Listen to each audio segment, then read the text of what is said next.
There are moments in life when everything seems to collapse at the same time. The person you trusted changes. The future you planned disappears. Your strength feels gone, and even the things that once gave you comfort no longer seem to work. In those moments, the mind whispers something dangerous. This is how my life will be from now on. But Buddhism teaches the opposite. What you are experiencing is a moment in motion, not a permanent destination. Pain changes, circumstances change, people change, you change. And sometimes, the darkest period of your life is not the end of your path. It is the moment when life begins stripping away everything you were holding on to too tightly. So if your life feels uncertain right now, do not make permanent conclusions from temporary suffering. Before you give up, before you assume everything is ruined, remember these 8 things. 1. Nothing you are experiencing will stay exactly like this forever. When pain arrives, the mind often behaves as if pain has become permanent. A difficult day becomes, my life is terrible. A rejection becomes, I will always be alone. A financial problem becomes, I will never recover. An illness becomes, everything is ruined. A conflict with someone becomes, this relationship will never be the same. One mistake becomes, I have destroyed my future. The mind takes one painful moment and stretches it across tomorrow, next month, next year, and sometimes the rest of your imagined life. This is one of the ways suffering multiplies. The event itself may already be painful, but then the mind adds a prediction. It says, this will never end. And once you believe that thought, you are no longer suffering only from what is happening now. You begin suffering from an entire future that has not happened. Buddhism teaches us to look carefully at this. One of the central teachings of Buddhism is impermanence. Everything that arises because of conditions will eventually change when those conditions change. Nothing stays exactly as it is. Your emotions change, your thoughts change, your circumstances change, your relationships change, your body changes, your desires change, your fears change, your understanding changes, your opportunities change, even your idea of who you are changes. Think about the person you were 10 years ago. You probably worried about things that no longer matter to you. You may have desperately wanted something that you now feel grateful you did not receive. You may have been hurt by someone whose name barely affects you today. You may have believed that one particular event would define your entire life, but it did not. Time continued. Conditions changed. You changed. This is not because you forgot everything. It is because nothing remains frozen. Even memory changes. Even grief changes. Even the way pain feels changes. Think about something that devastated you years ago. At that time, perhaps you thought you would never recover. Maybe you could not sleep. Maybe you could not eat properly. Maybe you woke up every morning with the same heavy feeling. Maybe you replayed the situation again and again, trying to understand what happened.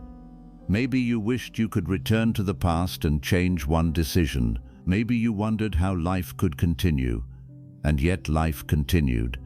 You may still remember what happened. You may still wish it had been different, but the intensity changed. At one time, the memory may have controlled your whole day. Now perhaps it visits only occasionally. This is impermanence. It does not mean every wound disappears completely. Some experiences leave marks. Some losses remain important for the rest of our lives. Some things change us permanently. But even when the memory remains, your relationship with the memory can change. That is important. Pain can become understanding. Loss can become maturity. Disappointment can become discernment. Loneliness can teach you self-reliance. Confusion can become wisdom. Failure can become direction. Rejection can become redirection. What feels unbearable today may eventually become something you understand differently. The Buddha did not teach that life would always become comfortable. He taught that everything conditioned is unstable. Pleasure changes, pain changes, success changes. Failure changes, health changes, youth changes, relationships change, our moods change from morning to evening. Even during one difficult day, your state is not exactly the same every second. You may feel terrible at 8 in the morning, then someone calls you. Your mind changes slightly. You go outside, you feel the sun, your breathing changes, you become distracted for 10 minutes. Then sadness returns. Notice what this means. Even sadness is moving. It rises, it falls, it becomes intense, it becomes lighter, it changes shape. The problem is that when we are suffering, we rarely observe these small changes. We simply label the entire experience. I am depressed, I am miserable, my life is ruined. But if you look carefully, experience is much more fluid. There may be 10 seconds of relief, then anxiety, then distraction, then sadness, then hunger, then a memory, then silence, then another thought. Life is constantly moving. Your suffering becomes heavier when you treat a changing process as a permanent identity. You say, I am broken, but perhaps what is more accurate is, I am experiencing pain. You say, my life is over. Perhaps what is more accurate is, one chapter has ended. You say, nothing will ever be good again. Perhaps what is more accurate is, I cannot currently imagine what comes next. These are very different statements. One is a conclusion. The other is observation. Buddhist wisdom teaches us to stay closer to observation, because observation keeps us connected to reality. Fear creates conclusions. Awareness sees what is actually happening. There is an old mistake the human mind makes. When something is pleasant, we behave as if it should remain. When something is painful, we behave as if it will remain. Both assumptions create suffering. You receive something beautiful and immediately become afraid of losing it.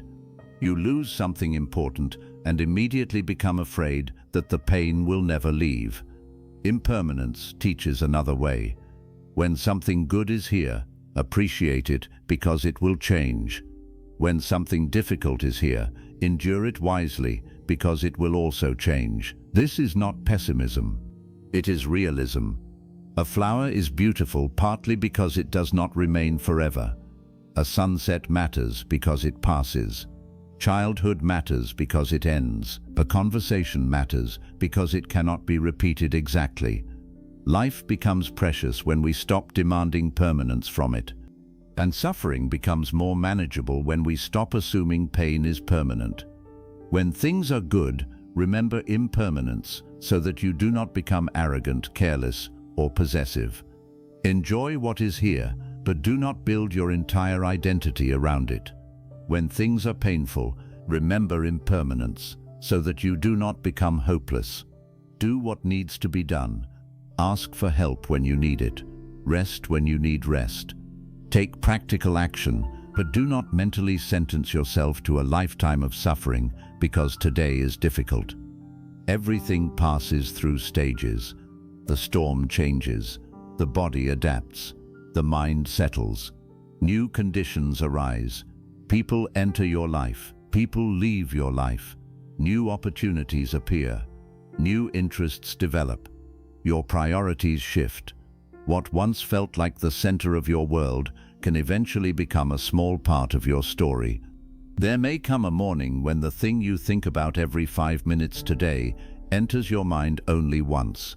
There may come a day when you hear that person's name and your chest no longer tightens. There may come a time when you pass the place connected to that painful memory and realize it no longer has the same power over you. There may come a day when you look back at the rejection that crushed you and realize it pushed you towards something better suited to your life. There may come a moment when you understand that what you called the end was actually a transition. You could not see it while you were inside the pain. That is normal. When we are standing in the middle of a storm, we cannot always see the horizon. But the inability to see the horizon does not mean the horizon has disappeared. This is important to remember. Your current emotional state is not a reliable prediction of your future.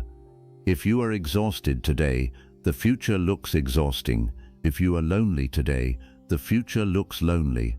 If you are afraid today, the future looks dangerous. The mind paints tomorrow using the emotion of today, but tomorrow will contain different conditions, different information, different energy, different choices, different people, perhaps different opportunities. You do not know.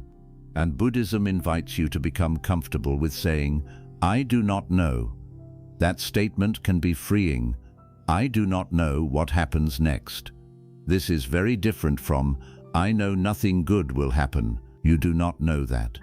The frightened mind pretends to know the future. Wisdom admits uncertainty, and uncertainty is not only frightening. Uncertainty also means that your current pain does not control what comes next. If the future is uncertain, then improvement is possible. Healing is possible.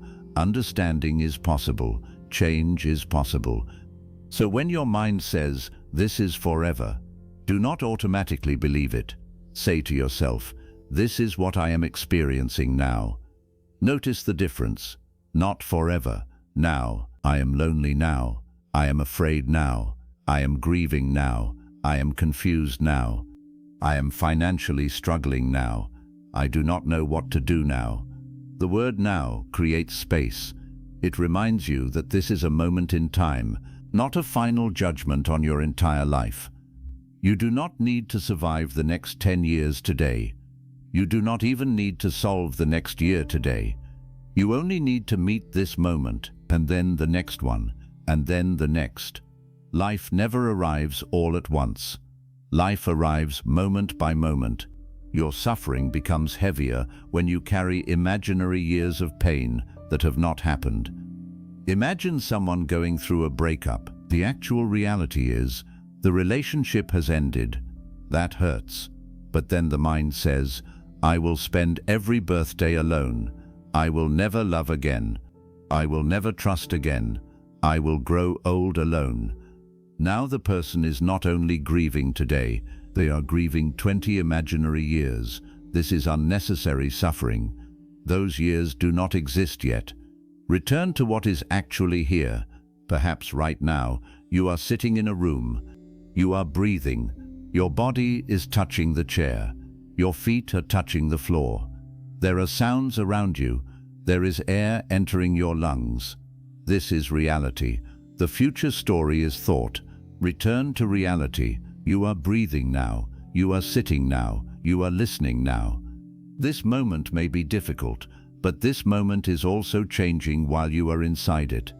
Even as you listen to these words, time is moving. Your body is changing. Thoughts are arising and disappearing. The moment you began listening no longer exists. Another moment has already arrived. This is impermanence happening directly. You do not need to believe it as a philosophy. Observe it. Listen to a sound. It appears. It disappears. Notice a thought. It appears. It disappears. Notice a breath. It begins. It ends. Another breath comes. Life itself is constantly teaching impermanence. The problem is not that things change. The deeper problem is that we demand that certain things never change. We hold tightly. We resist. We say, stay, do not leave, do not age, do not change, do not end. But life does not follow these commands. The more tightly we cling to permanence, the more painful change becomes. This does not mean you should stop loving. Love deeply, care deeply, appreciate deeply. But remember that everything you love exists within change. That understanding can make you more grateful. Instead of saying, this person must always be here, you begin saying, this person is here now, so let me appreciate them. Instead of saying, I must always be successful, you begin saying, success is here now, let me use it wisely. Instead of saying, I must never experience pain, you understand that pain is part of human life and that you can learn how to meet it. And when difficult times arrive, you remember, This is also part of the movement. Do not build a home inside temporary pain. Do not make an identity out of a difficult season. Do not treat one chapter as the entire book. You are still moving. Life is still moving. Conditions are still changing. Nothing stays exactly as it is. That is the first thing to remember when everything feels like it is falling apart. This moment is real, but it is not permanent. 2. You do not have to believe every thought your mind creates. During difficult times, the mind can become extremely dramatic. One problem happens, and suddenly hundreds of thoughts appear. What if this gets worse? What if I lose everything? What if nobody helps me? What if I never recover? What if I made the wrong decision? What if my future is ruined? What if everyone leaves? What if I fail again? What if I am not strong enough? One event happens outside you, but an entire world begins forming inside you. The problem is not simply that these thoughts appear. Thoughts appear naturally. The deeper problem is that we often treat them as facts. A thought enters the mind, and instead of seeing it as a thought, we see it as truth. The mind says, "You will fail." You believe it. The mind says, "They do not care about you." You believe it. The mind says, "It is too late." You believe it. The mind says, "Nothing will improve." You believe it. And once you believe the thought, the body reacts as though the thought has already become reality. Your chest tightens. Your breathing changes. Your heart beats faster. You cannot sleep. Your appetite changes. You feel exhausted. You begin preparing emotionally for a disaster that exists only in imagination. Buddhist practice teaches us to observe the mind instead of becoming completely identified with everything the mind produces. This is a major shift. Normally, we live inside our thinking. Buddhist mindfulness teaches us to step back and watch thinking happen. A thought is an event in consciousness. It appears, it stays briefly, it disappears. Another thought arrives, then another. Some thoughts are useful, some are ridiculous, some are memories, some are fears, some are desires, some are old conditioning, some are reactions to what happened 5 minutes ago, some are reactions to what happened 20 years ago. Not every thought deserves your obedience, not every thought deserves your attention, and certainly not every thought deserves to become your identity. This becomes easier to understand when you notice how contradictory the mind can be. In the morning, the mind says, "I need to leave this job." By afternoon, it says, "I should stay. It is safer." At night, it says, "I have wasted my life." The next morning, "Maybe things are not that bad." Which one is the truth? The mind constantly changes. Your emotional state influences what you think. When you are tired, life looks harder. When you are angry, other people look worse. When you are afraid, the future looks dangerous. When you are lonely, rejection looks more personal. When you are calm, the same situation may look completely different. This shows us something important. A thought is not necessarily reality. It is often reality filtered through your current emotional state. Because thoughts speak in our own internal voice, we assume they must be true. But think about how often your mind has been wrong. Have you ever worried for days about something that never happened? Have you ever thought someone was angry with you, only to discover they were simply tired? Have you ever believed you failed at something and later realized the failure helped you? Have you ever thought you could not survive a situation that you eventually survived? Have you ever been convinced someone was perfect for you, then later wondered why you were so attached? The mind can be persuasive. It can still be wrong. Your mind can create possibilities. It can create fears. It can create memories. It can create predictions. It can create stories about other people's intentions. It can create conversations that never happened. It can imagine rejection before anyone rejects you. It can create an argument with someone who is not even in the room. It can replay the past with different endings. It can imagine 10 future disasters before breakfast. None of those things automatically become reality simply because you thought them. This is why mindfulness is so important. Mindfulness gives you a small space between the thought and your reaction. Without awareness, the pattern looks like this: thought, belief, reaction. But with awareness, thought, observation, choice. That small middle space changes everything. Suppose the thought appears, "No one cares about me." Normally, you might immediately become sad, angry, or withdrawn. You might stop answering messages. You might become cold toward someone who did nothing wrong. But mindfulness allows you to notice, there is a thought that nobody cares about me. Now you can investigate. Is that completely true? Or am I feeling lonely today? Did something happen that triggered this thought? Am I remembering an old wound? Is there evidence for this thought? Is there evidence against it? You are not trying to argue aggressively with your own mind. You are simply refusing to hand every thought absolute authority. When everything feels unstable, your nervous system naturally becomes more alert. The mind begins looking for danger. This is understandable. Human beings survived partly because the mind learned to detect threats. But the same system that once protected our ancestors from physical danger can now become activated by an email, a social media post, a delayed message, a financial worry, or someone's facial expression. The mind wants certainty. When certainty is unavailable, it sometimes creates a worst-case scenario. It thinks, if I imagine everything that could go wrong, maybe I will be prepared. But constant worry rarely gives you control. It usually gives you exhaustion. Imagine losing one opportunity. The fact is simple. One opportunity ended. Perhaps you did not get the job.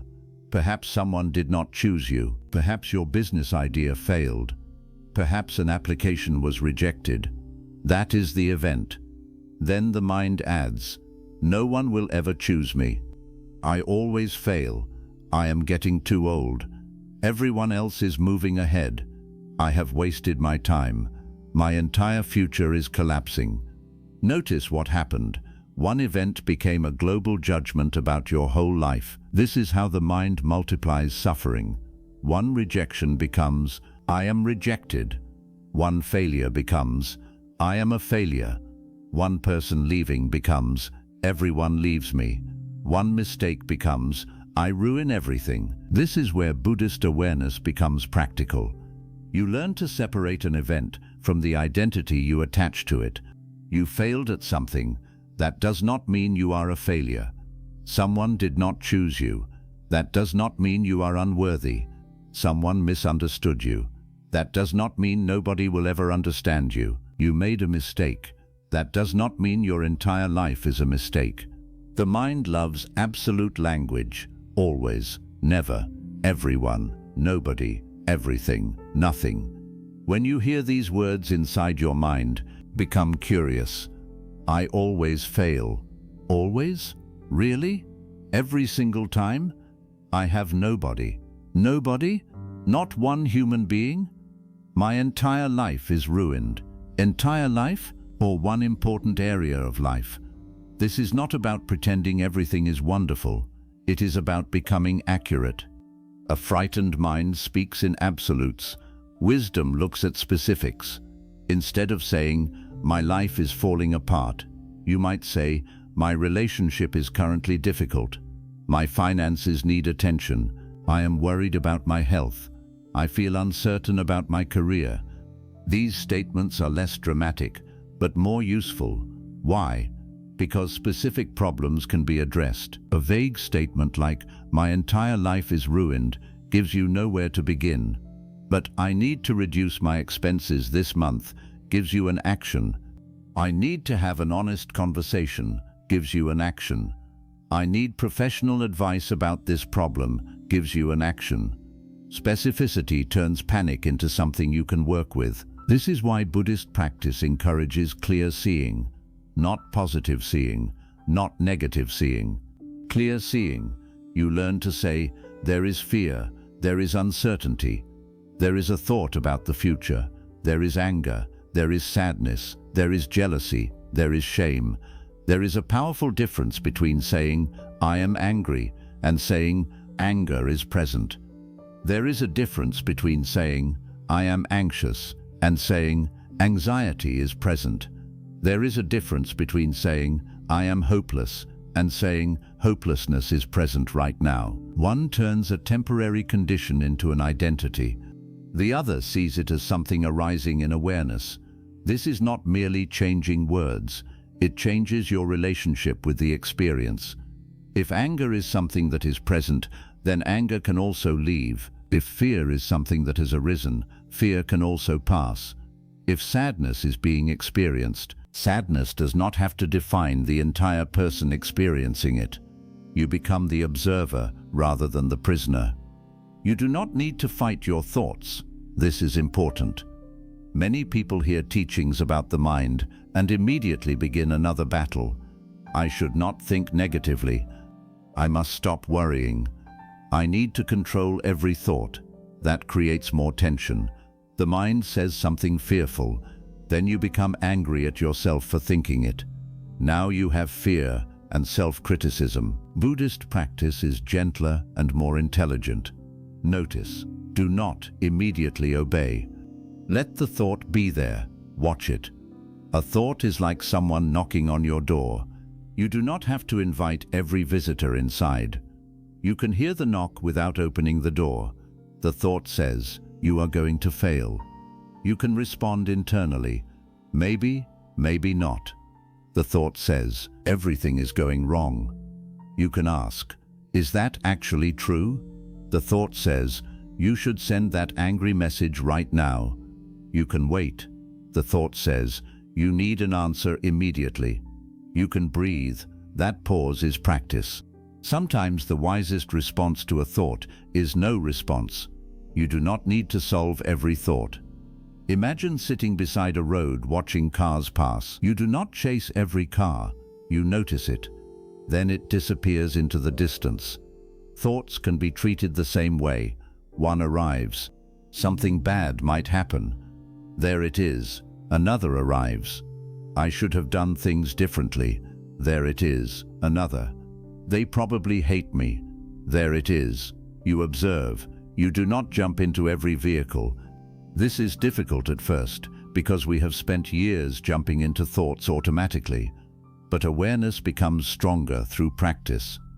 One helpful method is simply to label what is happening: thinking, remembering, worrying, planning, judging, comparing. This simple naming can create distance. Suppose you are lying awake at night thinking, "What if I lose my job?" Instead of continuing the story, notice worrying. Then return to the breath. The thought may return. Again, worrying. Return to the breath. You may need to do this 50 times. That is not failure. That is the practice. Mindfulness is not keeping the mind empty. It is noticing when the mind has wandered and returning again and again and again. When the mind says everything is falling apart, ask, "Everything?" Usually the answer is no. Some things are difficult. Maybe several things are difficult, but not everything. This distinction matters. Perhaps your job is uncertain, but your body is still functioning. Perhaps your relationship ended, but your ability to love did not end. Perhaps you lost money, but you still have knowledge and experience. Perhaps someone betrayed you, but not every human being betrayed you. Perhaps one plan failed, but life contains more than one plan. Look carefully. You may still have your breath. You may still have food. You may still have a place to sleep. You may still have someone who cares. You may still have another chance. You may still have abilities you have forgotten. You may still have choices. You may still have time. Gratitude is not pretending your problem does not exist. It is refusing to let one problem erase everything that still exists. This is a mature form of awareness. You can say, "Yes, this hurts," and also, "Not everything is lost." Both can be true. You can grieve one part of your life without declaring your entire life worthless. You can admit that something is difficult without assuming that difficulty has become your destiny. So when thoughts become dark, do not wrestle with all of them. Sit quietly, breathe, watch them arise. Watch what happens if you do not feed them. A thought that receives constant attention becomes stronger. A thought that is simply observed often loses intensity. This is not magic. It may return. But each time you notice without automatically following, you weaken the habit of identification. Imagine a cloud crossing the sky. The cloud may be dark. It may cover the sun temporarily, but the sky itself is larger than the cloud. The sky does not become the cloud. In the same way, awareness does not become every thought passing through it. There can be a fearful thought in awareness, an angry thought, a jealous thought, a painful memory. But awareness is still there, seeing it. This is one of the most powerful discoveries in meditation. If you can see a thought, then there is something in you that is not completely trapped inside that thought. There is awareness. You are capable of observing, and whatever you can observe does not have to control your next action. You may not control which thought appears, but you can learn not to automatically obey it. That distinction changes lives. A thought may say, "Give up." You do not have to. A thought may say, "Call them and beg." You do not have to. A thought may say, "Take revenge." You do not have to. A thought may say, "You are worthless." You do not have to accept the verdict. The mind produces thoughts. That is what minds do. Your practice is not to believe every one of them. Before believing a painful thought, ask, is this fact or fear? Is this happening now, or am I predicting? Am I responding to reality or to a story? What evidence do I actually have? What would this situation look like if I were calmer? Sometimes the thought will contain useful information, then act on the useful part.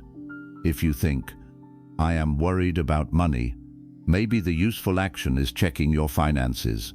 If you think, "I am afraid about my health," perhaps the useful action is seeking proper medical advice. If you think, "This relationship feels unhealthy," perhaps the useful action is having a conversation or setting boundaries. Buddhist awareness does not mean becoming passive. It means acting from clarity rather than panic. There is a major difference. Fear says, "Do something immediately." Wisdom asks, what action is actually needed? Fear says, "Assume the worst." Wisdom says, "Look at what is known." Fear says, "You cannot handle this."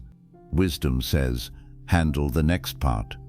The more you practice this, the less power random thoughts have over your emotional life. You stop living as though every thought is an instruction. You stop allowing imagined conversations to ruin real relationships. You stop allowing hypothetical disasters to steal actual moments.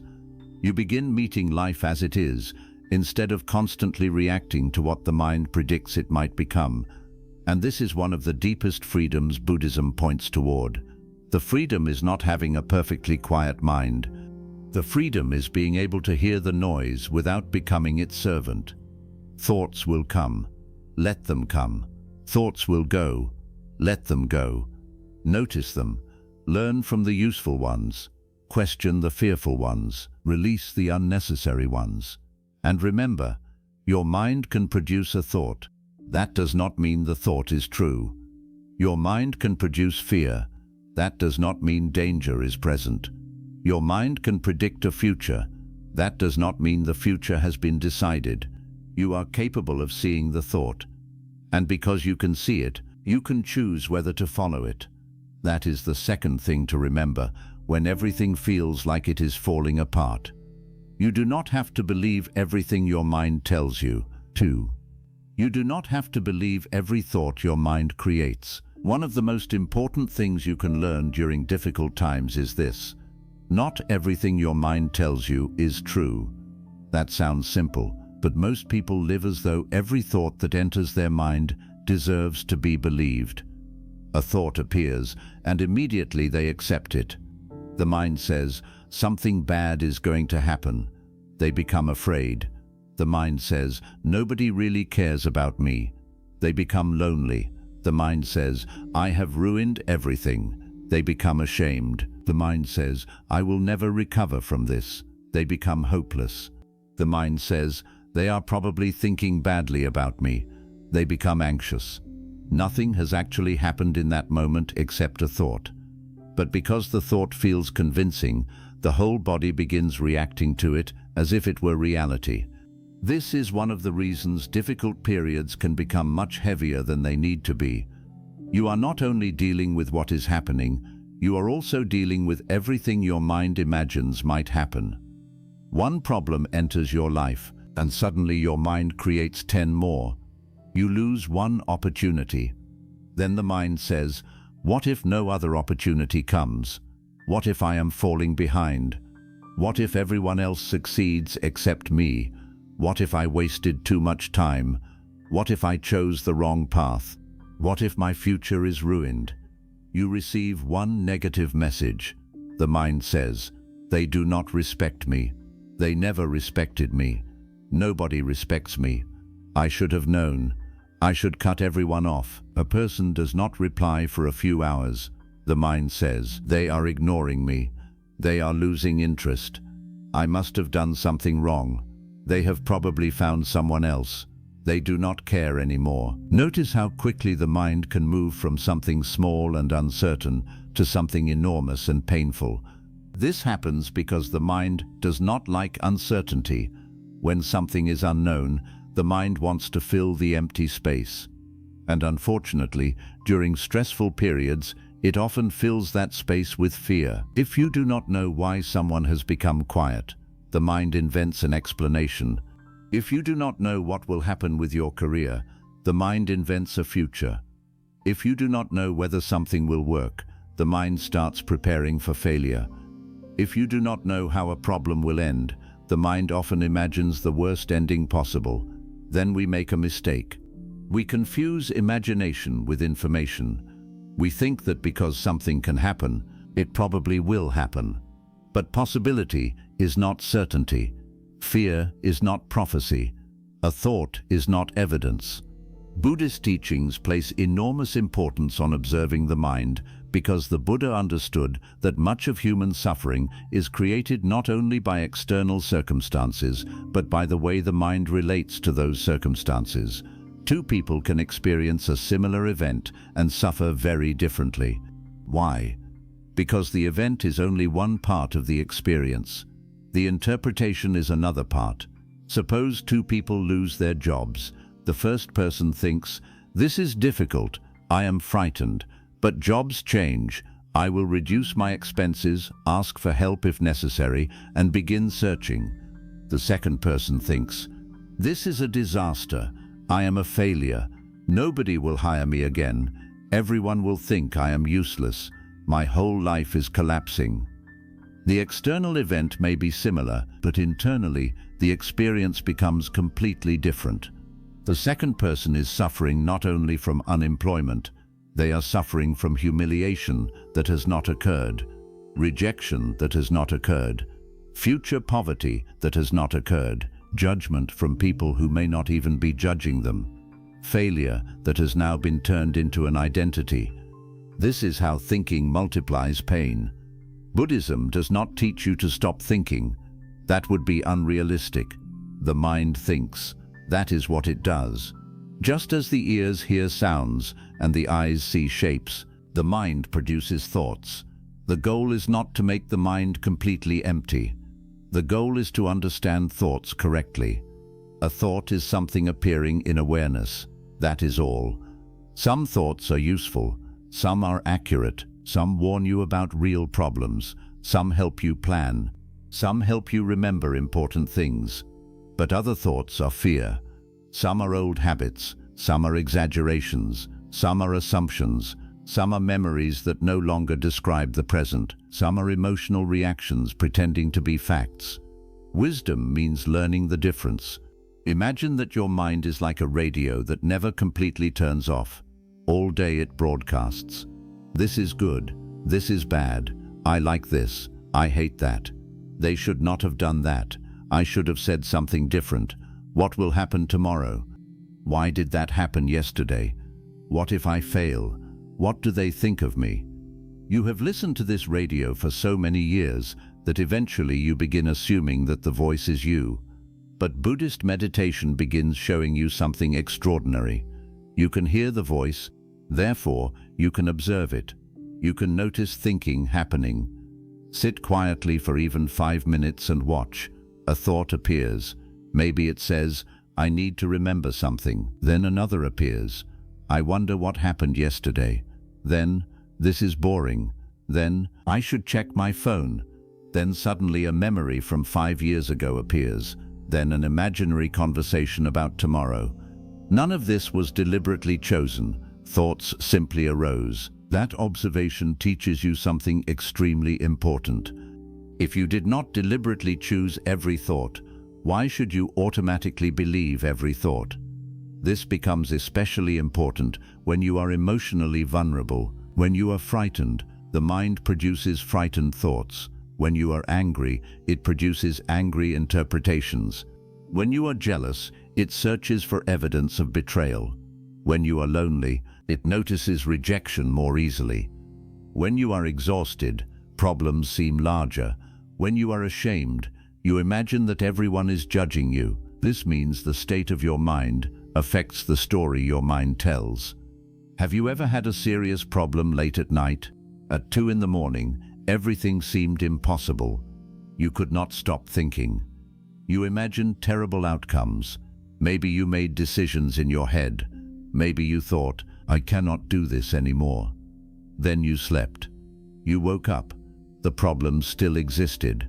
But somehow it looked slightly different. Why? The external situation had not necessarily changed. Your internal state had changed. You were less exhausted. The emotional intensity had reduced. Suddenly you could see options you could not see the night before. This happens because thoughts are influenced by conditions. That is a very Buddhist way of understanding the mind. Thoughts do not appear independently. They arise because of causes and conditions. Your sleep affects them. Your physical health affects them. Your environment affects them. Your memories affect them. Your relationships affect them. Your fears affect them. Your habits affect them. Even what you watched an hour ago can affect them. Therefore, when a frightening thought appears, do not immediately declare, this is reality. Instead ask, what conditions might be producing this thought? Perhaps you are simply tired. Perhaps you were rejected recently and now expect rejection everywhere. Perhaps someone betrayed you years ago and your mind is trying to protect you from being hurt again. Perhaps you grew up around criticism and now your mind criticizes you automatically. Perhaps you are comparing yourself with people online. Perhaps you are trying to predict a future that cannot yet be known. This does not mean dismissing every concern. Sometimes fear is pointing towards something that genuinely needs attention. If there is a real financial problem, ignoring it is not wisdom. If your body shows concerning symptoms, pretending everything is fine is not mindfulness. If someone repeatedly treats you badly, telling yourself, it is only my thoughts, would be foolish. Buddhism is not about denying reality. It is about seeing reality clearly, and clear seeing requires separating facts from stories. Suppose someone has not answered your message. The fact is, they have not answered yet. The story might be, they are deliberately ignoring me because they no longer care about me. Do you see the difference? One is known. The other is interpretation. Suppose your application is rejected. The fact is, this application was rejected. The story is, I am not good enough and nobody will ever choose me. Suppose a relationship ends. The fact is, the relationship has ended. The story is, I will be alone forever. Suppose your business struggles for 1 month. The fact is, the business had a difficult month. The story is, I am going to lose everything. When you confuse stories with facts, fear becomes much stronger. So begin practicing one simple habit. Ask yourself, what do I actually know? Not, what am I afraid might happen? Not, what does my imagination say? Not, what happened to someone else? What do I actually know? This question brings you back to reality. Maybe what you know is, I have less money than I expected. Fine, then deal with that. Maybe you know, this person has become distant. Then observe that reality and decide how to respond. Maybe you know, I made a mistake. Then correct what can be corrected. Reality is usually difficult enough. You do not need to add imaginary disasters. The mind, however, loves to use absolute words. Always, never, everybody, nobody, everything, nothing. Notice how often these words appear when you are upset. Nobody understands me. Everybody uses me. I always fail. Nothing ever works. I will never recover. Everything is ruined. These words make temporary situations feel permanent and limited problems feel universal. When you hear this kind of language inside your mind, investigate it. You think, nobody cares about me. Ask, nobody, not one person? Or is one particular person not giving you the attention you want? You think, I always fail. Always? Have you literally never succeeded at anything? Or did one important thing fail? You think, everything is falling apart. Everything? Is every area of your life collapsing? Or are 2 or 3 areas currently difficult? Accuracy matters. Because when language becomes more accurate, suffering often becomes more manageable. Instead of saying, my whole life is ruined, say, my relationship is going through a painful period. Instead of, I have nothing, say, I lost something very important to me. Instead of, I will never recover, say, I do not currently know how I will recover. That last sentence may still feel uncomfortable, but it is truthful. And truth leaves space for possibilities. I will never recover closes the future. I do not know how I will recover admits uncertainty. And uncertainty means things could still change. This is the type of mental discipline Buddhist practice develops. You stop exaggerating your suffering through unconscious language. You begin describing things as they actually are. There is pain, there is fear, there is uncertainty, there is disappointment, but there is also awareness. You can begin changing the way you describe emotions themselves. Normally we say, I am angry, I am afraid, I am sad, I am hopeless. Try something different. There is anger, fear is present, sadness is here. There is a feeling of hopelessness. At first, this may sound like a small change.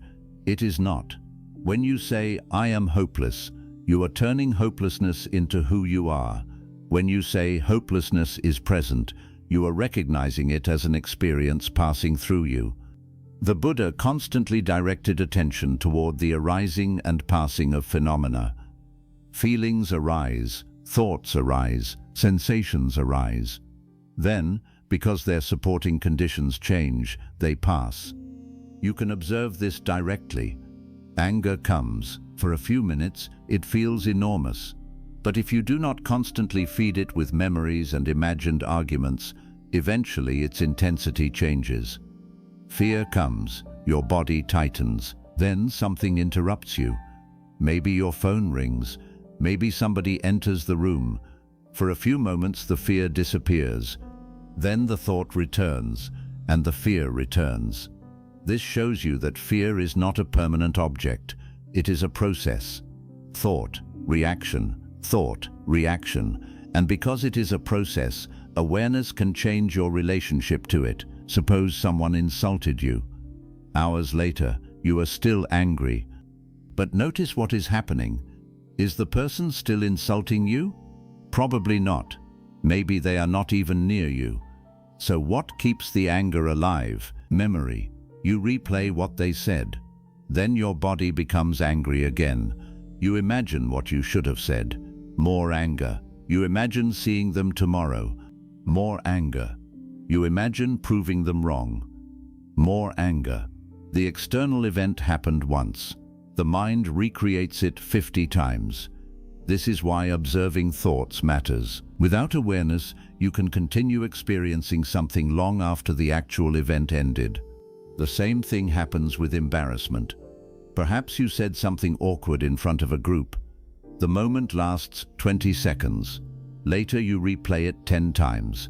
Then, before sleeping, you replay it again. The next morning, again. Maybe the people in the room have already forgotten. But your mind keeps the incident alive. You become your own source of repeated suffering. This does not mean you should blame yourself for thinking. That only creates another problem.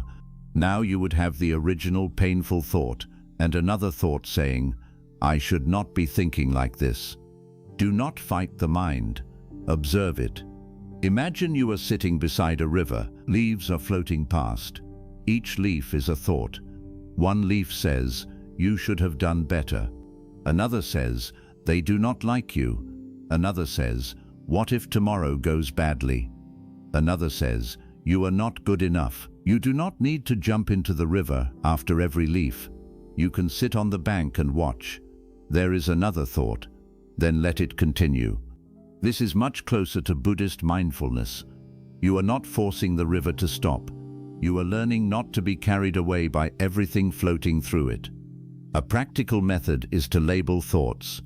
Suppose you suddenly begin imagining something terrible happening. Quietly say, "Imagining." If you replay yesterday, remembering. If you criticize yourself, judging. If you compare yourself with another person, comparing. If you keep imagining tomorrow, planning, or worrying. These labels are simple, but they remind you, this is an activity of the mind. It is not necessarily reality. Perhaps you are lying in bed thinking, "What if I lose everything?" You notice, worrying, return attention to the breath. A few seconds later, "But what will happen if," again, worrying, breath. Then again, maybe 50 times. People sometimes think meditation has failed because the thought keeps returning. No, the returning is normal. The practice happens when you notice. Every time you recognize that the mind wandered and gently return, awareness becomes stronger. You are training yourself not to disappear inside thought. Think about how much suffering comes from imagined conversations. Someone hurts you. You go home and create an entire argument in your head. You imagine them saying something. Then you imagine your reply. Then their reply. Then your reply. Your heart rate increases. You become angry. You cannot relax. But the other person is not even present. You are arguing with an imaginary version of them created by your own mind. This can continue for hours. The body does not always distinguish clearly between a real threat and a vividly imagined threat. So although the argument is fictional, the stress feels real. Mindfulness interrupts this. You notice, "I am rehearsing an argument." Then you return. Maybe there is a real conversation that needs to happen tomorrow. Fine, have it tomorrow. But there is no benefit in fighting it 50 times beforehand. The same applies to the future. People spend enormous amounts of their lives suffering from things that have not happened. They worry, "What if my children make the wrong choices? What if I become sick? What if my relationship ends? What if I lose my job? What if people forget me?" Some of these things could happen. Anything conditioned can change. But does worrying about them every day prevent them? Usually not. Instead, you lose the present trying to control the future mentally. This is deeply ironic. You are afraid that something in the future will take your happiness, so you sacrifice today's happiness thinking about it. Buddhist awareness asks you to return to what is happening now. If there is action to take, take it.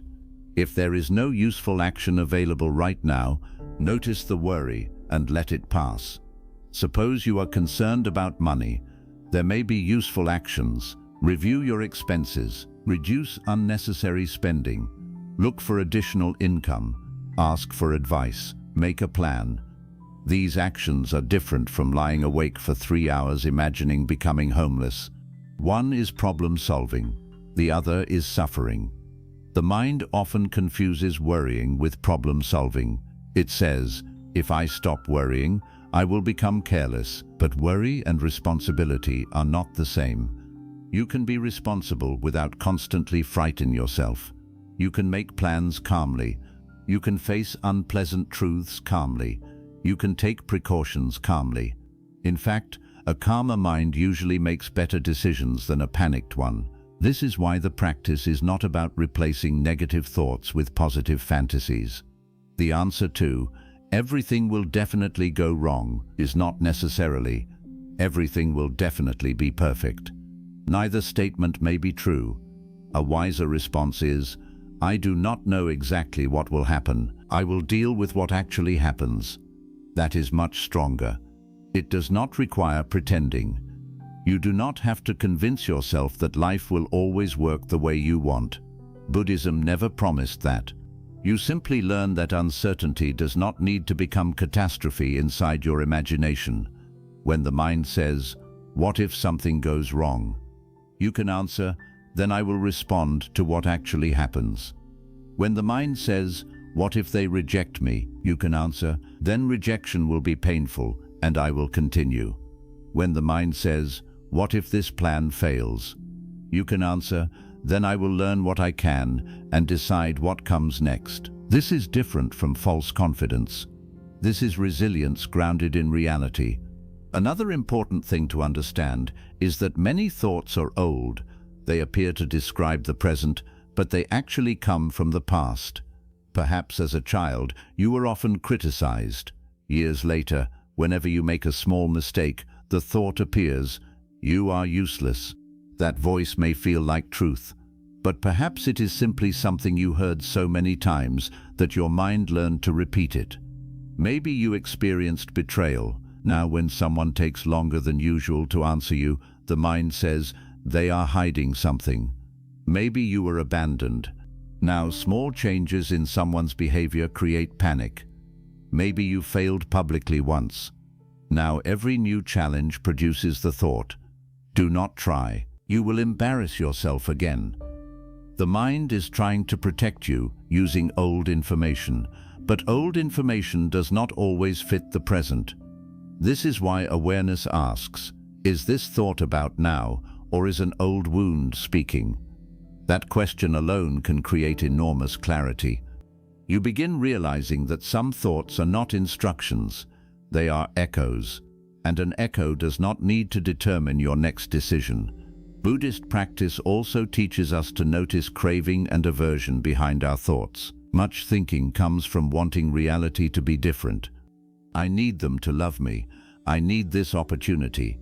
I need everyone to respect me. I need this problem to disappear.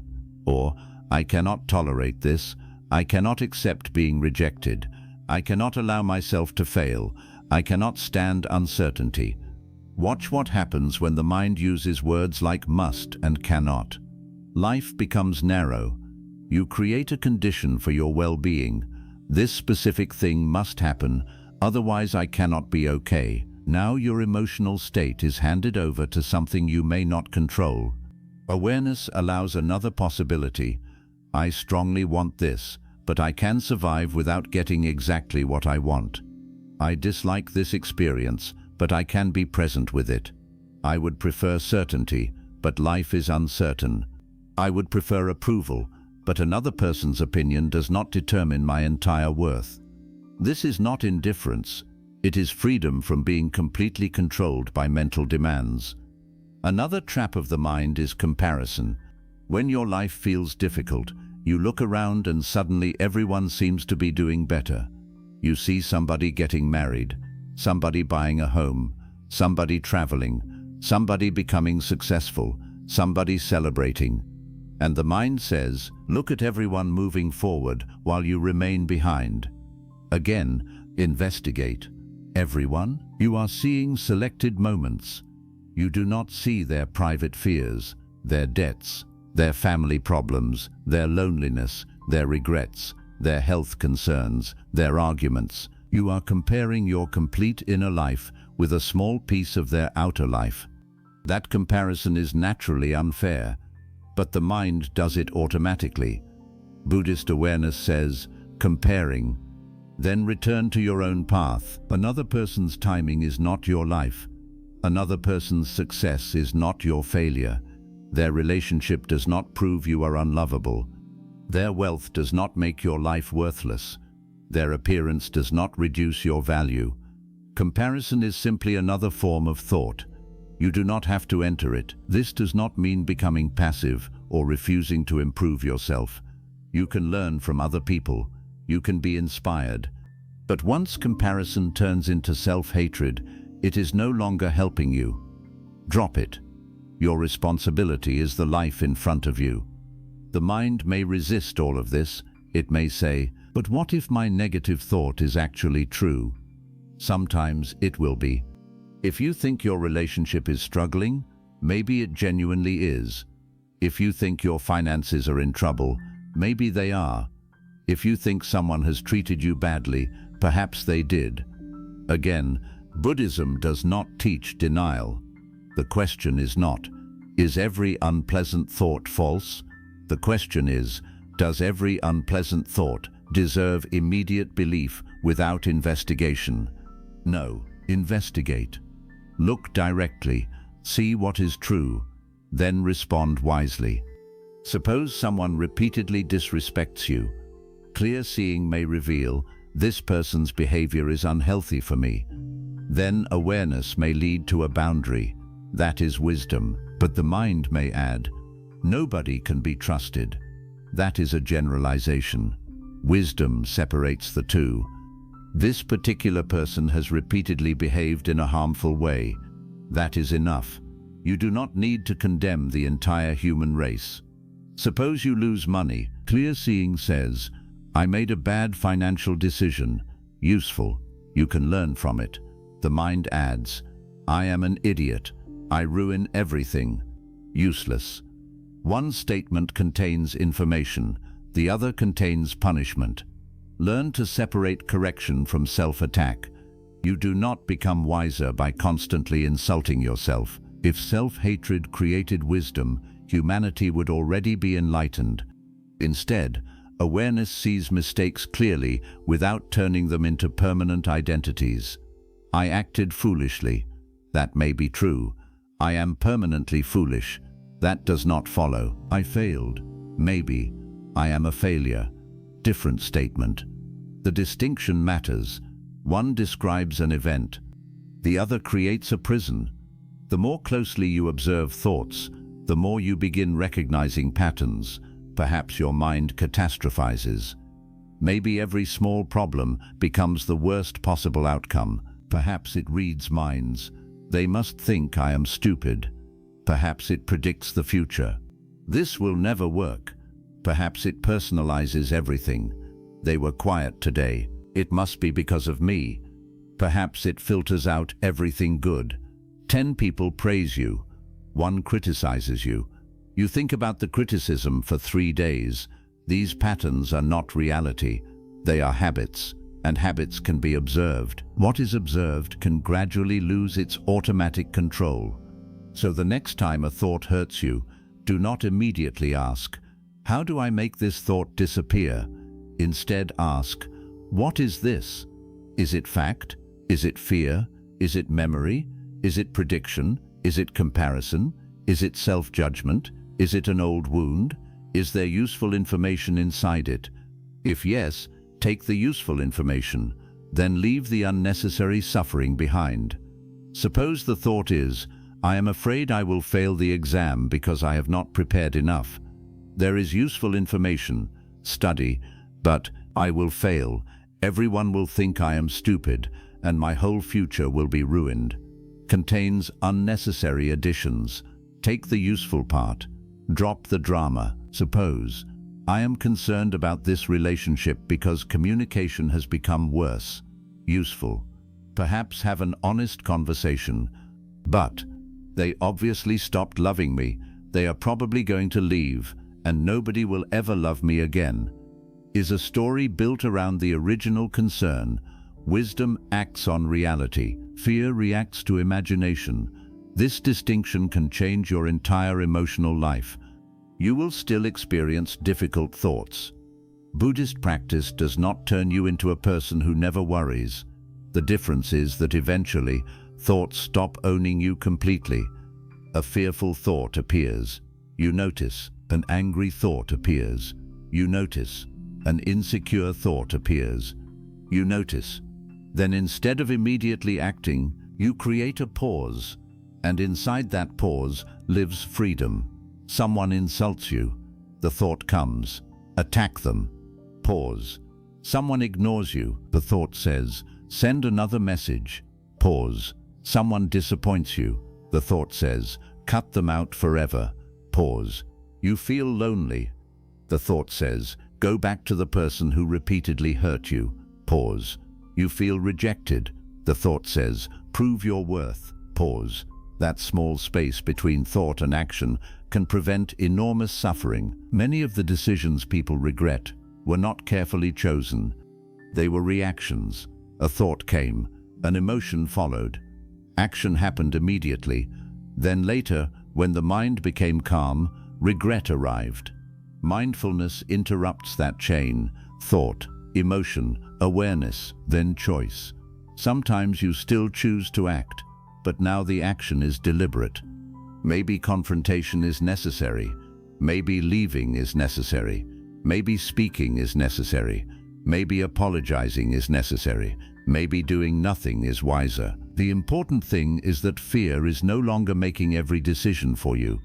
This is why meditation has practical value beyond sitting quietly. Every moment you spend observing the breath and noticing thoughts trains this capacity. You notice distraction, you return. You notice irritation, you return. You notice restlessness, you return. Eventually, that same skill begins appearing in ordinary life. Someone says something hurtful. You notice anger before becoming anger. A frightening thought appears. You notice fear before becoming completely lost in fear. That is where meditation becomes life. And slowly, you understand something profound. You are not required to follow every thought to its conclusion. A thought can begin, "What if?" and you can simply let it end there. You do not need to build the entire disaster. A memory can arise. You can acknowledge it without reopening every wound. An angry thought can appear. You can feel its energy without sending the message you will regret tomorrow. A self-critical thought can come. You can recognize it without treating it as the final judgment on your worth. Thoughts can exist without becoming commands. That is freedom. The sky does not fight the clouds. Clouds appear. Clouds change. Clouds disappear. The sky remains spacious enough to contain them all. Your awareness can become like that. There may be dark thoughts, confusing thoughts, fearful thoughts, beautiful thoughts, hopeful thoughts. None need to remain permanently. Let them move. You do not need to become the cloud. You can remain aware of the cloud. And the moment you can say, "There is a thought," instead of, "This thought is absolutely true," you have created distance. Inside that distance is choice. And when everything in life feels like it is falling apart, that choice matters enormously. Your circumstances may already be difficult. Do not allow every frightened thought to become another problem. Deal with what is real. Question what is imagined. Act where action is possible. Wait where waiting is necessary. Return to the breath when the mind travels too far ahead. Return to the body when thoughts become overwhelming. Feel your feet on the floor. Notice your breathing. Look around the room. Ask, what is happening right now? Right now, perhaps the catastrophe your mind is imagining has not happened. Right now, there is simply uncertainty. Let uncertainty be uncertainty. Do not automatically turn it into tragedy. You do not have to know everything. You do not have to predict everything. You do not have to solve every future problem today. And above all, you do not have to believe everything your mind says simply because the voice appears inside you. The mind will continue producing thoughts. Let it. Your task is awareness. Watch carefully, question gently, choose wisely. A thought may visit you. It does not have to become your home. Fear may speak. You do not have to obey. The mind may predict disaster. You do not have to live inside a future that has not arrived. You can return to what is actually here, this breath, this moment, this reality, and from this moment, choose your next response with clarity. That is the second thing to remember when everything feels like it is falling apart. Your mind creates thoughts, but you decide which thoughts deserve your trust. 3. Sometimes what is falling apart was never meant to remain forever. One of the hardest things to accept in life is that not everything is meant to stay. We understand this intellectually. We know people change. We know circumstances change. We know jobs end, relationships end, children grow up, bodies age, opportunities pass, places change, dreams change. Even our own desires change. But knowing this in theory is very different from accepting it when something we love actually begins to disappear. When something important starts falling apart, the first instinct is usually not acceptance. It is resistance. We try to hold on. We try to repair it. We try to return things to the way they were. We replay old conversations. We imagine what we could say differently. We think about what we should have done. We wonder whether one more attempt might save everything. Sometimes this is wise. Some things are worth repairing. Some relationships deserve effort. Some mistakes should be corrected. Some situations improve when people communicate honestly and take responsibility. Buddhism does not teach us to abandon everything the moment it becomes difficult. But Buddhism also asks us to recognize when our suffering is coming from trying to force permanence onto something that has already changed. That is much harder. There comes a point when effort becomes attachment. There comes a point when persistence becomes refusal to see reality. There comes a point when you are no longer trying to solve a problem. You are trying to make the past return, and the past cannot return. It may be recreated in some form. Something may be repaired.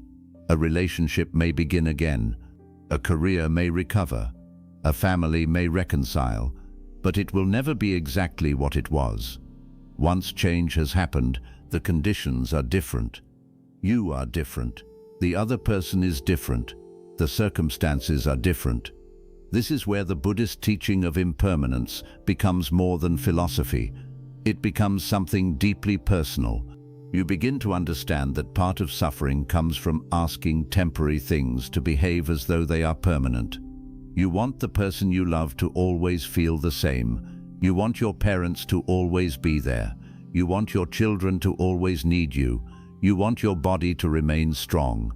You want your career to keep rising. You want your reputation to remain intact. You want your home to remain your home. You want the version of yourself that you know today to remain familiar. But life does not offer this agreement. Everything exists because certain causes and conditions have come together. And when those conditions change, the thing itself changes. This is one of the deepest Buddhist insights. Things do not exist independently. They arise because many conditions support them. Think about a tree. The tree depends on soil, water, sunlight, air, temperature, time, countless conditions. If enough of those conditions change, the tree changes. Relationships work in a similar way. A relationship depends on communication, trust, interest, effort, respect, timing, compatibility, shared values, emotional maturity, circumstances. If enough of these conditions change, the relationship itself changes. A friendship that once felt effortless may become distant, not necessarily because either person became evil. Maybe life simply moved in different directions. One person became consumed by family responsibilities. Another moved to another country. One person's values changed. Another person's priorities changed.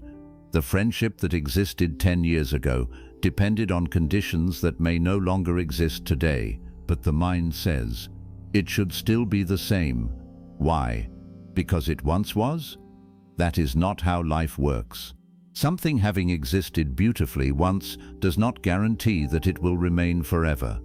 This does not reduce its value. A beautiful experience does not become meaningless because it ended.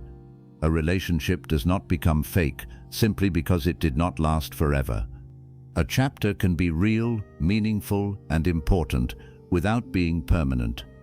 This is something many people struggle to understand. They think, if this relationship was real, why did it end? If this friendship mattered, why did we grow apart? If this job was right for me, why did I lose it? If that period of my life was beautiful, why could it not continue? Because beauty and permanence are not the same thing. Something can be valuable precisely because it existed for a certain season. Imagine a flower. You do not say the flower was meaningless because it eventually faded. You appreciate that it bloomed. The problem begins when the mind says, it must bloom forever. That demand creates suffering. The same happens with people. Sometimes someone enters your life and teaches you something. They may teach you love. They may teach you courage. They may teach you what you deserve. They may teach you what you should never tolerate again. They may expose an attachment inside you. They may help you discover something about yourself. And then the relationship changes. The mind wants to say, if they were important, they should have stayed. But importance does not guarantee permanence. Some people are important because of what you learned while they were present. Their role may have been real, even if it was temporary. This can be painful to accept because attachment wants possession. Attachment says, if I love this, I must keep it. If this makes me happy, it must remain. If this person matters to me, they must continue choosing me. Buddhist non-attachment asks for something very different. It asks, can you appreciate without possessing? Can you love without demanding permanence? Can you care deeply while understanding that everything you care about exists within change? This is not emotional coldness. It is actually a deeper form of love. Attachment says, you must remain the way I need you to be. Love says, I recognize that you are a changing human being. Attachment says, you belong to me. Love recognizes, no person belongs to another person. This is a difficult lesson. We speak possessively all the time. My partner, my child, my friend, my family. There is nothing wrong with these words in ordinary conversation, but mentally we can begin treating people as possessions. Then when they change in a way we do not like, we feel betrayed by change itself. Your child becomes independent. You think, they do not need me anymore. Your friend forms new relationships. You think, I have been replaced.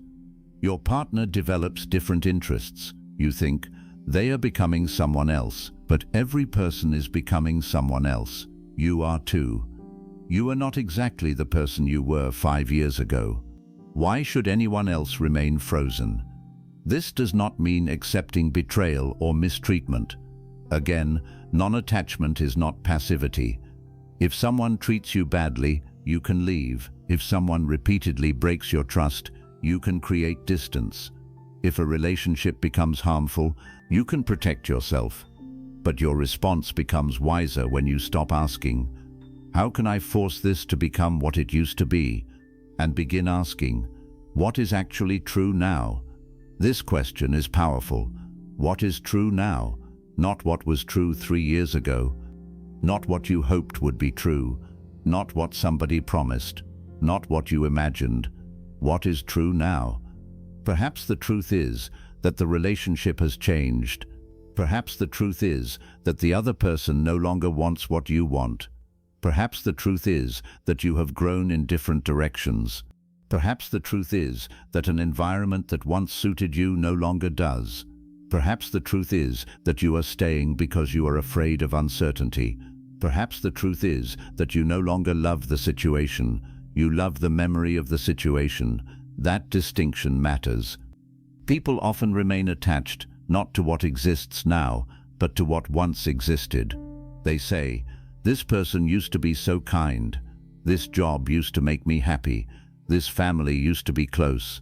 This place used to feel like home. Maybe all of that is true, but used to is information about the past. The question is, what is happening now? Buddhist practice keeps bringing us back to direct experience. Reality is not the memory. Reality is what is present. The memory can be beautiful, honor it, but do not confuse it with the present. This happens frequently after relationships end. Someone misses their former partner desperately. They think, I want them back. But sometimes they do not truly want the person as they exist now.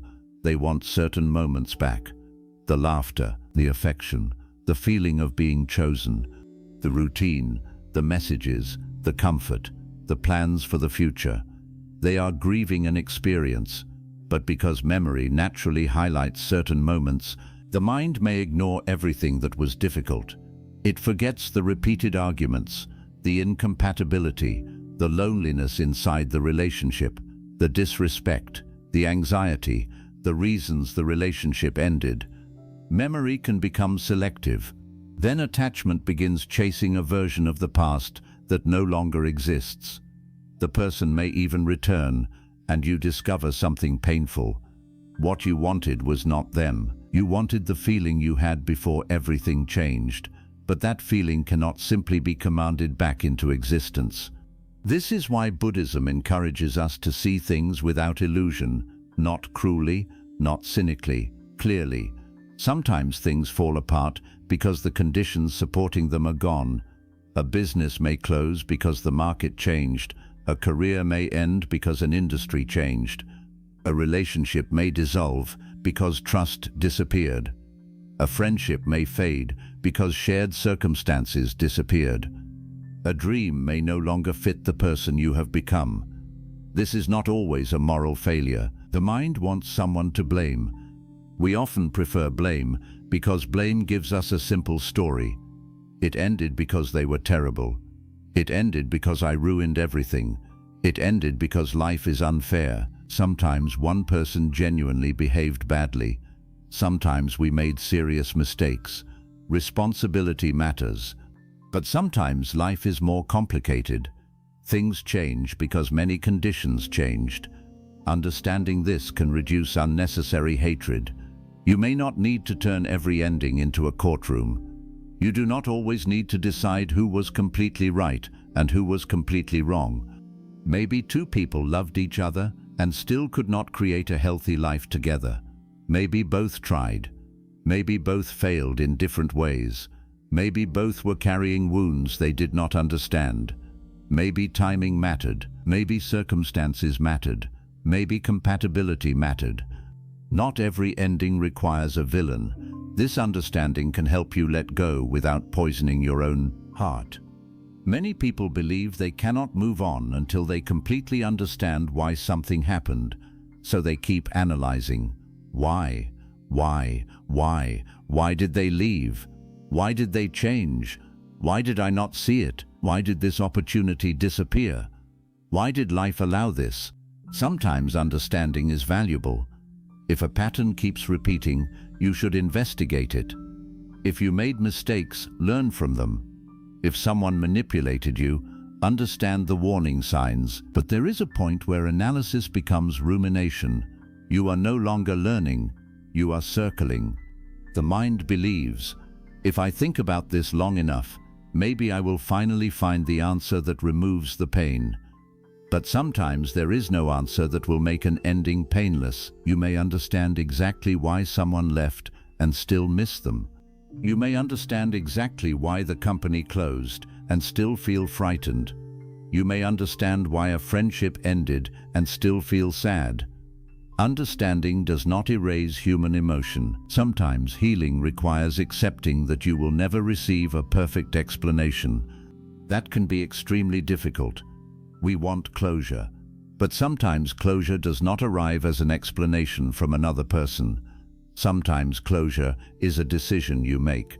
You say, I may never fully understand this, but I will stop organizing my entire life around the unanswered question. That is a form of letting go. Letting go does not mean forgetting. It does not mean pretending nothing happened. It does not mean saying the ending was acceptable. Letting go means you stop trying to force the present to become the past. You stop negotiating with what has already happened. Think about how much energy is spent arguing with reality. They should not have left. Maybe they should not have, but they did. This should not have happened. Perhaps, but it happened. My life was not supposed to go this way. According to what guarantee? We create plans. Plans are useful, but plans are not contracts with life. You can plan to marry someone, plan to build a home, plan to work until a certain age, plan to travel, plan to raise children in a particular way, plan to spend your retirement with someone. Plans guide action. But Buddhism reminds us that countless conditions influence what actually happens. You cannot control them all. This is why clinging to a single imagined future can create tremendous suffering. You do not only lose what happened, you also grieve what you imagined would happen. That can sometimes hurt even more. A relationship ends after 5 years. You are not only losing today's relationship, you may be losing an imagined wedding, an imagined home, imagined children, imagined holidays, imagined years together. These experiences never physically happened, but emotionally, you had already begun living them. Now you grieve a future that existed inside your mind. That grief is real, but recognizing what you are grieving helps. You can say, I am grieving the future I expected. This is clearer than, my entire life has been destroyed. Your life has not ended. One imagined path has ended. There may be other paths you cannot currently imagine. This is where attachment becomes dangerous. Attachment says, there was only one acceptable future. This person, this career, this house, this outcome, this version of my life. If that specific future disappears, attachment concludes. There is nothing left, but reality may contain countless possibilities outside the narrow future you imagined.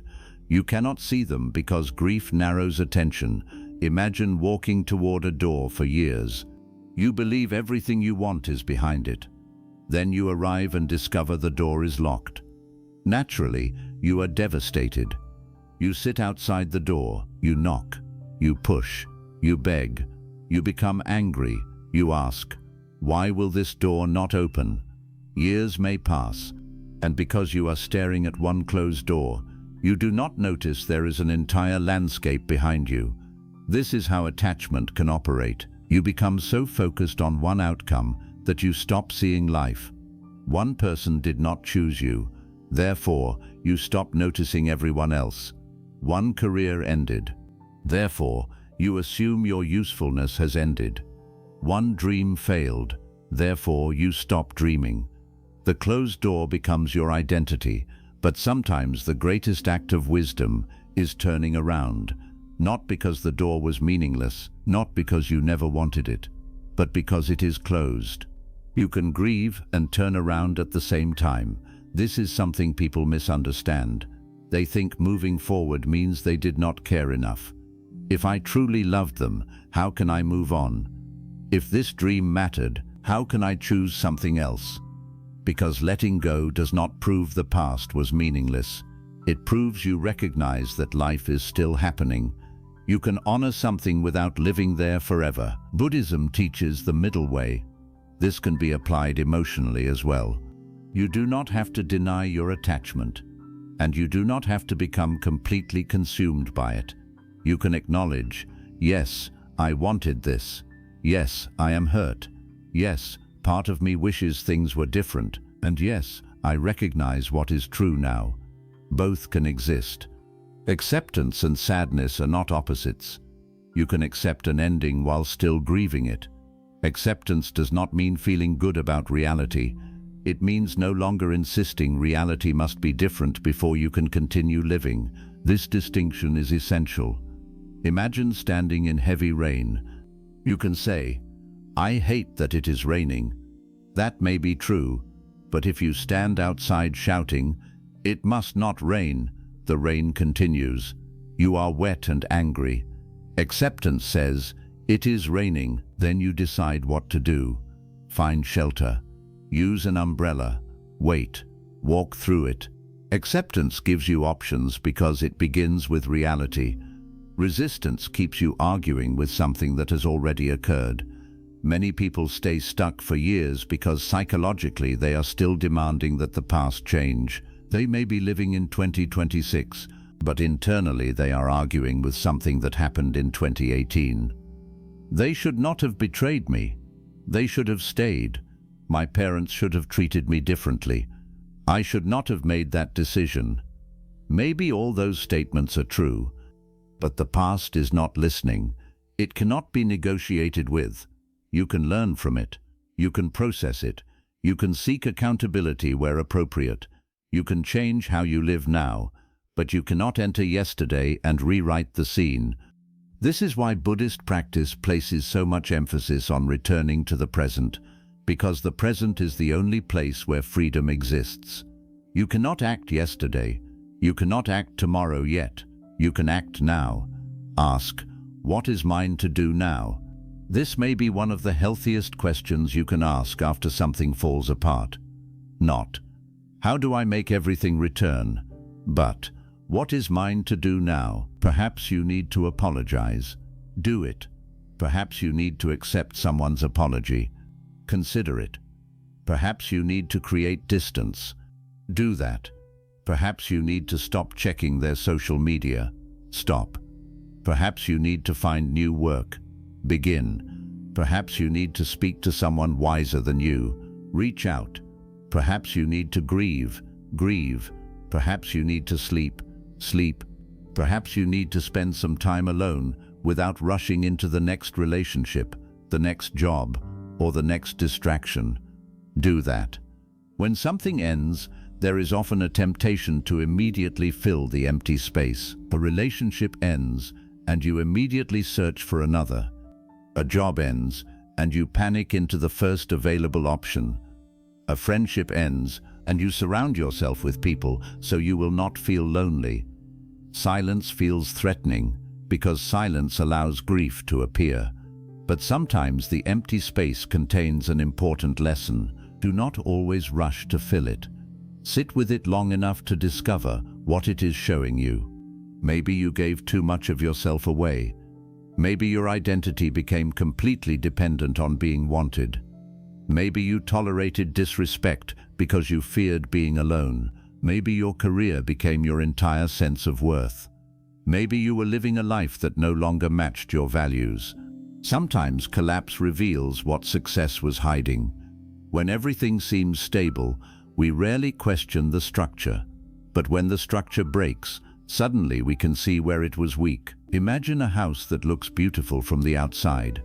Then a storm arrives. The roof leaks, the walls crack, the foundation shifts. The storm did not necessarily create every weakness.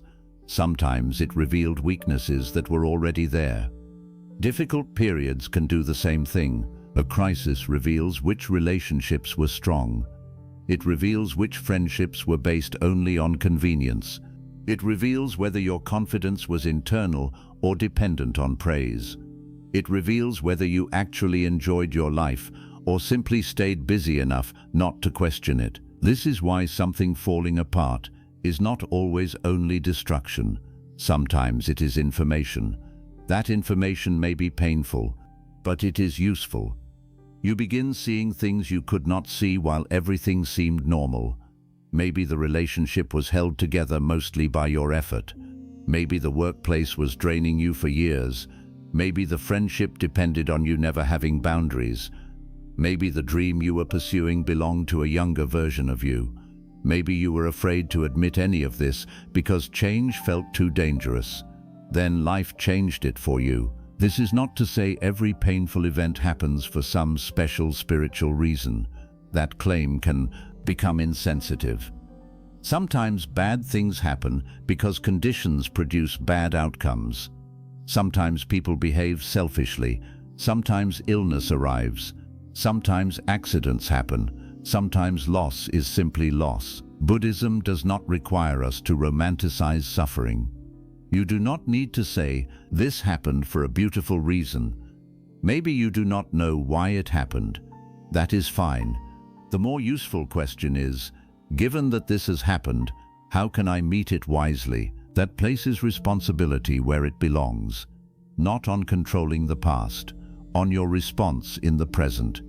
Sometimes people become obsessed with finding meaning because meaning feels safer than uncertainty, but you are allowed to say, "I do not know why." You can still grow. Growth does not require believing that every painful thing was secretly designed for your benefit. Growth means using reality as practice. Whatever appears becomes the material of the path.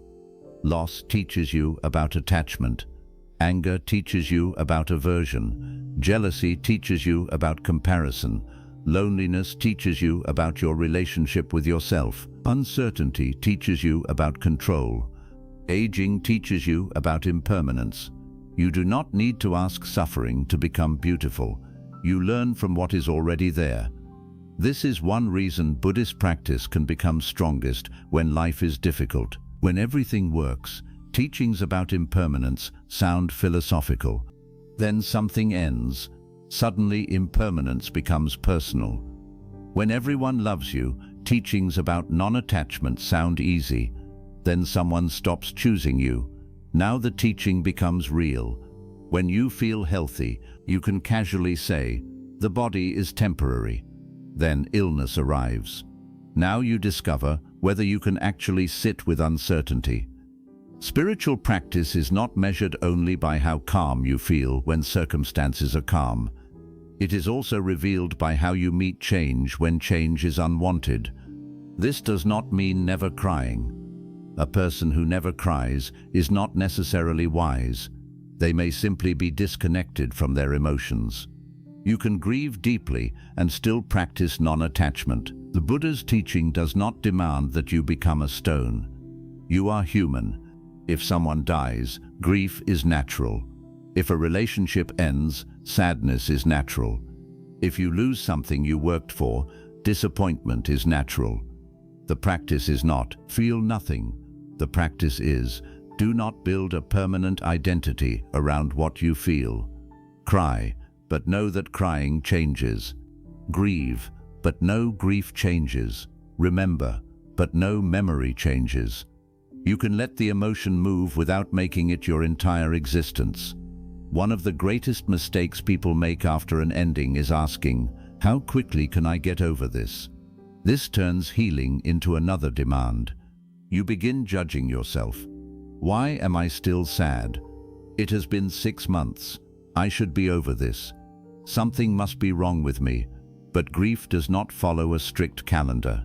The more useful question is, am I allowing this experience to move, or am I feeding it through attachment? There is a difference. You may still feel sadness after a long time.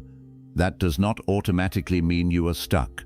But if every day you deliberately reopen the wound, check what the person is doing, reread old messages, imagine their return, compare yourself with their new life, and refuse to engage with your own present, then you are feeding the attachment. You cannot continuously water something and wonder why it keeps growing. Sometimes letting go requires practical choices. Delete the conversation if constantly rereading it keeps you trapped. Stop checking the page that hurts you.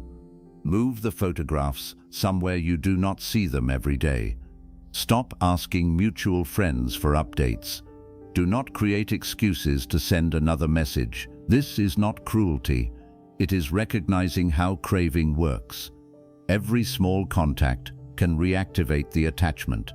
You tell yourself, "I just want to know how they are." Maybe, but be truthful. Perhaps a part of you is looking for hope. Perhaps you want evidence they miss you. Perhaps you want proof their life became worse without you. Perhaps you want to feel important again. Observe the craving without judgment. Buddhist practice begins with honesty. You do not need to shame yourself for being attached, but you do need to recognize attachment before you can loosen it. Ask, what am I actually holding on to? The person? The role? The status? The security? The routine? The imagined future? The feeling of being wanted? Sometimes this question reveals something surprising. You may realize you do not actually miss the relationship. You miss who you thought you were inside it. Perhaps you felt attractive, important, needed, chosen, safe. Now the relationship is gone, and you think the other person took those qualities with them. They did not. You had attached your sense of worth to their presence. The deeper work is not necessarily getting them back. It may be learning to stop outsourcing your identity. This can happen with careers too. Someone loses an important position. Suddenly they feel worthless. For 20 years, when people asked, "Who are you?" they answered with their profession: doctor, manager, teacher, business owner, executive. Then the position disappears.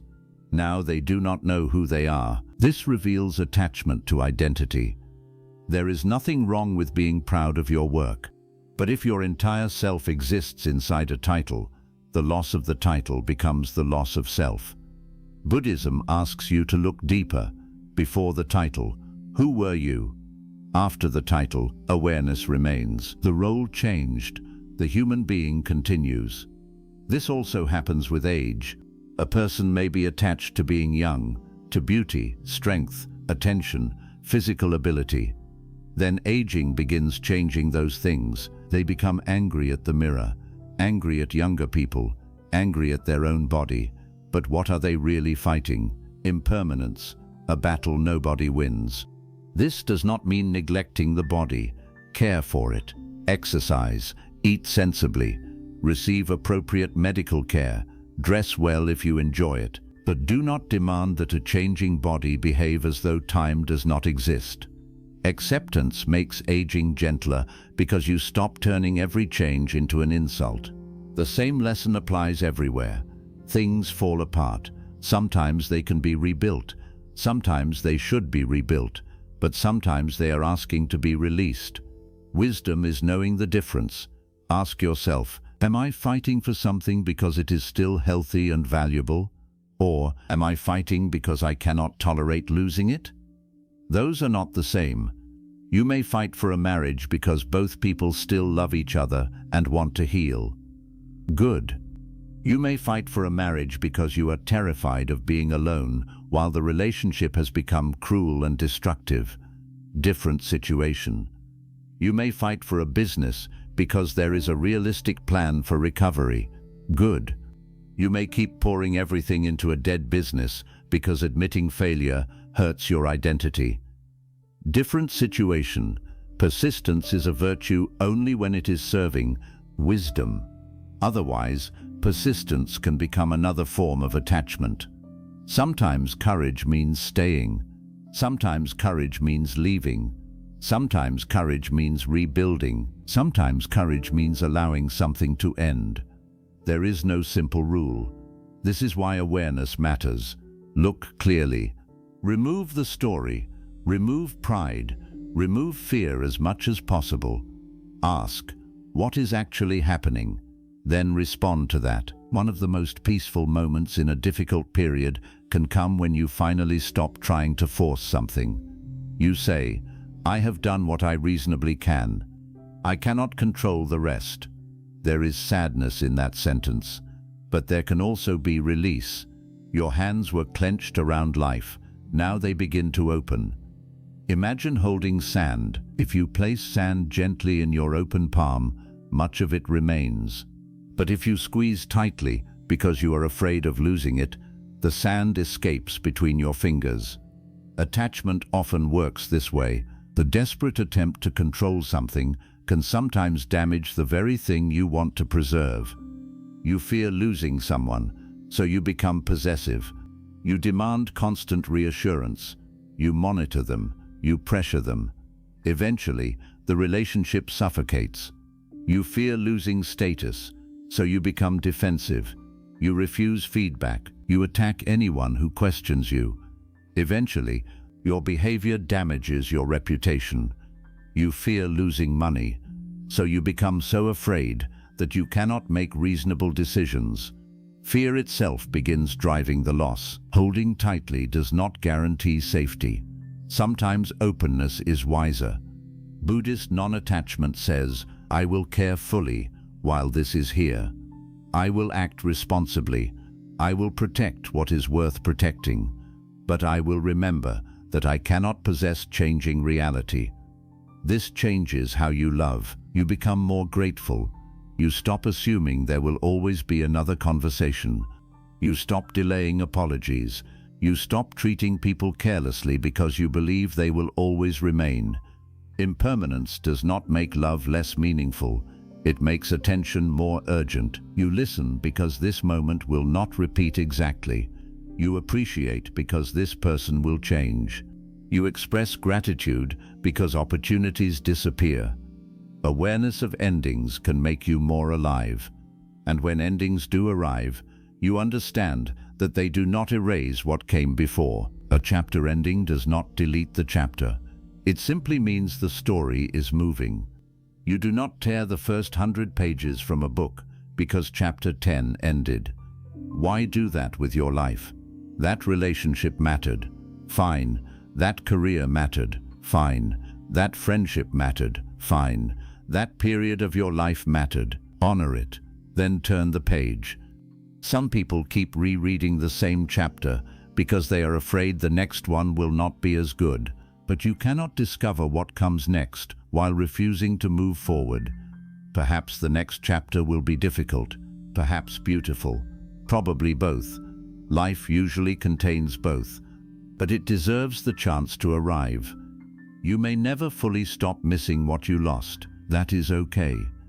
Moving forward does not always mean reaching a point where you feel absolutely nothing.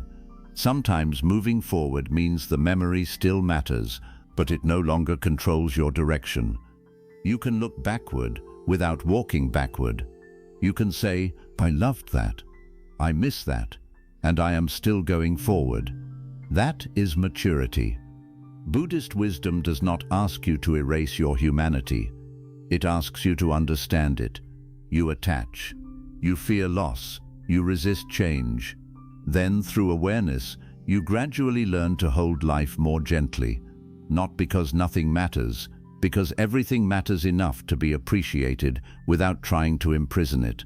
So when something feels like it is falling apart, do not immediately assume your entire life is being destroyed. Pause. Look clearly. Asks, is this something that needs repair? Is this something that needs patience? Is this something that needs honest communication? Or is this something whose season has ended? Do not answer from panic. Do not answer from pride. Do not answer from fear of being alone.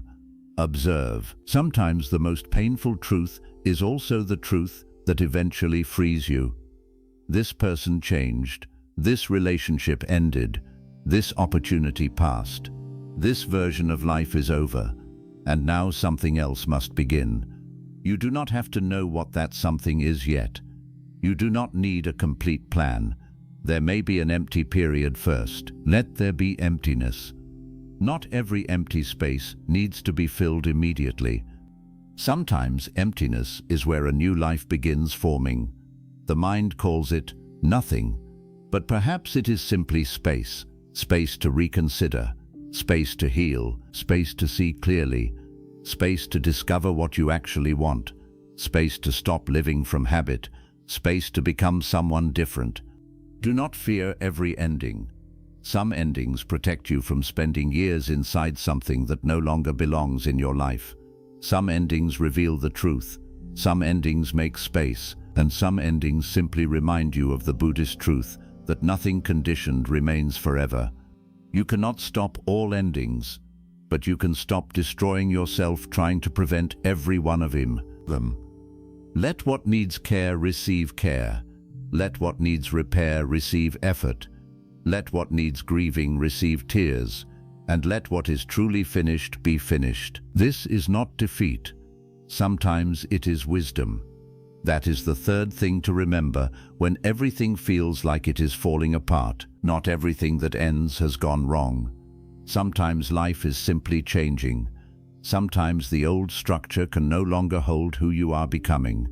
And sometimes what feels like your life falling apart is simply a chapter finally letting go of you. 4. You can suffer without making yourself suffer twice. One of the most practical Buddhist teachings about suffering is also one of the easiest to understand. Pain happens, then the mind often adds more pain. The Buddha illustrated this with the teaching of the 2 arrows. Imagine that a person is struck by an arrow. The first arrow hurts. That pain is real. But then imagine that instead of dealing with that wound, the person is struck by a second arrow. Now there are 2 wounds. According to this teaching, the first arrow represents the unavoidable pain that comes with being alive. The second arrow represents the additional suffering the mind creates around that pain. The first arrow might be rejection. The second arrow is, nobody will ever want me. The first arrow might be losing your job. The second arrow is, I am worthless. My entire future is finished. The first arrow might be illness. The second arrow is, why is this happening to me? Life is unfair. Nothing will ever be normal again. The first arrow might be betrayal. The second arrow is replaying what happened every day, imagining revenge, blaming yourself, checking what the other person is doing, and keeping the wound emotionally open. The first arrow may sometimes be unavoidable. The second arrow is often where suffering multiplies. This does not mean your pain is imaginary. It does not mean Buddhism asks you to ignore grief, fear, anger, or disappointment. That would be misunderstanding the teaching. If something hurts, it hurts. If someone you love dies, grief is natural. If someone betrays you, pain is natural. If your health changes unexpectedly, fear is natural. If you lose something you worked hard for, disappointment is natural. The first arrow is part of human life. No spiritual teaching can make you completely immune to it. The Buddha himself taught because suffering exists. Buddhism does not begin with pretending life is painless. It begins with looking directly at suffering and understanding how it works. What Buddhist practice asks is, once pain has arrived, what are you doing with it? Are you allowing yourself to experience the pain? Or are you turning one painful event into a permanent mental prison? This distinction matters. Suppose someone says something cruel to you. The words are spoken once. Maybe the conversation lasts 5 minutes. You go home. The conversation is over. But inside your mind, it continues. You replay their words. You imagine what you should have said. You imagine confronting them tomorrow. You think, how dare they speak to me like that? Then you imagine telling another person. You become angry again while explaining it. That night, you replay it once more. The next morning, the first thought in your mind is, I cannot believe they said that. The external event happened once, but psychologically, you experienced it again and again. Every replay fires another arrow. The person may have hurt you for 5 minutes. Your mind can continue hurting you for 5 days, sometimes 5 years. This is one of the painful truths Buddhist awareness reveals. Someone else may have caused the original wound, but eventually we have to notice how we keep reopening it. That is not about blaming the victim. It is about recovering your freedom. If another person did something harmful, they remain responsible for what they did. But if your entire emotional life remains controlled by what they did 20 years later, then part of your healing depends on what you do now. You cannot change their action. You can gradually change your relationship to the memory. This is where the second arrow teaching becomes powerful. Imagine that you are betrayed by someone you trusted. The first arrow is painful enough. Trust is broken. Your image of the relationship changes. Maybe your plans change. Maybe your sense of security disappears. You feel shock, anger, sadness, confusion. All of that belongs to the first wound. Then the mind begins adding meaning. I was stupid. I should have known. I can never trust anyone again. I wasted years of my life. They destroyed me. I must prove that I am better without them. I need them to regret losing me. What did that other person have that I did not? Now another layer begins. You are no longer only grieving betrayal. You are attacking yourself, comparing yourself, predicting a lonely future, trying to control another person's regret, trying to rewrite the past. This layer may become more exhausting than the original event. The same happens after failure. Perhaps you start a business and it fails. That is painful. Money may be lost, time may be lost, plans may have to change. Those consequences are real. But then comes the second arrow. I am a complete failure. I should never have tried. Everyone must think I am foolish. I always make the wrong decisions. I will never succeed at anything. Now one unsuccessful business has become an identity. Notice what the mind has done. An event became a definition of the self. This is one of the most destructive forms of second arrow suffering. A relationship failed, therefore I am unlovable. A project failed, therefore I am incompetent. Someone criticized you, therefore I am worthless. A child made a choice you dislike, therefore I failed as a parent. Something painful happened. Then the mind says, this tells me who I am. But does it? Maybe it tells you something happened. Maybe it tells you a decision did not work. Maybe it tells you someone else behaved badly. Maybe it tells you conditions changed. That does not automatically create a final judgment about your entire existence.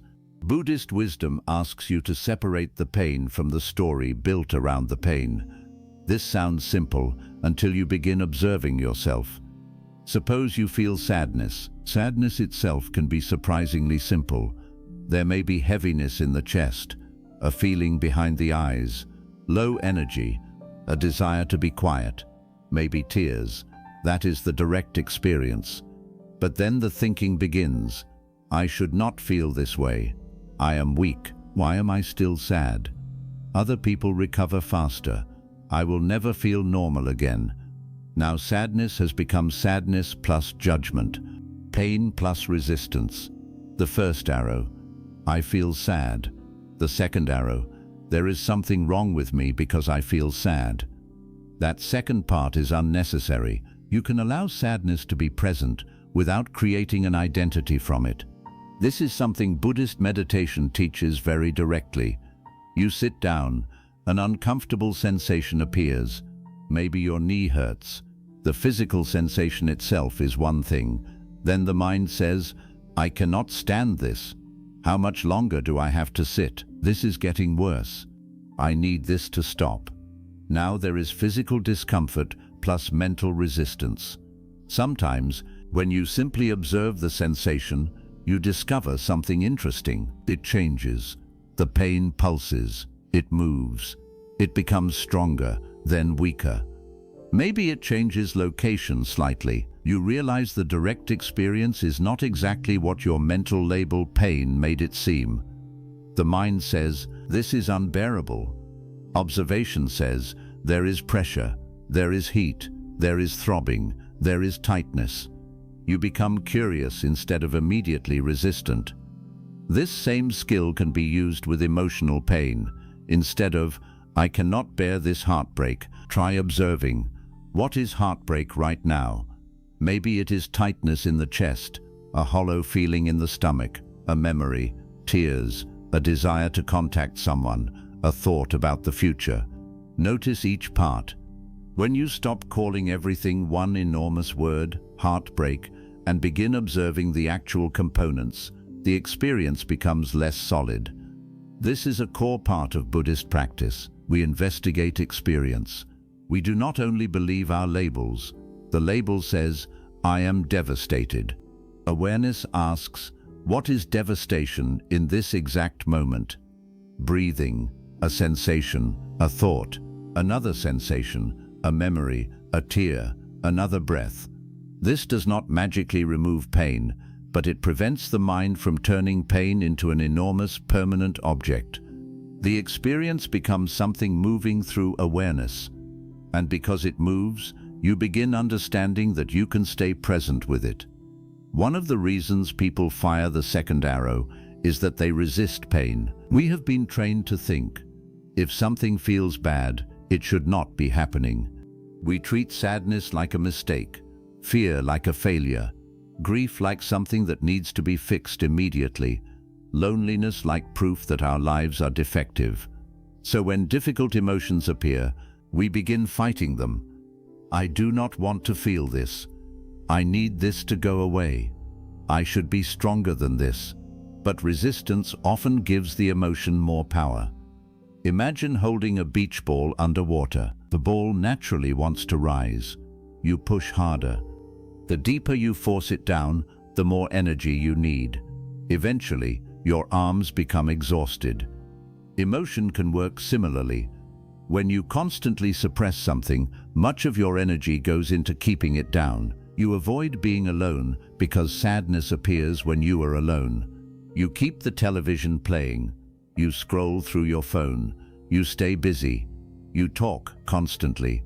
You find another relationship immediately. You eat when you are not hungry. You shop. You work all night. Anything to avoid sitting quietly with what hurts. The distraction may help temporarily, but the underlying pain remains. Sometimes it grows because it was never allowed to be experienced. Buddhist practice offers a different possibility. Instead of saying, "Go away," you say, "This is here.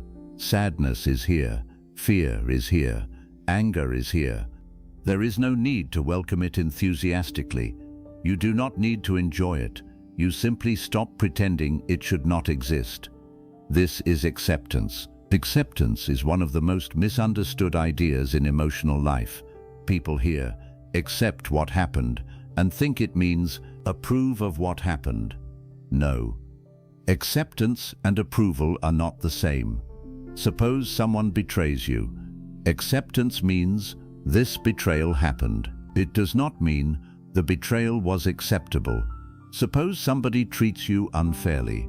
Acceptance means, "This is the reality I am dealing with." It does not mean, "I should allow them to continue." You can accept reality and still set boundaries. You can accept a diagnosis and still pursue treatment. You can accept that a relationship ended and still wish it had not. You can accept that you made a mistake and still work to repair the consequences. Acceptance simply means you stop wasting energy arguing with the fact that something has already happened. Consider the thought, "This should not have happened." Perhaps morally, that is true. Maybe someone genuinely should not have behaved that way, but once it has happened, repeating, "It should not have happened," does not reverse time. The event remains. The useful question becomes, given that it happened, what do I do now? This movement from resistance to response can save enormous emotional energy. The second arrow often begins with the words, "should have." I should have known. I should have left sooner. I should have studied harder. I should have noticed the signs. They should have respected me. They should have stayed. My parents should have understood me. My children should behave differently. Some of these judgments may be accurate. Perhaps you really should have done something differently, then learn from it. But there is a difference between reflection and punishment. Reflection says, "I see what went wrong. Next time, I will respond differently." Punishment says, "I cannot forgive myself for not knowing then what I know now. That is unreasonable. You made yesterday's choices with yesterday's understanding. Maybe you ignored warning signs. Learn from that. Maybe you were naive. Become wiser. Maybe you behaved badly. Take responsibility. Apologize where necessary. Correct what can be corrected." But endless self-punishment does not improve the past. If beating yourself emotionally could rewrite yesterday, perhaps it would have a purpose. It cannot. At some point, regret must become wisdom. Otherwise, it remains another arrow. This also applies to guilt. There is useful guilt and destructive guilt. Useful guilt says, "I behaved in a way that does not align with my values." Good. That can produce change. Destructive guilt says, Because I behaved badly, I am permanently bad. That creates paralysis. Buddhist ethics focuses strongly on intention, action, consequence, and learning. You acknowledge harmful conduct. You develop remorse where appropriate. Then you cultivate better action. The purpose is transformation, not eternal self-hatred. If you keep punishing yourself without changing, the punishment is useless. If you learn, correct your behavior, and become more mindful, then the mistake becomes part of your education. Do not confuse suffering with accountability. You do not prove that you regret something by remaining miserable forever. The same principle applies to anger toward other people. Someone harmed you. Anger may arise naturally. Sometimes anger contains useful information. It tells you, a boundary was crossed. This was unjust. I need to protect myself. Listen to that information. But then notice when useful anger turns into mental poison. You wake up thinking about the person. You imagine them suffering. You check whether life is punishing them. You want them to fail. You want them to feel exactly what you felt. You rehearse revenge. At that point, who is carrying the anger? You are. The other person may be enjoying breakfast. Meanwhile, you are drinking the emotional poison. This is why Buddhism places such emphasis on releasing hatred. Not because the person who harmed you necessarily deserves your forgiveness. Sometimes the word forgiveness itself can feel premature. Release resentment because you deserve freedom from constantly carrying them inside your mind. Hatred creates a strange attachment. You may think you have detached from someone because you no longer speak to them, but if you think about them every day with anger, they are still occupying your consciousness. You changed the emotional flavor of the attachment. Love became hatred, but the attachment remains. True letting go is deeper. It means the person slowly stops controlling your internal state. Their name appears. You notice. A memory appears. You notice. You may still dislike what happened, but your body no longer enters the same fire every time. That is progress. It often takes time. Do not create another second arrow by judging how slowly you heal. People make this mistake constantly. They think, I understand the teaching. Why am I still angry? Because understanding intellectually and transforming emotional conditioning are different things. You may know that resentment hurts you and still feel resentment. That does not mean the practice has failed. Notice it. Do not feed it. Over time, the habit can weaken. Imagine a fire. Anger is burning. Every time you replay the insult, you add wood. Every time you imagine revenge, another piece of wood. Every time you tell the story in a way designed to become angry again, more fuel. Then you ask, why is the fire still burning? Because you keep feeding it. If you stop adding fuel, the fire may not disappear instantly. The existing wood still burns, but eventually it weakens. Emotional suffering often works this way. You do not have to force the emotion to disappear. Stop feeding it unnecessarily. This is the practice. A painful memory appears. You notice. Do you need to follow it? Not necessarily. Maybe the mind starts. I cannot believe they. You recognize the path. You have walked it 1,000 times. You know where it leads. Anger, sleeplessness, tension. Maybe this time you simply say, yes, that happened, and return attention to the present. That is not suppression. Suppression would say, I refuse to feel anything. Mindfulness says, I know what this thought is, and I do not need to continue it. There is a big difference. The second arrow also appears through comparison. You are experiencing difficulty. Then you look at someone else and think, they have everything. Why is their life easier? Why did they get what I wanted? Why am I struggling while they are happy? Now your original problem has gained another layer. You suffer from your difficulty and from someone else's apparent success.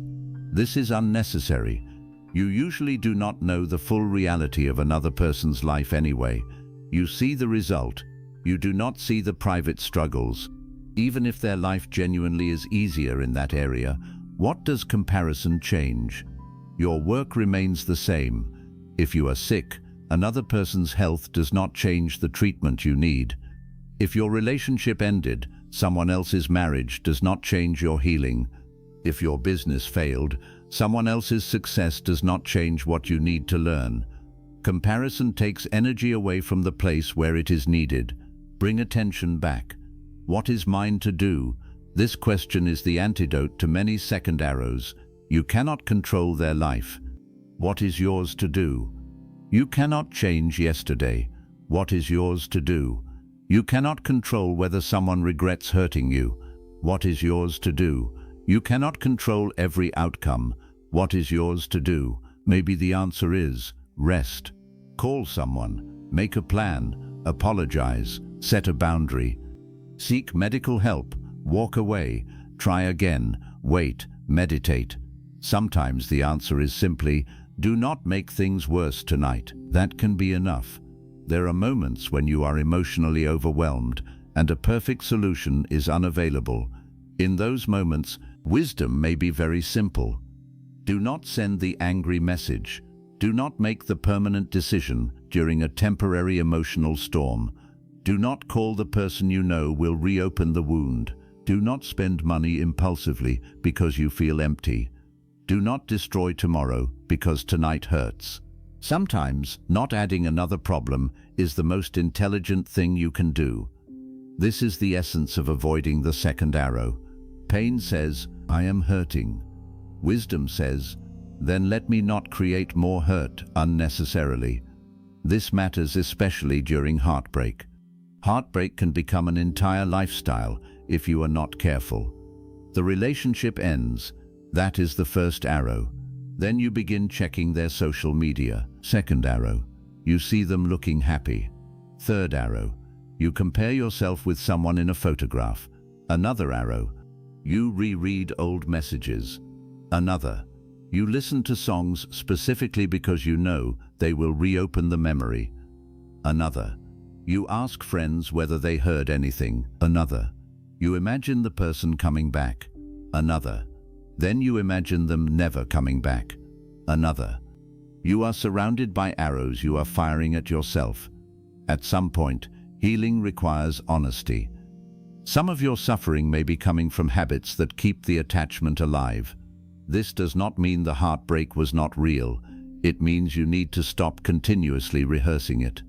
Maybe you need distance, real distance, not, I am not speaking to them, but I check their page every morning. That is not distance.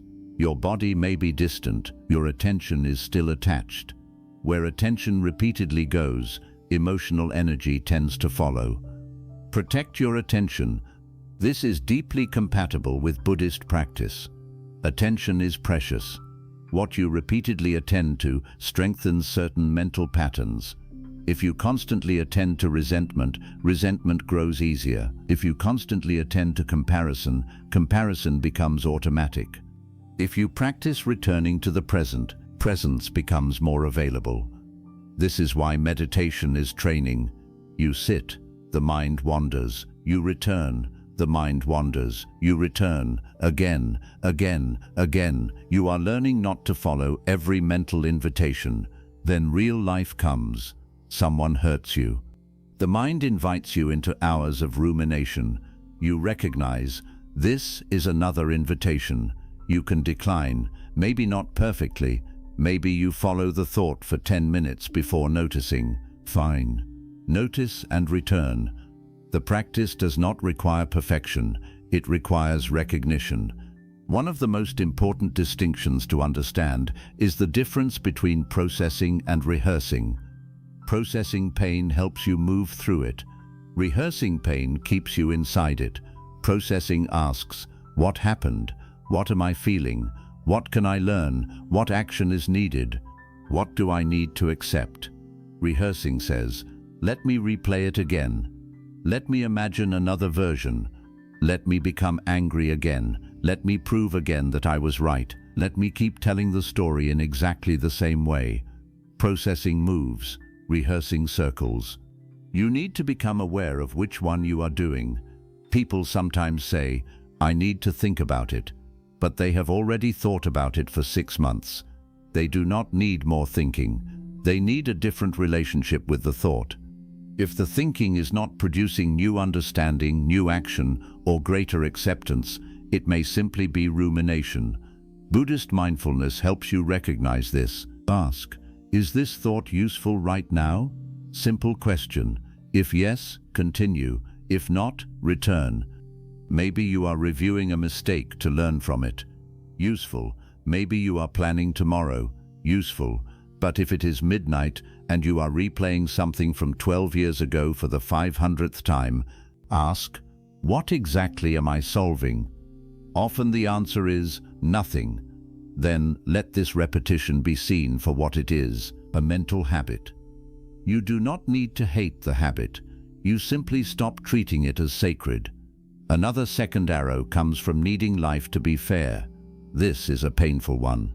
The mind says, I was a good person. Why did this happen? I treated them well. Why did they betray me?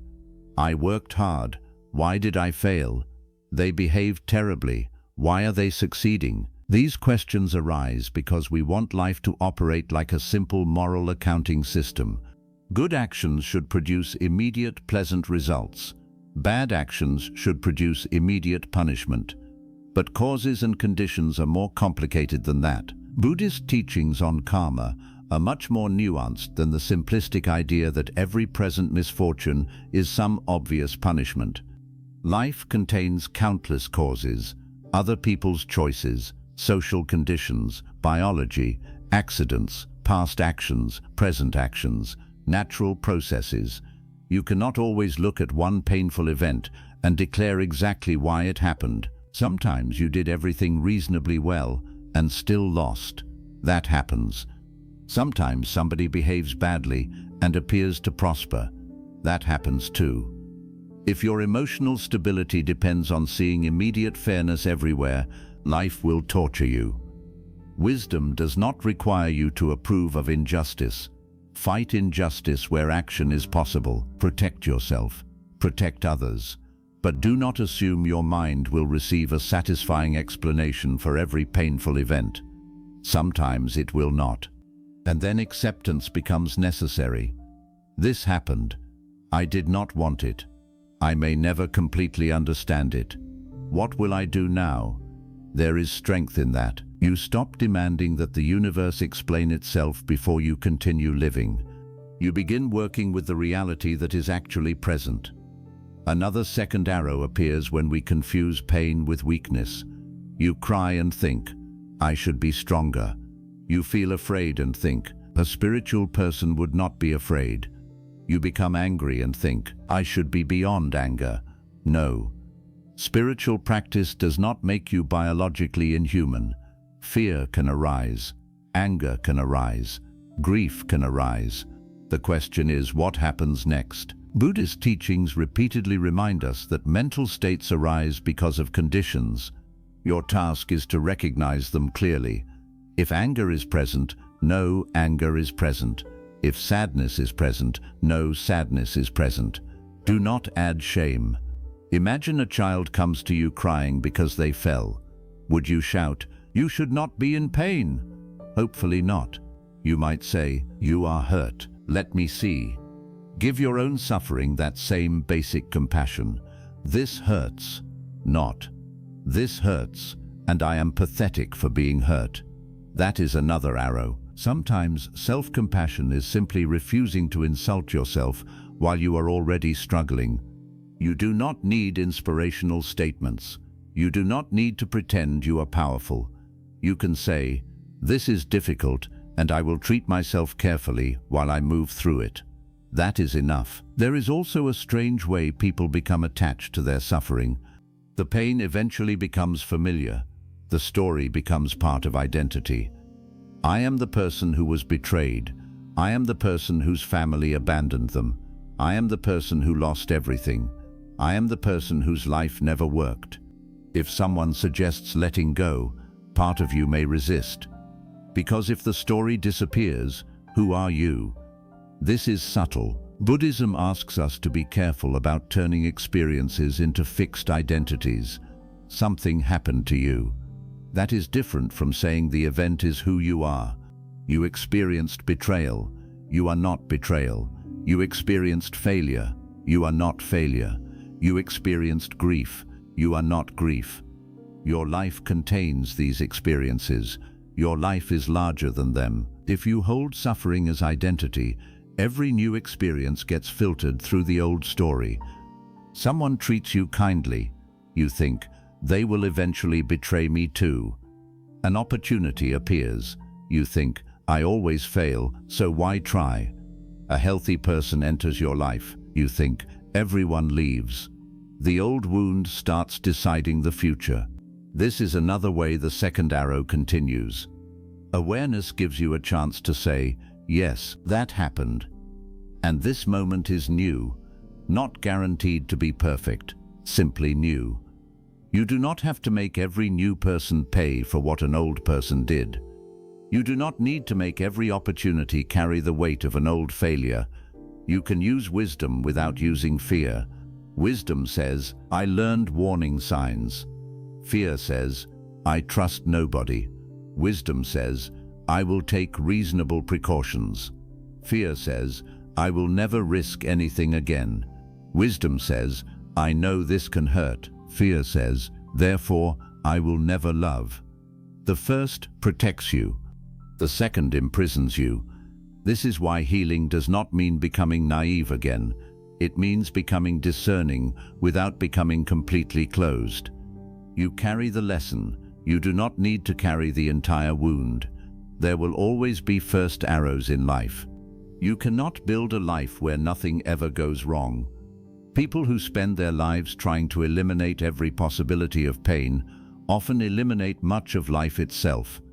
If you never love, you reduce the risk of heartbreak, but you also reduce intimacy.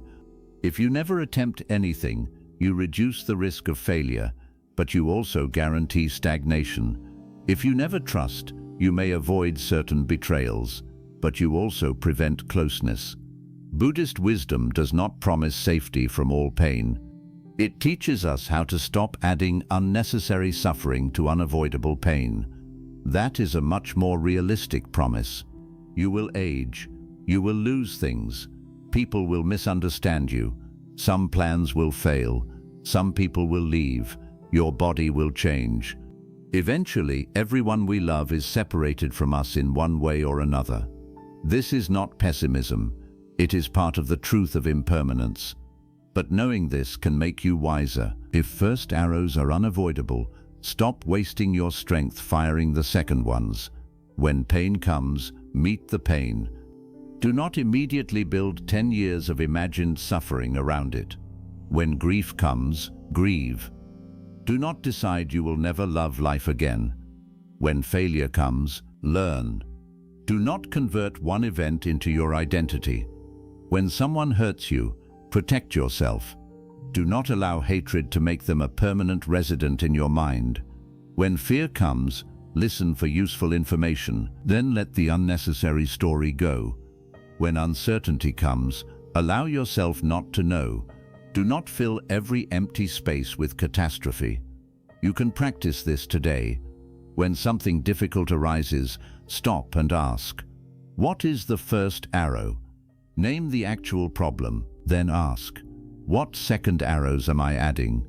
Perhaps the first arrow is, my friend cancelled our plans. The second arrow, they do not value me. Nobody wants to spend time with me. Perhaps the first arrow, I made a mistake at work. The second arrow, I am going to be fired. My career is ruined. Perhaps the first arrow, my partner seems quieter today. The second arrow, they do not love me anymore. Perhaps the first arrow, I have a health appointment next week. The second arrow, I probably have something terrible. Learn to separate the two. Deal with the first arrow, question the second. This single practice can change how you move through difficult periods. You become more precise, less dramatic, more grounded. Not because you no longer care, because you stop allowing imagination to become another enemy. Sometimes you may discover the first arrow is much smaller than the story around it. Other times, the first arrow is genuinely enormous. There are losses so deep that no clever perspective makes them small. In those moments, the principle still matters. If the wound is already enormous, why add punishment? Why tell yourself you should be handling it better? Why imagine every future day being equally painful? Why compare your grief with someone else's? Why attack yourself while you are already wounded? Let the wound be one wound. Care for it. Be patient with it. Get help when needed. Some suffering needs community. Some needs professional support. Some needs medical treatment. Some needs time. Buddhist practice is not a replacement for practical care. If the body is injured, treat the body. If there is a serious problem, address it. Mindfulness should bring you closer to reality, not away from it. The teaching of the two arrows is not, everything is just in your mind. That is false. Real events hurt. The teaching is, do not let the mind unnecessarily multiply the hurt. That is far more useful. So when the next difficult moment arrives, remember this image. An arrow has struck. Pause. Before reacting, ask, do I need to shoot another one? Maybe you were rejected. That hurts. Do not add, I am unworthy. Maybe someone disappointed you. That hurts. Do not add, everyone will betray me. Maybe you failed. That hurts. Do not add, my life is finished. Maybe you are afraid. That is human. Do not add, I am weak for being afraid. Feel what is real. Release what is invented. Respond to what can be changed. Accept what cannot be changed right now. And when the mind begins reopening yesterday's wound, notice what it is doing. You can say, I have already felt this. I do not need to hurt myself with it again right now. Then return to the breath, to the body, to the room, to the action in front of you. This is not avoidance. It is refusing to keep bowing to suffering after the lesson has already been heard. Your mind may try again. Let it return again. That is practice. You may have been struck by something painful that you never chose, but you still have some choice about what you do with the wound. Do not turn pain into identity. Do not turn uncertainty into catastrophe. Do not turn disappointment into self-hatred. Do not turn betrayal into lifelong bitterness. Do not turn one ending into a judgment about your entire future. Let pain be pain. That is already enough. You do not need to make yourself suffer twice. That is the fourth thing to remember when everything feels like it is falling apart. Life may fire the first arrow. Do everything you can to stop firing the second one yourself. 5. Losing control does not mean you have lost all power. One of the greatest sources of suffering is the belief that if you cannot control everything, then you are helpless. This belief becomes especially strong when life suddenly changes. Someone leaves. A doctor gives you news you did not expect. A company makes a decision you cannot change. Money becomes uncertain. Your child makes choices you disagree with. A relationship becomes distant. A plan you spent years building collapses. And immediately the mind begins searching for control. How do I make this stop? How do I make them understand? How do I make them come back? How do I guarantee that nothing worse happens? How do I force life to return to normal? The mind believes that if it can somehow control every outcome, fear will disappear. But this creates another problem. Much of life cannot be controlled. Other people have their own minds. Bodies change. Circumstances shift.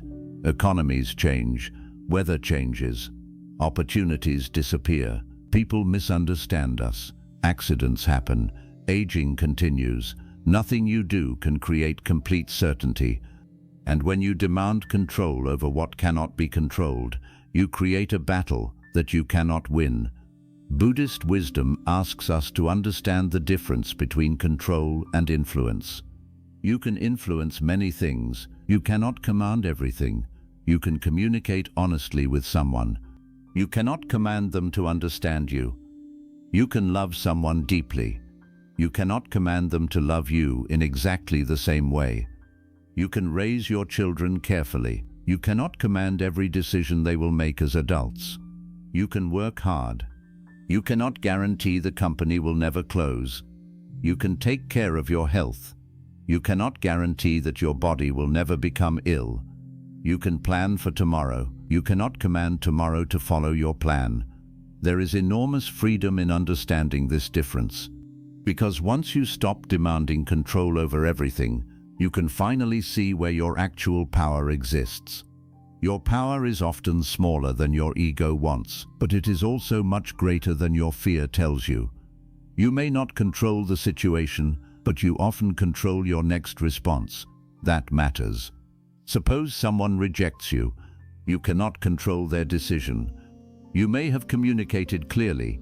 You may have behaved well. You may genuinely wish they had chosen differently, but at some point, their decision belongs to them. Your suffering becomes much worse when you refuse this fact. You call again. You send another message. You try to convince them. You explain yourself repeatedly. You ask, "What did I do wrong? What can I change? What do you need me to become?" You believe that if you find the right sentence, the right behavior, the right apology, or the right amount of effort, you can force their feelings to change. Sometimes communication does repair relationships, but sometimes the answer is simply no. And no is painful. But when someone has clearly chosen something, continuing to fight their choice can destroy your dignity. At that moment, your power is not making them choose you. Your power is choosing what you do after they do not. That is where freedom begins. You can keep chasing, or you can step back. You can keep begging for clarity, or you can accept what their actions are showing you. You can spend months trying to change their mind, or you can begin rebuilding your own life. Their decision is outside your control. Your response is not completely outside your control. This distinction is extremely important. Buddhist teachings repeatedly remind us that suffering grows from craving. Craving does not only mean wanting pleasure. Craving can also mean demanding that reality behave according to our wishes. This must happen. They must stay. This must work. I must get this outcome. Nothing must change. When the demand becomes rigid, the mind becomes trapped. Your emotional state now depends on conditions you cannot command. If the person returns, you feel okay. If they do not, you collapse. If the application is approved, you feel worthy. If it is rejected, you feel worthless. If people praise you, you feel confident. If they criticize you, you lose confidence. Your entire inner life becomes controlled by external events. Then you may say, "Life is controlling me." But often the deeper issue is that you have attached your well-being to things you never fully controlled. This does not mean you should stop caring about outcomes. Of course, outcomes matter. If you apply for a job, you want the job. If someone you love is ill, you want them to recover. If you are building a business, you want it to succeed. If you are studying, you want good results. Buddhist non-attachment does not mean becoming indifferent. It means understanding. I will make the best effort I can, while recognizing that effort does not guarantee the outcome. This is a mature way to live. You become responsible without becoming controlling. There is a difference. Responsibility asks, "What can I do?" Control says, "How do I make reality obey me?" Responsibility works with conditions. Control fights them. Suppose you have an important interview. What is under your influence? You can prepare. You can research. You can sleep properly. You can dress appropriately. You can arrive on time. You can answer sincerely. You can practice. Those things belong to your effort. What does not fully belong to you? Who else applies? What the interviewer personally prefers? Whether the company changes its budget? Whether another candidate has more experience? Whether the position is cancelled?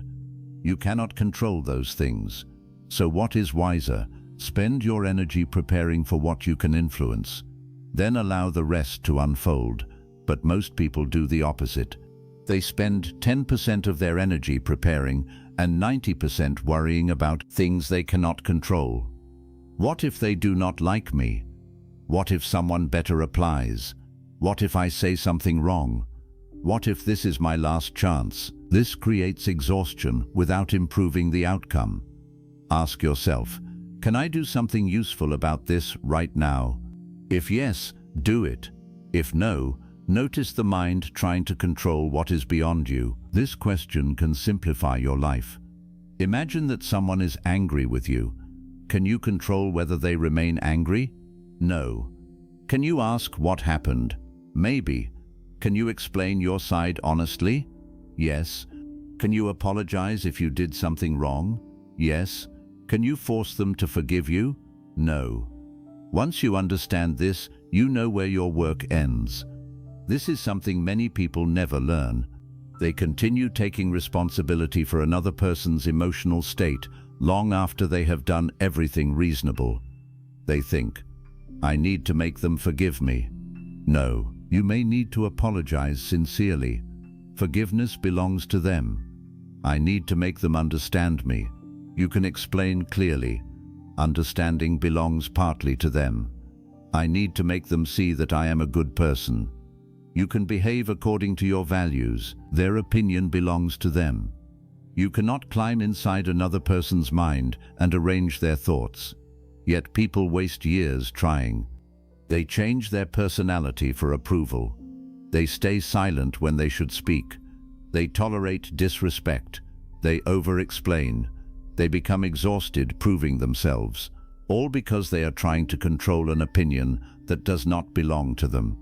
Buddhist practice invites you to loosen this craving. You begin saying, I will be responsible for my intention and conduct. I cannot control every interpretation. This is liberating. Someone can misunderstand you. That is uncomfortable. But misunderstanding does not automatically require you to spend hours defending yourself. Sometimes explanation is appropriate. Explain once, maybe twice. But eventually, another person's interpretation belongs to them. This becomes even more important with criticism. Many people secretly want something impossible. They want to live in such a way that nobody criticizes them. Think about how unrealistic that is. If you speak, somebody dislikes what you say. If you remain silent, someone calls you weak. If you succeed, someone calls you arrogant. If you fail, someone calls you incompetent. If you set boundaries, someone calls you selfish. If you have no boundaries, someone takes advantage of you. If you change, people say you forgot who you were. If you stay the same, people say you never grow. There is no life you can build that guarantees universal approval. Trying to control everyone's opinion is a path toward emotional slavery. You need a more stable foundation. Ask, did I act according to my values? Was I honest? Was I unnecessarily cruel? Is there useful feedback here? If criticism contains truth, learn from it. If criticism is false or malicious, you do not need to build your life around it. This is where wisdom is different from ego. Ego says, nobody should criticize me. Wisdom says, some criticism may help me, some may not. I will examine it. That puts power back where it belongs, not in controlling whether criticism appears, in controlling how carefully you respond. There is a beautiful simplicity in asking, what is still mine? When everything feels like it is falling apart, ask this. Maybe your relationship is ending. What is still yours? Your conduct, your boundaries, your time, your attention, your future choices, your ability to learn. Maybe you lost your job. What is still yours? Your experience, your skills, your ability to apply elsewhere, your spending decisions, your daily routine, your willingness to learn something new. Maybe you are dealing with illness. What is still yours? following appropriate medical advice, taking medication correctly if prescribed, resting, eating carefully, asking questions, seeking support. Your attitude toward the treatment process. You cannot command the body, but you are not completely powerless. Maybe your adult child made a decision you strongly dislike. You cannot live their life. What is still yours? The way you speak. Whether you become controlling, whether you communicate concern respectfully, whether you create healthy boundaries, whether you keep your own life meaningful instead of obsessing over theirs. This question turns helplessness into clarity. What is still mine? Even in extremely restricted circumstances, something often remains. Perhaps only a small choice, but small choices matter. The mind often dismisses small actions because it wants dramatic control. You are overwhelmed by financial problems. Someone says, start by writing down every expense. The mind thinks, that will not fix everything. Correct, it will not fix everything, but it may fix the next part. You are struggling emotionally. Someone suggests, get out of bed, shower, eat something, go outside. The mind says, that will not solve my life. Correct, it will not solve your entire life. But maybe your entire life does not need to be solved in one action. The obsession with total solutions makes us underestimate partial improvements. This is dangerous. People wait for the perfect solution and ignore useful small steps. Buddhism repeatedly brings attention back to what is directly in front of us. This breath, this step, this action. A life changes through countless small moments, not one magical moment. Suppose your house is extremely messy. You look at everything and feel overwhelmed. Your mind says, I need to fix the entire house.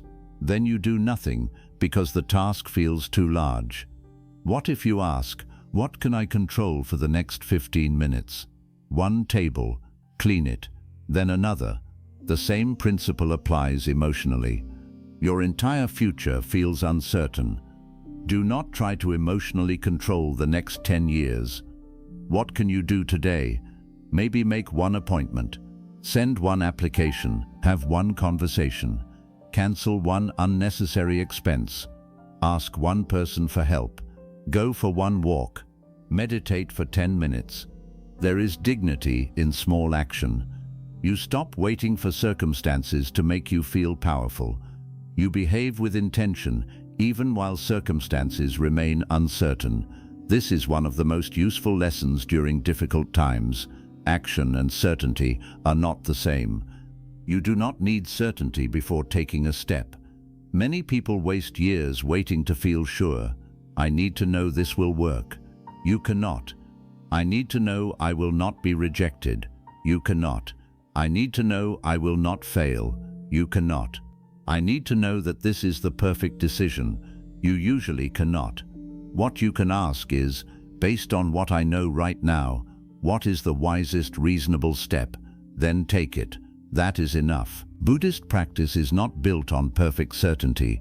It is built on awareness, intention, and wise action under changing conditions. Consider how often fear disguises itself as planning. You tell yourself, I am just thinking ahead. But you have been imagining the same disaster for 3 hours. That is not planning. Planning leads to action. Worry circles without moving. Planning says, if I lose this job, I should have 3 months of savings. Useful. Then you begin saving. Worry says, what if I lose the job? What if I cannot find another? What if everything gets worse?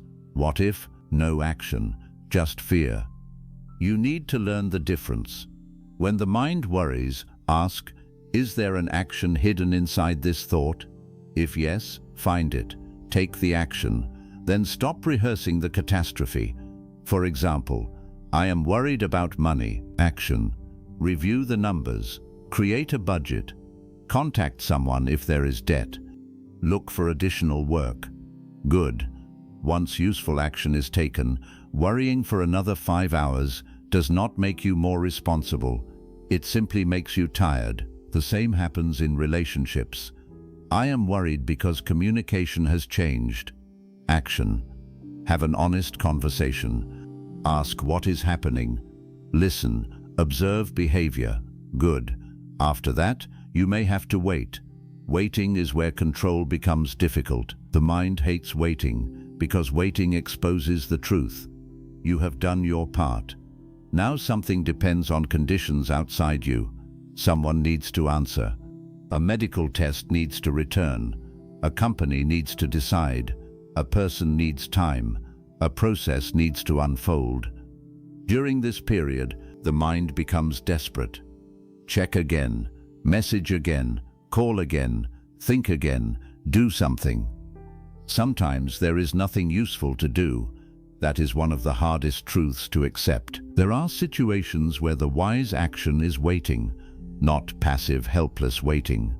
Conscious waiting. You have taken reasonable action. Now you refuse to torture yourself, pretending that constant mental activity will accelerate reality. This is a powerful form of discipline. Can you allow something to remain unresolved for one day? Can you go to sleep without having the answer? Can you allow another person's space to decide? Can you allow a process to unfold? The mind says, if I stop thinking about it, I am losing control. But thinking is not control. Thinking about a medical result all night does not change the laboratory. Thinking about whether someone will text does not move their fingers. Thinking about tomorrow's decision does not make tomorrow arrive faster. Sometimes the strongest thing you can do is stop pretending your worry has power over the outcome. Come back to what is actually happening. You are sitting here. You are breathing. You have done what you can. Now wait. This is not easy, but it protects your mind from unnecessary suffering. Another area where people desperately seek control is the past. This sounds strange because intellectually everyone knows the past cannot be changed. But emotionally, people spend years trying. They replay situations. If only I had said this. If only I had gone there. If only I had noticed. If only I had chosen differently. The mind rewrites the scene endlessly. Why? Partly because imagining an alternative gives a temporary feeling of control. You think, if I can understand exactly what I should have done, maybe I can somehow undo the pain.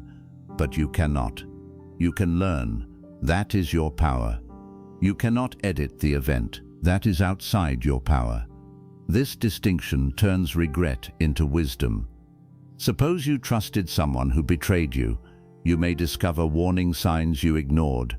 Good. Learn them. Your power exists in recognizing them next time.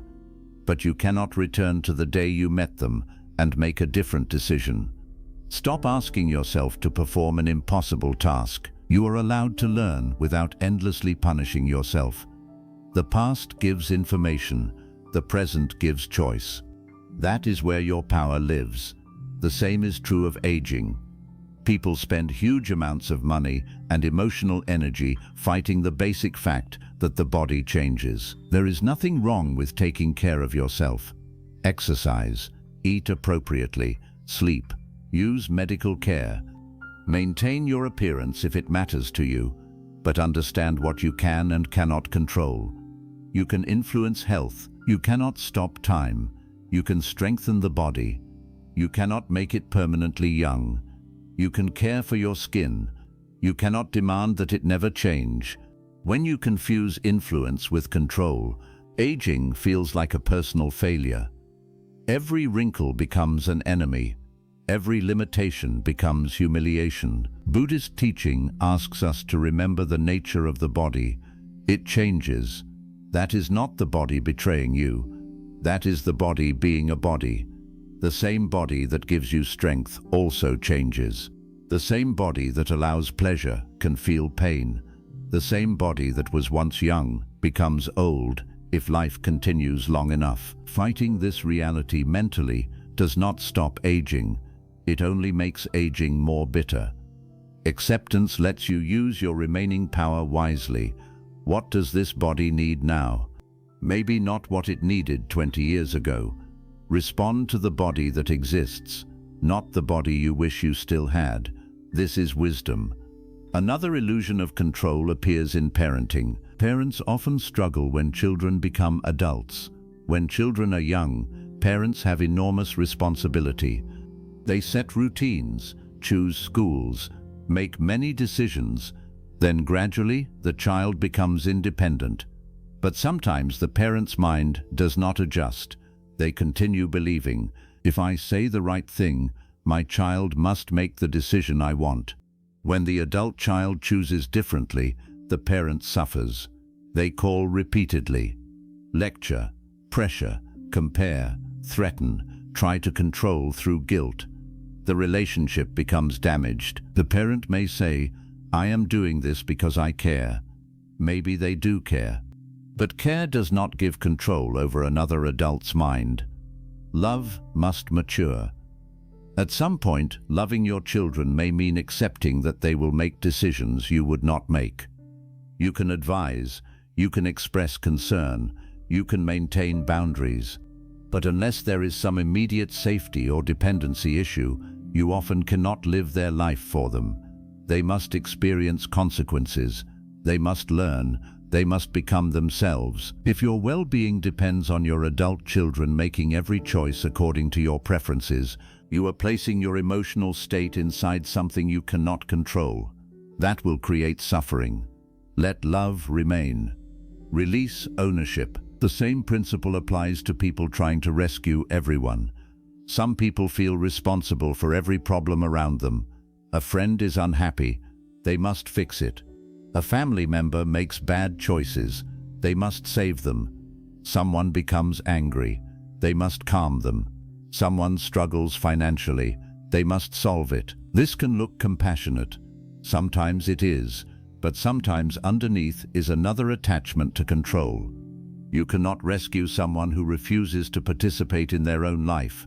You can support them, offer resources, listen, help reasonably, but there is a point where your help can become enabling or self-destruction. Buddhist compassion needs wisdom. Compassion without wisdom can burn you out. You are not required to destroy yourself proving that you care. There are people you cannot change. Read that carefully. There are people you cannot change. You can love them. You can encourage them. You can set an example. But if they repeatedly choose the same harmful behavior, eventually you have to see reality. Your power may not be changing them. Your power may be changing your access to them, your boundaries, your participation, your expectations. Suppose someone repeatedly speaks disrespectfully to you. You have asked them to stop.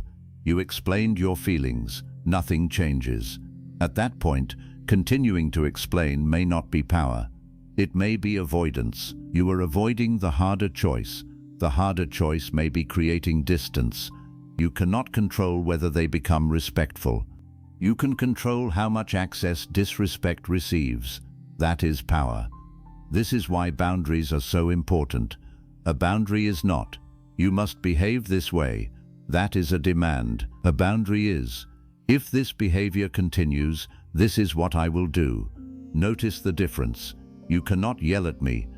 Technically, the person can yell. You do not control their mouth. A stronger boundary is, if you begin yelling, I will end the conversation. Now your action belongs to you. You have to stop insulting me. You cannot guarantee that. If you insult me, I will leave. That is within your control. Healthy boundaries are built around your behavior, not fantasies of controlling someone else's. This is one of the clearest examples of reclaiming power. You stop trying to govern another person. You govern your participation. There is also power in where you place attention. People underestimate this. You cannot control everything you see in the world, but you can influence what you repeatedly consume. If social media comparison makes your mental state worse, reduce exposure. If reading someone's updates keeps reopening a wound, stop checking. If constant news leaves you frightened and overwhelmed, create limits while still remaining appropriately informed. If certain conversations repeatedly pull you into gossip or hatred, step away. Attention is not unlimited. Whatever receives your attention begins occupying mental space. Where you place attention is therefore a form of power. Buddhist meditation trains this directly. You choose the breath as an object. The mind wanders. You notice. You return. This simple act contains an important lesson. Your attention will be pulled, but you can train your ability to return. Life constantly pulls your attention. Fear, anger, phones, people, memories, desires, comparison. The practice is not controlling everything that appears. The practice is strengthening the ability to decide where attention returns. This is much more realistic than trying to control your entire mind. You may not control the first thought, but you can sometimes control whether you spend 40 minutes feeding it. You may not control seeing something upsetting, but you can decide whether you repeatedly expose yourself to it afterward. You may not control remembering someone, but you can decide whether you open their page and restart the entire emotional cycle. There is power in the second step. People become helpless when they only look at what they cannot control. Try noticing how the mind does this. You are waiting for an answer. You focus entirely on, when will they answer, outside your control. But maybe you have work to finish. You can control that. You are worried someone does not respect you. You obsess over, what do they think of me? Outside your control. But you can examine whether your own behavior deserves your respect. That is yours. You are worried about the economy. You cannot control the entire economy. But you can examine your spending, savings, skills, and decisions. There is usually some area of action available. The action may not guarantee safety. That is important. People often refuse small actions because small actions do not provide guarantees. They say, what is the point of saving? Something could still happen. Correct. Something could still happen. But reducing unnecessary risk is still intelligent. What is the point of exercise? I could still get sick. Correct. You could, but exercise can still improve health. What is the point of communicating? They may still leave. Correct. They may, but honest communication is still worthwhile. Wise action does not require guaranteed results. You act because the action itself is appropriate. This is a deep form of Buddhist practice. Right effort is not, I will do this because it guarantees the outcome I want. It is, I will cultivate what is wholesome and useful because this is the wise direction. The result still depends on conditions. This understanding can transform ambition. You can work intensely without destroying yourself emotionally when the result is uncertain. Give the effort. Release the illusion of complete control. This does not mean giving up quickly. Sometimes a situation requires persistence. You may need to try many times. But persistence is different from attachment. Persistence says, I will continue, while continuing makes sense.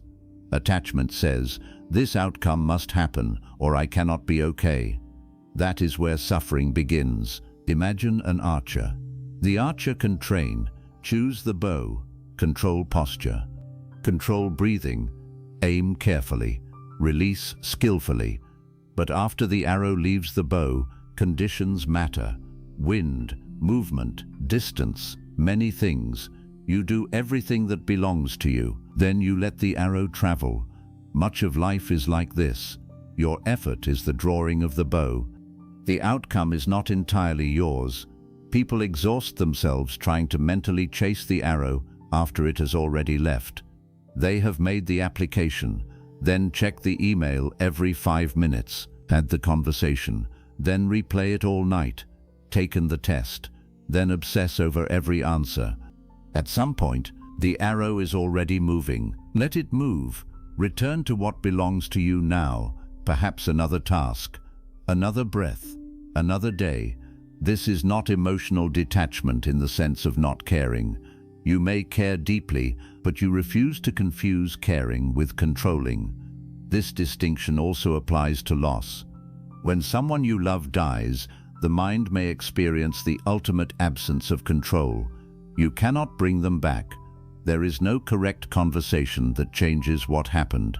This is where suffering can become extremely deep. Grief needs time, but even here, a small sphere of power remains. You can decide how you honor their memory. You can decide how you treat the people who are still alive. You can allow grief rather than destroying yourself trying to escape it. You can seek support. You can carry forward something valuable they taught you. None of this controls death. It changes your relationship to what happened. Sometimes power is not changing the event. Sometimes power is refusing to let the event decide every remaining day of your life. That may take years. There is no need to rush, but the possibility matters. The same is true after trauma, betrayal, failure, or major loss. You may never choose what happened, but with time, you can participate in what happens next. This is an important distinction. You are not responsible for every event that reaches you, but you are gradually responsible for how you build around it. Perhaps life gave you material you never wanted. You still decide what you build with it. Not completely, not instantly, but increasingly. This is why helplessness can be so deceptive. The mind says, I cannot control the main problem, therefore nothing I do matters. That is false. Suppose there is a storm. You cannot control the storm. Does that mean it does not matter whether you seek shelter? Of course not. Suppose your industry is declining. You cannot control the entire industry. Does that mean learning a new skill is meaningless? No. Suppose someone leaves you. You cannot control whether they return. Does that mean your daily choices no longer matter? No. Your power does not need to be absolute to be meaningful. A small steering wheel can change the direction of a large vehicle. Small choices can change the path of a life over time. Wake up 30 minutes earlier. Learn one skill. Stop contacting one harmful person. Start saving a small amount. Walk every morning. Meditate 10 minutes. Read instead of scrolling for an hour. Ask for help. Say no once. Apologize once. Small actions do not look dramatic, but they accumulate. The mind wants a sudden transformation because gradual transformation feels unimpressive. But life is usually shaped gradually. What you repeat becomes important. What you repeatedly avoid becomes important. What you repeatedly tolerate becomes important. What you repeatedly practice becomes easier. This is where your power is often hiding, not in controlling tomorrow, in your repeated behavior today. Buddhist teachings on karma are deeply connected to action and intention. Your actions matter, not because they give you magical control over every event. They matter because actions have consequences and help shape future conditions. You cannot control the entire field, but you can plant certain seeds. If you repeatedly practice anger, anger becomes easier. If you repeatedly practice patience, patience becomes more available. If you repeatedly chase people who reject you, desperation becomes habitual. If you repeatedly respect your boundaries, dignity becomes stronger. If you repeatedly avoid difficult tasks, avoidance becomes stronger. If you repeatedly face them, courage becomes more available. This is real power. You become less obsessed with controlling external events and more interested in cultivating internal habits. Ask yourself, what am I practicing right now? Every reaction teaches the mind something. When uncertainty arrives, are you practicing panic? When criticism arrives, are you practicing defensiveness? When loneliness arrives, are you practicing returning to unhealthy people? When someone provokes you, are you practicing immediate reaction? You cannot prevent every difficult situation, but you can change what the situation trains in you. That may be one of the deepest forms of control actually available.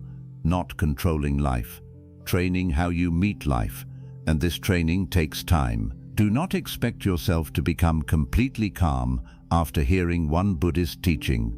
You have practiced worry for years, perhaps decades. You have practiced attachment for years, comparison, anger, approval seeking. These habits will not disappear because you intellectually understand them.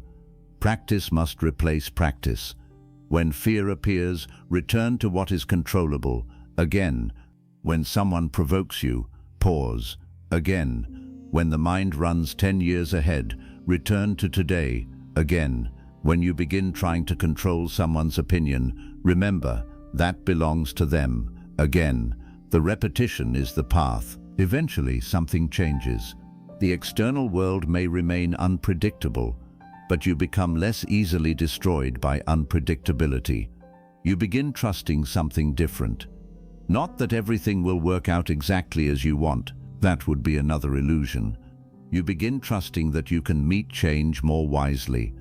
That is a more stable confidence. Instead of, nothing bad will happen, you think, whatever happens, I will try to respond to what is actually there. Instead of, everyone will stay, you understand, some people may leave, and I will continue learning how to stand. Instead of, this plan must succeed, you say, I will give it my effort, learn from the result, and adjust. This is much stronger than fragile optimism. It does not depend on life behaving perfectly. The final thing to remember is that sometimes surrender is an action. People hear the word surrender and think it means weakness. But there are situations where surrender means ending a useless fight with reality. You have done what can reasonably be done. The person has decided. The answer has been given. The past is finished. The body has changed. The outcome is no longer yours. You say, I release what I cannot carry further. This is not always easy. Sometimes you will release it in the morning and pick it back up by afternoon. Release again. The mind says, but maybe if I think about it one more time. Release. But maybe if I send one more message. Pause. But this was not supposed to happen. Yes, and it happened. Return. The practice of letting go is often repeated. You may have to release the same attachment hundreds of times. That is fine. Each time you notice yourself gripping what cannot be controlled, soften the grip, open the hand again, and ask, what is actually mine right now? Maybe all you have is this breath. Then breathe consciously. Maybe you have the next sentence in a difficult conversation. Speak carefully. Maybe you have the ability to walk away. Walk. Maybe you have 1 hour to work. Work. Maybe your body needs rest. Rest. Use the power that exists instead of mourning the power that does not. That single change can completely alter how difficult times feel. You stop saying, I cannot control this, therefore I am helpless. You begin saying, I cannot control this part. What part is still mine? That question returns you to reality. You may not control whether life changes. You control how tightly you demand that it remain the same. You may not control whether someone leaves. You control whether you abandon yourself trying to stop them. You may not control another person's opinion. You control whether you build your identity around it. You may not control every outcome. You control many of the actions that lead toward the outcome. You may not control the past. You control what you learn from it. You may not control tomorrow. You have some influence over what you do today, and sometimes today is enough. When everything feels like it is falling apart, do not ask yourself to control the entire world. That demand will crush you. Bring your attention closer. This moment, this decision, this action, this breath. Do what belongs to you. Release what does not. Then when the next moment arrives, do it again. That is the fifth thing to remember. Losing control over an outcome does not mean you have lost all power. Your power begins where your next wise response begins. 6. You do not need to solve your entire life today. When everything feels like it is falling apart, the mind makes a very common mistake. It tries to solve everything at once. Your finances, your relationship, your family, your health, your career, your future, your regrets, your loneliness, your responsibilities, what might happen next month, what might happen next year, what other people are thinking, what you should have done differently, what you are going to do if the worst happens. All of it enters the mind at the same time. Then you wonder why you feel exhausted. The problem is not always that your life is impossible. Sometimes the problem is that your mind is trying to carry your entire life in one moment. No human being can do that well. Buddhist practice repeatedly brings attention back to the present because the present is the only place where life can actually be lived. Yesterday exists now as memory, tomorrow exists now as thought, next year exists as imagination. This moment is what you can actually touch. This breath, this action, this decision, this step. That does not mean the future is unimportant. You should plan, you should prepare, you should think about consequences. Buddhism does not teach irresponsibility, but planning is very different from mentally living through 100 possible futures before they happen. Planning asks, what should I do? Worry asks, what if everything goes wrong? Planning eventually creates an action. Worry often creates another worry. This distinction matters. Suppose you are having financial difficulty. Planning says, how much money do I actually have? What expenses can I reduce? What bills are urgent? Who do I need to contact? Is there additional work I can look for? These questions may be uncomfortable, but they are useful. Worry says, what if I lose everything? What if I cannot recover? What if something else goes wrong? What will people think? What if I am still struggling 5 years from now? Those questions may create enormous fear while doing nothing to improve your finances today.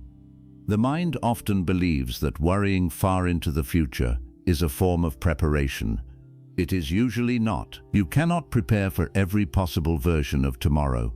There are too many variables, and by spending all your energy imagining them, you may have less energy available for the reality directly in front of you. This is why, during difficult periods, one of the wisest things you can do is reduce the size of the problem. The mind says, how am I going to fix my life? Do not answer that question. It is too large. Ask, what needs my attention today? Then perhaps, what needs my attention in the next hour? This does not mean ignoring serious long-term problems. It means breaking them into pieces your mind and body can actually handle. A person does not climb a mountain by trying to stand on the summit from the bottom. There are steps, one step, then another, then rest, then another step. The mountain may remain large, but the action is small. Life works the same way.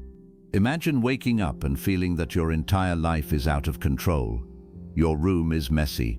You have unanswered messages. You have financial stress. Your relationship is uncertain. You are behind on work. Your body feels tired. Immediately the mind says, everything is wrong. And because everything feels wrong, you do nothing. You stay in bed. You scroll. You avoid. The day becomes worse. Then at night, you criticize yourself. I wasted another day. This creates more suffering. Try another approach. Do not fix everything. Sit up. That is the first task. Put your feet on the floor. Now stand. Drink water. Take a shower. Open the curtains. Make the bed. Answer one important message. Write down the 3 things that genuinely need attention. Do the first. None of these actions solves your entire life. That is exactly the point. You do not need one action that fixes everything. You need the next useful action. People often underestimate the power of simple actions because they want dramatic emotional relief. They want to wake up one morning and feel completely different. They want clarity, motivation, confidence, certainty. They think, when I finally feel better, I will begin. But during difficult times, waiting for the right feeling can keep you trapped. Sometimes you have to begin while confused, begin while tired, begin while afraid, begin without certainty. A small wise action can come before the feeling. You clean one part of the room, something changes. Not everything, but something. You go for a walk. The problem still exists, but your body feels slightly different. You make one difficult phone call. The entire situation is not resolved, but you now have more information. You pay one bill. There are still other bills, but one is finished. This is how life is rebuilt. Not through one perfect decision, through many imperfect but useful decisions. Buddhist practice understands the importance of ordinary actions. In many Buddhist traditions, daily life itself becomes part of practice. Walking, eating, cleaning, washing, sitting, working, listening. These actions are not considered spiritually meaningless. They can be opportunities to return attention to what is happening now. When you wash a dish, wash the dish. This sounds almost absurdly simple, but notice how rarely we actually do it. You wash a dish while mentally arguing with someone. You take a shower while imagining tomorrow. You eat lunch while replaying yesterday. You walk outside while staring at your phone. The body is here. The mind is somewhere else. Then we wonder why we feel scattered. Mindfulness means returning. If you are drinking tea, know that you are drinking tea. If you are walking, know that you are walking. If you are worried, know that worry is present. This does not mean you should never think about anything else. It means that when the mind becomes overwhelmed, you have a place to return. The immediate experience. One simple activity. This moment. Think about what happens when you try to carry too many bags at once.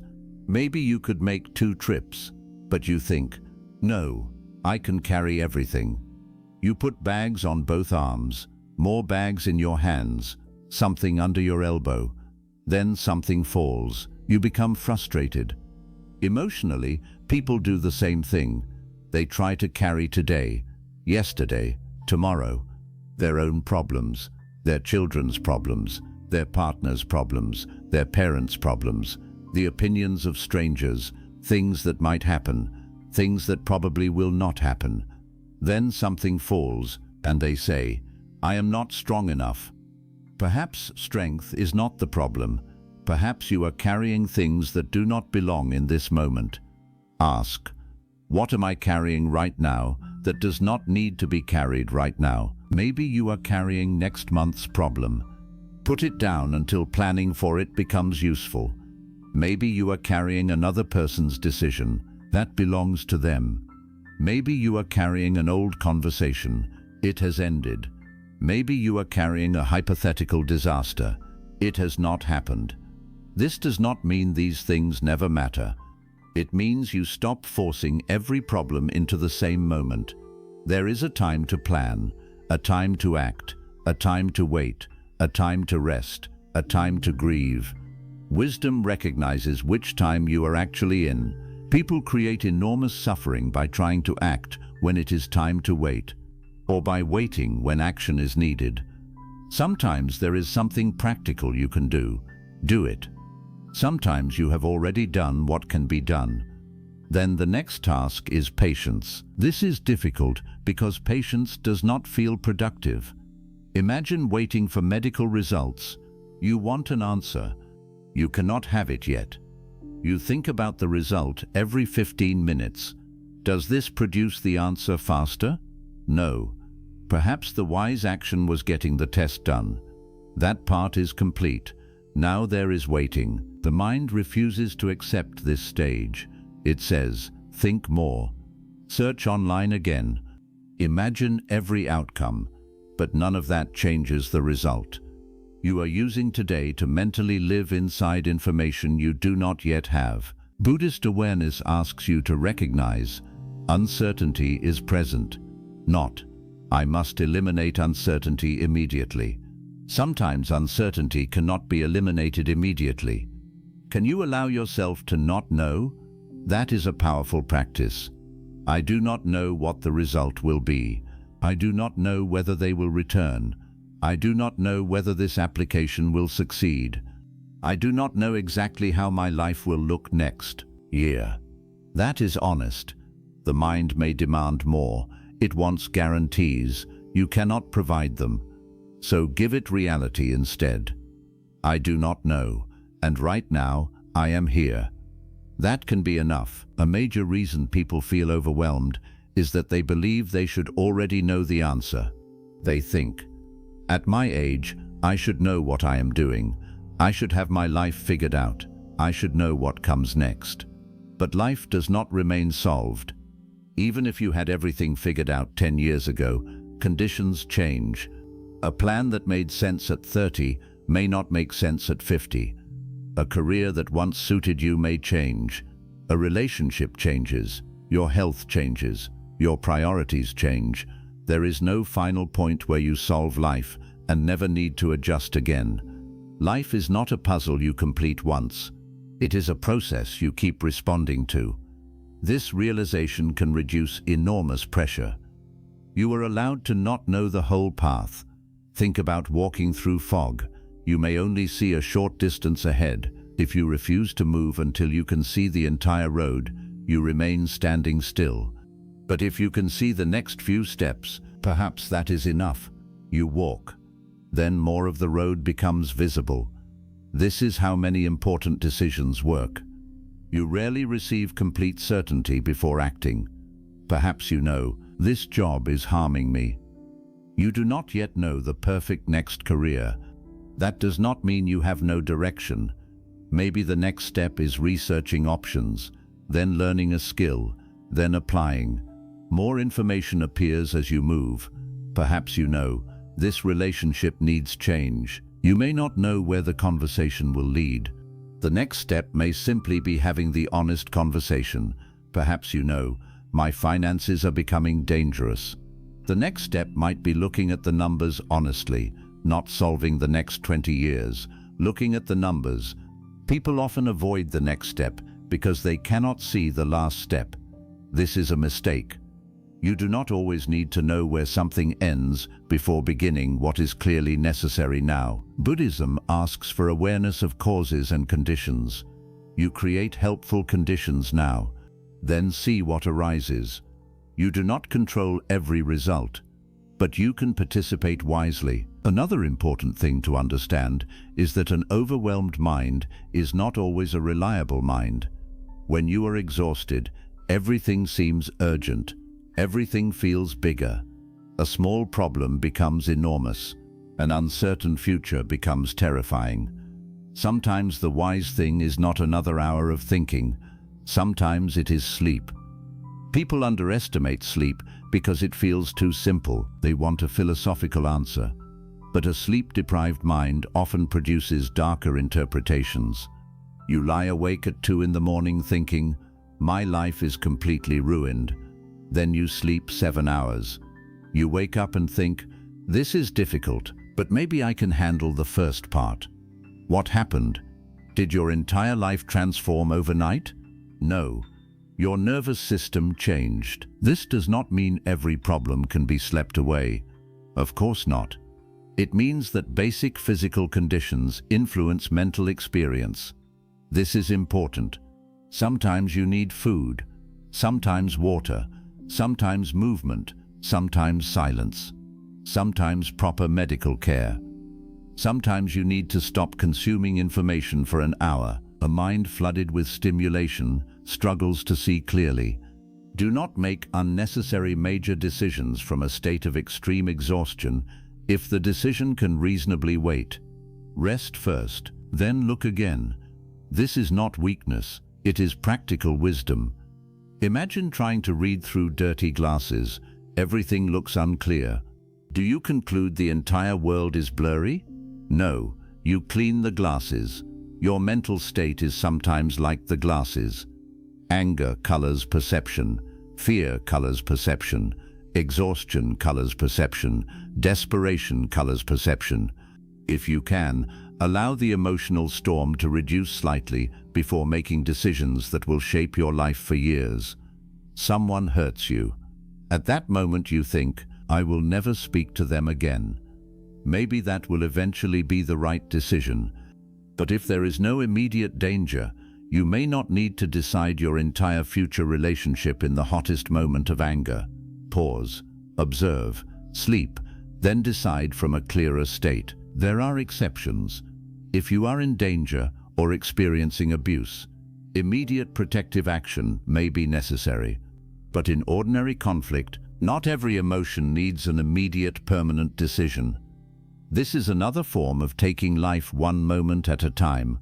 Do not make tomorrow carry today's emotional intensity if you do not need to. Let conditions settle, then look again. Buddhist meditation trains exactly this type of non-reactivity. An urge arises. You do not immediately obey. A thought arises. You do not immediately believe. An uncomfortable feeling arises. You discover you can stay with it for a few breaths. This may seem small during meditation, but in life it becomes enormous. You receive a message that makes you angry. Normally, you reply immediately. Now you breathe 3 times. That pause changes the message you send. You feel lonely and want to contact someone who repeatedly hurts you. Normally, you call. Now you sit with the urge for 10 minutes. Perhaps the urge changes. You feel overwhelmed and want to abandon a project. Normally, you quit. Now you say, "I will only decide what to do today." You complete one piece. The situation looks different afterward. You do not need to solve the entire problem while you are standing inside the most intense part of the emotion. Give yourself room. Another reason people try to solve everything at once is fear of falling behind. You look at your age, your friends, your siblings, people online. You think, "I should be further ahead." Then every decision becomes urgent. I need to fix my career now. I need to find someone now. I need to make more money immediately. I have wasted too much time. Urgency can destroy wisdom. Some things genuinely have deadlines. Respect real deadlines. But emotional panic is not the same as a real deadline. The mind creates false clocks. You should have succeeded by 30. According to whom? You should own a house by 40. Why? You should have everything figured out by 50. Based on what law? These timelines are often social expectations, comparisons, or imagined rules. They are not universal truths. The Buddhist path does not ask, "Are you ahead of another person?" It asks you to observe your own mind and conduct. Are you cultivating wisdom, compassion, awareness? Are you reducing harmful behavior? Are you learning? That path cannot be measured by another person's calendar. Your life unfolds through different conditions. Comparison turns another person's timing into a weapon against yourself. Let their life be theirs. Return to yours. What is needed today? This question is far more useful than, "Why am I not where they are?" Perhaps today you need to begin. Perhaps you need to stop. Perhaps you need to rest. Perhaps you need to learn. A day used wisely does not have to look impressive. One of the problems with modern life is that people believe every day should contain visible progress. More money, more work, more productivity, more achievement. But some days progress is invisible. Maybe progress is not contacting the person you promised yourself you would stop chasing. Nobody sees that, but it matters. Maybe progress is staying calm during a conversation that would once have become an argument. Maybe progress is admitting, "I need help." Maybe progress is taking your medication correctly. Maybe progress is resting without guilt. Maybe progress is finally saying no. Maybe progress is sitting with sadness without trying to escape into destructive behavior. These are real movements. Do not dismiss them because nobody applauds. Sometimes survival itself is the task of the day. There are periods when life becomes genuinely heavy. During those times, forcing yourself to operate as though nothing happened can create more damage. You may need to reduce expectations temporarily. This does not mean giving up. It means recognizing conditions. If your body is recovering from illness, perhaps your capacity is lower. If you are grieving, Concentration may be different. If you are caring for someone, your time may be limited. Wise effort responds to reality. It does not punish you for being human. There is a difference between discipline and cruelty toward yourself. Discipline says, I will do what reasonably needs to be done. Cruelty says, I must perform exactly as I did before this major loss, or I am weak. That is not wisdom. Imagine breaking your leg and becoming angry because you cannot run. The body needs a different form of effort while healing. The mind can be similar. There are periods when you should challenge yourself. There are periods when you need gentleness. Awareness helps determine which is which. Do not use compassion as an excuse for permanent avoidance, but do not use discipline as an excuse for self-destruction. The middle way matters. Ask, what is enough for today? Not, what is the absolute maximum I can force from myself? What is enough? Maybe the answer is 3 important tasks. Do those. Maybe 1. Do it carefully. You are trying to create stability, not impress an invisible audience. When everything feels chaotic, structure can help. Simple structure. Wake up around the same time. Eat. Move your body. Take care of basic hygiene. Write down important tasks. Limit unnecessary stimulation. Sleep. These things sound ordinary. That is why people ignore them. They search for a dramatic life philosophy while living in complete daily disorder. But an unsettled daily life makes an unsettled mind harder to manage. Sometimes wisdom looks very ordinary. Clean the room. Eat a proper meal. Pay attention to your body. Complete one responsibility. Go outside. Sleep on time, then repeat. You may think, but my problem is much bigger than that. Perhaps it is. Basic structure will not solve every problem, but it can give you a more stable mind from which to solve the bigger problem. You do not build a house on moving ground if you can first stabilize the foundation. Daily routine can become part of that foundation. Buddhist monastic life has traditionally included structure for a reason. Practice is not based only on inspiration. There are times for waking, eating, meditating, working, resting. Structure reduces some unnecessary mental negotiation. You do not wake every morning asking, do I feel like doing anything today? You simply do the next appropriate thing. This can be useful outside monastic life too. If you are overwhelmed, create fewer decisions. Decide tonight what matters tomorrow. Not 20 tasks, maybe 3. Then when you wake up, begin with the first. The mind may complain. Let it complain. You do not need emotional agreement from the mind before taking a useful step. This is important. You can feel unmotivated and still act. You can feel afraid and still make the call. You can feel sad and still wash the dishes. You can feel uncertain and still prepare. Emotions are information. They are not always commands. This returns us to the present. What is the next action? Not, how do I feel about my entire life? The mind loves broad judgments. My life is bad. My life is good. My life is going nowhere. But life is not one solid object. It contains areas. Your career may be difficult while your family is supportive.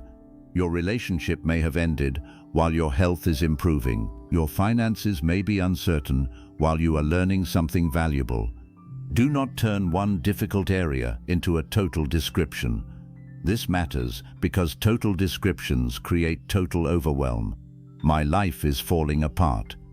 What specifically is falling apart? Name it. My relationship ended. My job is uncertain. I am worried about money. Now there are actual problems. Actual problems can be approached. A vague sense that everything is destroyed creates paralysis. Specificity creates possible action. Write it down if needed. What is the problem? What part can I influence? What action can I take today? What must wait? What do I need help with? This is a simple process. But simple does not mean weak. Clarity often looks simple. The mind prefers complexity because complexity lets it continue spinning. You may spend weeks thinking about something that requires a 15-minute action. You are nervous about asking a question, so you think, and think, and think. Eventually, the action remains the same.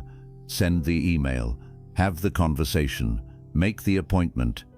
Do not confuse thinking about action with action. There comes a point where more analysis becomes avoidance. This is another reason to return to the next step. Ask, is there something I already know I need to do? Sometimes you know.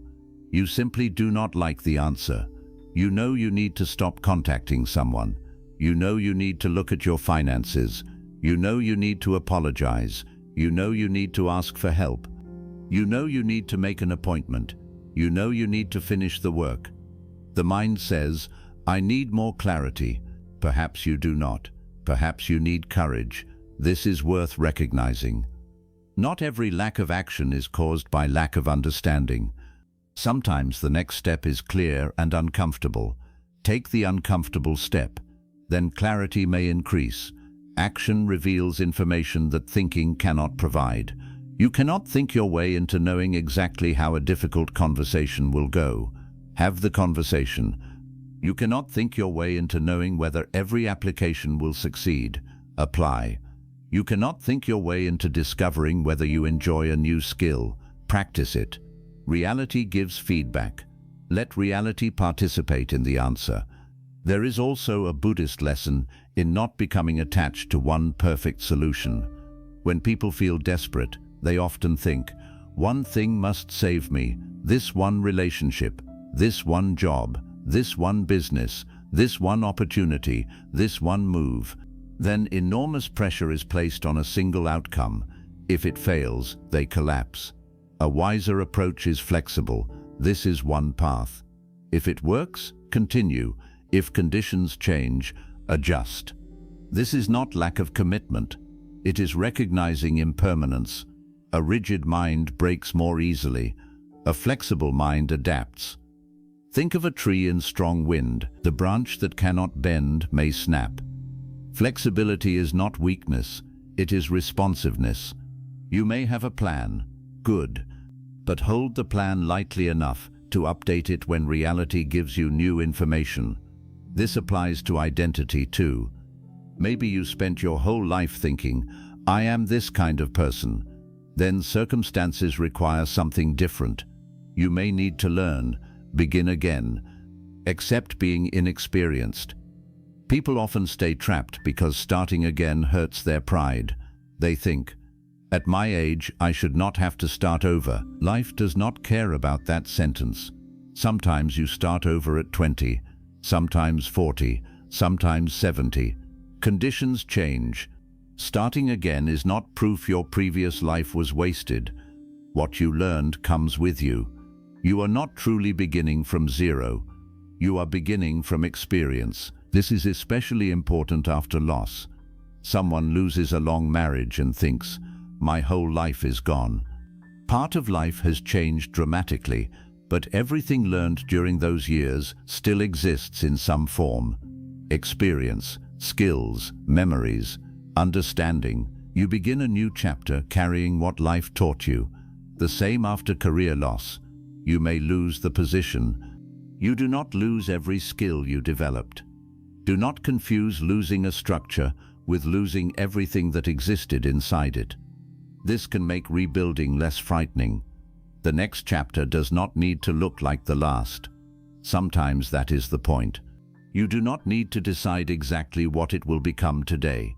Leave some room for discovery. People sometimes treat uncertainty as failure, but uncertainty can also be openness. If you do not know exactly what comes next, many possibilities are still available. The mind says, I have no plan. Perhaps, maybe today you need only a direction, not a complete map. A direction might be, I need healthier relationships. I need more stable finances. I need to take better care of my body. I need less chaos. I need work that matches my values. Then make choices in that direction. You do not need to know the final destination. This is similar to Buddhist practice itself. You cultivate the path one action at a time. You practice generosity today, patience today, awareness today, right speech today. You do not wake up demanding, "How do I become perfectly awakened by this afternoon?" That would be absurd. Practice is gradual. So why demand instant perfection from the rest of your life? People understand gradual growth in other areas. You do not enter a gym once and expect a completely transformed body. You do not study a language for one day and demand fluency. You do not meditate once and expect the mind never to wander again. Yet emotionally, people expect one insight to remove 20 years of conditioning. They hear, "Let go," then become frustrated 2 days later because they still feel attached. Letting go is often repeated. They hear, "Live in the present," then criticize themselves when the mind worries again. Returning is the practice. You will leave the present, return. You will worry, return. You will become overwhelmed. Reduce the problem, return. You will imagine the future, notice, return. This repetition is not failure. It is how the capacity grows. There is no need to transform your entire personality today. Choose one place to practice. Maybe today your practice is not reacting immediately when irritated. Maybe tomorrow it is not checking someone's page. Maybe another day it is eating without looking at your phone. Small practices build awareness. Eventually, what once felt impossible becomes more natural. Not perfect, more natural. One of the greatest gifts of taking life one moment at a time is that it brings your strength closer. If you think about surviving 10 difficult years, you may feel powerless. Can you handle this morning? Probably. Can you handle the next hour? Maybe. Can you take the next breath? Yes. Start there. When grief is intense, people sometimes wonder, how can I live without them for the rest of my life? Do not answer that. That question is too painful. You do not have to live the rest of your life right now. Live this morning, then this afternoon, then tonight. Eventually, days pass. This is not denial. It is how time actually works. Life does not ask you to experience 20 years of grief in one day. The mind does. Stop accepting that demand. If you are going through a difficult period, tell yourself, "I only need to live today. Tomorrow can be lived tomorrow." There is enormous wisdom in this. We suffer so often from borrowing tomorrow's pain. You are afraid a relationship will end, so you experience the heartbreak before it ends. You are afraid of becoming ill, so you suffer from the illness in imagination before any diagnosis. You are afraid of losing your job, so you experience unemployment every night while still employed. This does not protect you, it steals time. If something difficult happens tomorrow, tomorrow will require strength. Why spend today's strength experiencing it twice? Prepare reasonably, then return.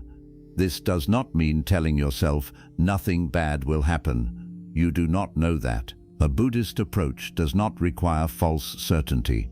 Say, "I do not know what will happen, and I will meet what actually happens when it arrives." That is enough. There is courage in refusing to demand guarantees. You begin trusting your ability to respond more than your ability to predict. Prediction is limited. Response can be trained. You can cultivate patience, clarity, compassion, resilience, discernment. These qualities help across many different outcomes. Maybe the future will not go according to plan. Then your practice comes with you. That is far more useful than trying to control every detail. There may come a point during a difficult day when even the next hour feels too large. Then make the moment smaller. This breath. Can you be present for one breath? Inhale, exhale, again. Feel your feet. Look around. Name what you see. Feel the chair. Listen to one sound. Your mind may say, "This is not solving my problem." Correct. It is not supposed to solve everything. It is helping you stop drowning in everything long enough to return to the next real step. Sometimes grounding the mind is necessary before problem solving. A panicked mind demands huge answers. A grounded mind can see the phone call that needs to be made. There is a time for philosophy. There is also a time to wash your face, drink water, and begin. Do not underestimate either. The Buddhist path is not separate from ordinary life. Awareness in ordinary moments is the path. How you speak when tired, how you respond when uncertain, how you treat yourself when you fail, how you eat when no one is watching, how you meet one breath, all of it becomes practice. So when everything feels too large, shrink your attention. Do not shrink your life forever. Shrink the task until you can move. What can I do for 10 minutes? Do that. Then reassess. People often discover that action creates momentum. The hardest part was beginning. You tell yourself, "I will work for 10 minutes. 30 minutes later, you are still working. You tell yourself, "I will walk to the end of the street." Your body feels better, and you continue. Do not use this as another trick to force yourself endlessly. If you need rest after 10 minutes, rest. The point is that the mind is less frightened by a small commitment. Use that. There is another important lesson here. You do not need to make every day meaningful. Some days are simply days. You eat, work, rest, clean, sleep. Nothing dramatic happens. That is okay.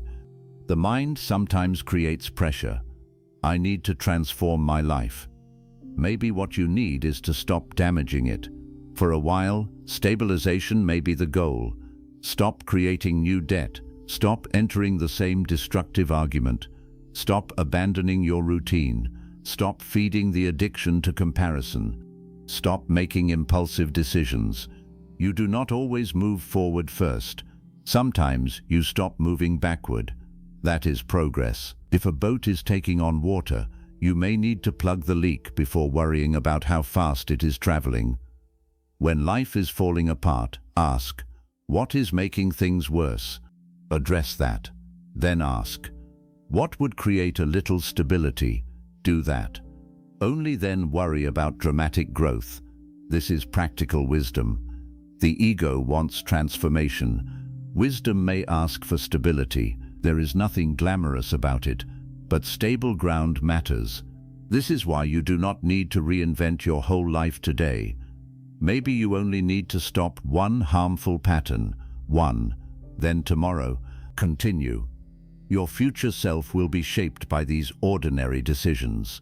The Buddhist understanding of karma reminds us that intentional actions have consequences. This does not mean you can control everything by acting perfectly.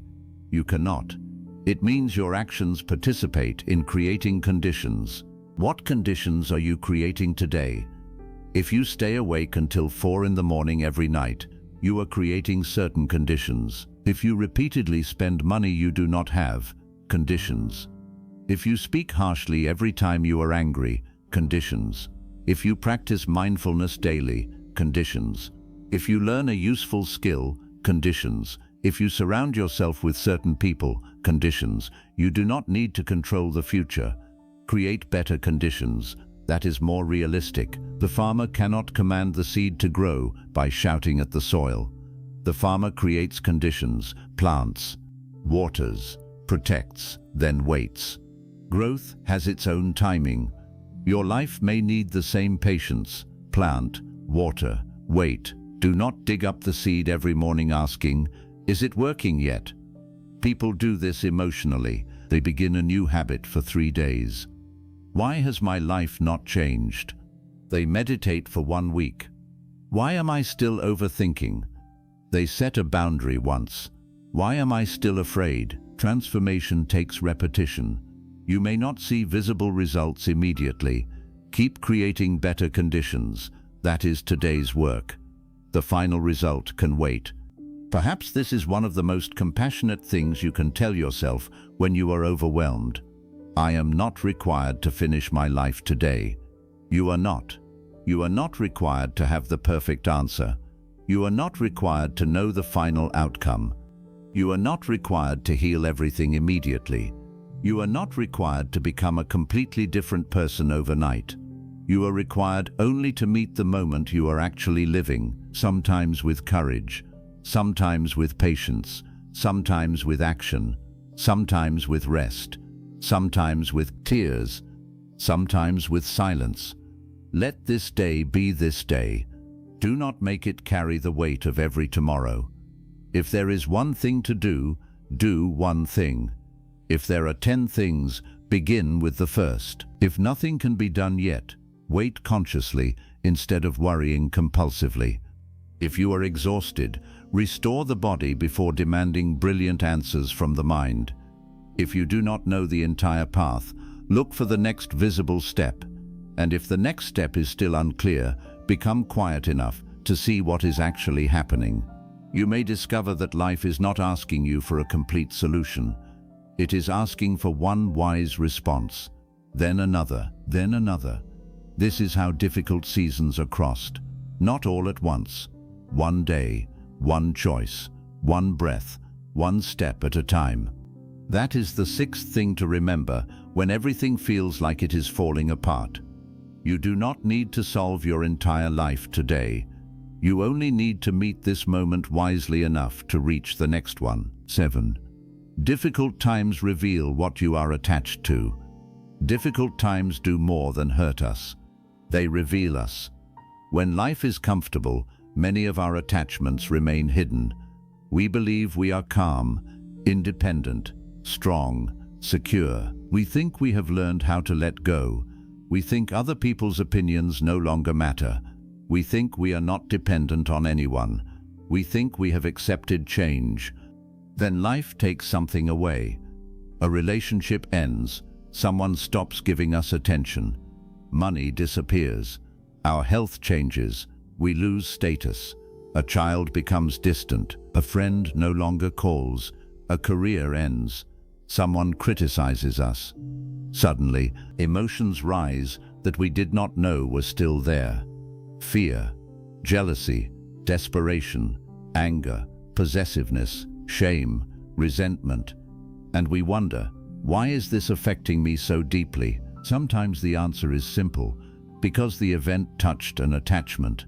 This is one of the most useful things difficult periods can show you. They reveal where your inner stability was secretly dependent on something outside you. You may have thought, I love this person, then the person begins leaving, and you discover another layer beneath love. I need this person to choose me so I can feel worthy. Those are not exactly the same thing. You may think, I care about my career. Then your position disappears and you feel as though your entire identity has disappeared.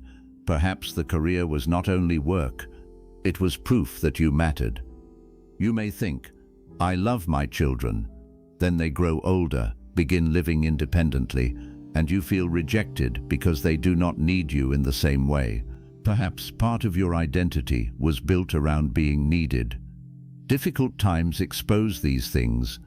This does not mean you should shame yourself. Attachment is deeply human. Buddhism does not begin by insulting us for being attached.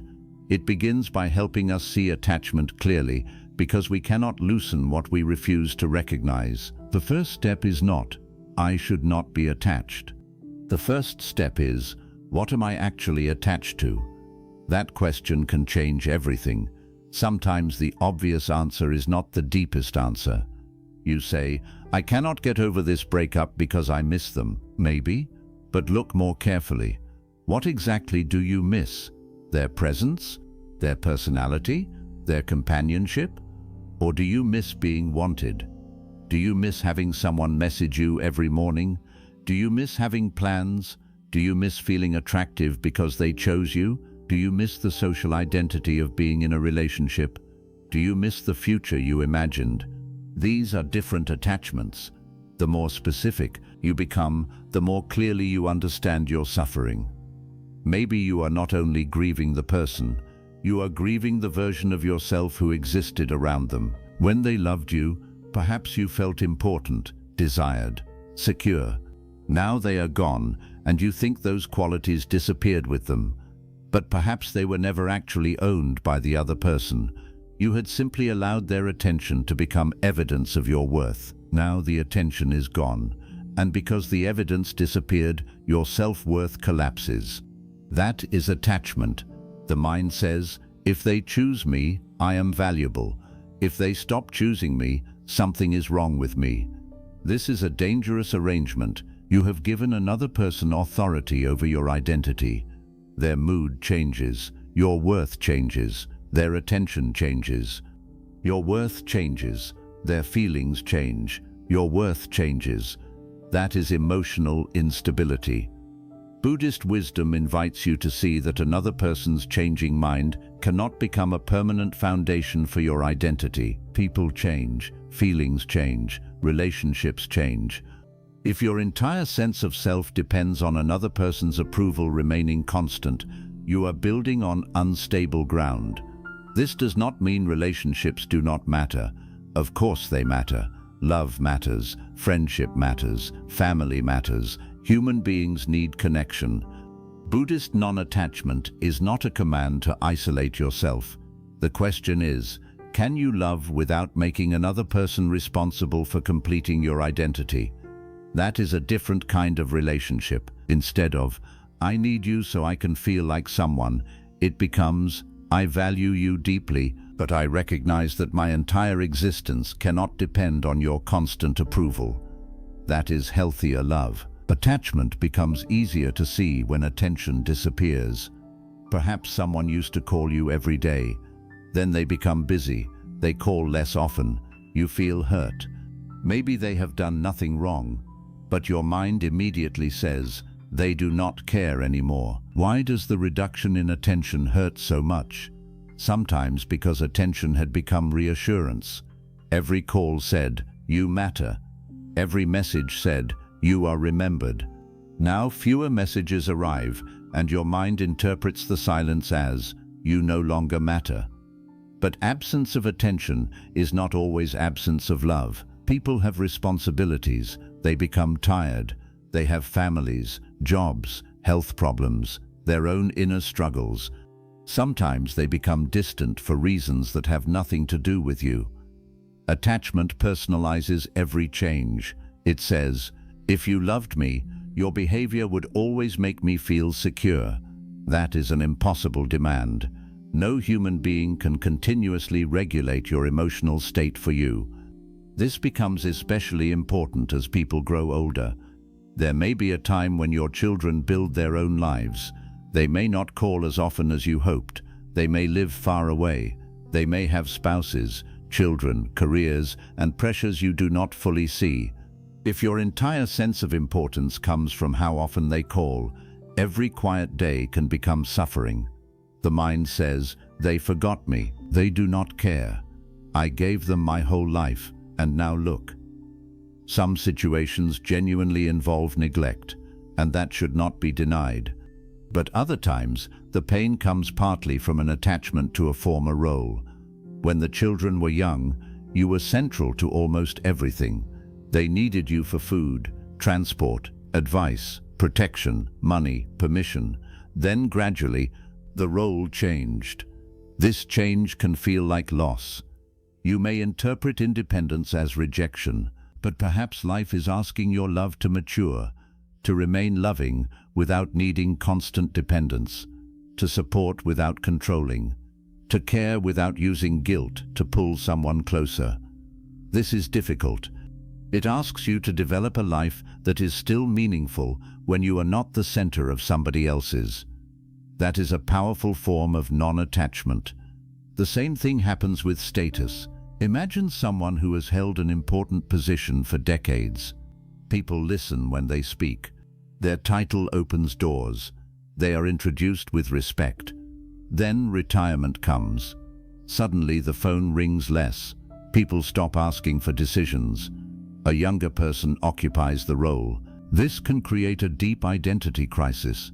The person says, nobody respects me anymore. But perhaps what actually disappeared was not all respect. It was institutional importance. There is a difference. You were attached to a role. The role changed. Now the question becomes, who are you without it? This can feel frightening because human beings naturally build stories around identity. I am a doctor. I am a teacher. I am a business owner. I am a parent. I am the person everyone calls for help. These identities are useful, but Buddhism reminds us that none of them are permanent. Roles arise and pass. If you confuse the role with the entirety of yourself, losing the role feels like disappearing. This is one place where the Buddhist teaching of non-self can become practical. We often speak of ourselves as though there is one fixed, permanent identity that must remain unchanged. But look at your life. You have already been many people. You were a child, a student, perhaps an employee, a spouse, a parent, a friend, a caregiver, maybe a leader, maybe a beginner. Which one was the permanent you? Every identity depended on conditions. You changed with life. This does not mean you do not exist. It means the self we cling to is not as fixed as we imagine. And that is good news, because if identity were completely fixed, change would be impossible. You can lose one role and grow into another. You can become useful in new ways. You can discover parts of yourself that were hidden by the previous identity. But first, you may have to grieve the old role. Attachment also appears around money. Money has practical importance. Pretending otherwise would be foolish. It provides food, shelter, healthcare, security, options. Financial difficulty creates real suffering. But money can also become attached to identity. You begin believing, the more I have, the more I matter. Then losing money becomes humiliation, not only inconvenience. You look at someone with more and feel inferior. You compare homes, cars, clothes, travel, lifestyle. Now money is no longer only a resource. It has become a measurement of human worth. This is where suffering expands. A financial loss happens. The practical issue may be, I need to reduce my expenses, but the attachment says, people will think I failed. You are suffering from money and image at the same time. Ask, if nobody knew about this loss, would it hurt differently? Interesting question. Sometimes much of the pain comes from imagining how you appear to other people. That reveals attachment to status. Again, there is nothing wrong with wanting financial stability. Work for it, save, plan, be responsible. But be careful when possessions become your identity. Everything material is vulnerable to change. Markets change, jobs disappear, businesses fail, objects break. The body itself cannot keep any possession forever. If you build your entire self around what you own, life will eventually threaten that identity. Buddhist practice asks us to use material things without imagining they can provide permanent security. Enjoy what you have, care for it, share when appropriate, but remember, it is here because conditions support it. Conditions may change. Attachment says, this must remain mine. Wisdom says, this is available to me now, let me use it responsibly. This difference can make you less fearful. Another attachment becomes visible when people criticize us. Sometimes one sentence from another person can ruin an entire day. Why? Because we are attached to an image of ourselves. I am intelligent, I am kind, I am successful, I am respected, I am always right. Then someone challenges that identity. You made a mistake, you were selfish, you do not know what you are talking about. Immediately anger appears. Maybe the criticism is wrong, maybe it is unfair, but why does it create such intensity? Often because the ego feels threatened. It wants the self-image protected. Buddhist practice asks, can I hear criticism without immediately defending an identity? Again, this does not mean believing every criticism. Some criticism is foolish, some is malicious. Some people criticize because of their own insecurity. But if you are completely attached to your image, you cannot even examine whether there is truth in what was said. Your first task becomes protecting yourself. A wiser response is there something useful here? If yes, learn. If no, release it. You do not need to defend a perfect image because you do not need to be perfect. This removes enormous pressure. If your identity depends on always being right, every mistake becomes dangerous. You hide errors, blame others, argue, avoid learning. But once you accept, I am capable of being wrong, you become freer. Someone points out a mistake. You can say, yes, I missed that. Correct it. Life continues. That is strength. Attachment to being right makes people fragile. The same happens with reputation. You may spend years carefully controlling what everyone thinks about you. Then one rumor starts. One person misunderstands. One family member tells a distorted story. You become desperate. I need to explain myself to everyone. Do you? Sometimes false claims need to be corrected, especially when serious harm may result. But not every misunderstanding requires a campaign. You cannot control every conversation that happens when you are not in the room. If your well-being depends on universal agreement about your goodness, you will never rest. People see you through their own conditioning. Someone may dislike you because you set a boundary. Someone may call you selfish because you stopped giving them what they wanted. Someone may think you are cold because you stopped arguing. Their interpretation may not be yours to fix. Ask yourself, am I living in a way I can examine honestly? That matters more than controlling every opinion. Difficult times also reveal attachment to certainty. This attachment is enormous. The human mind wants to know, what happens next? Will this work? Will they stay?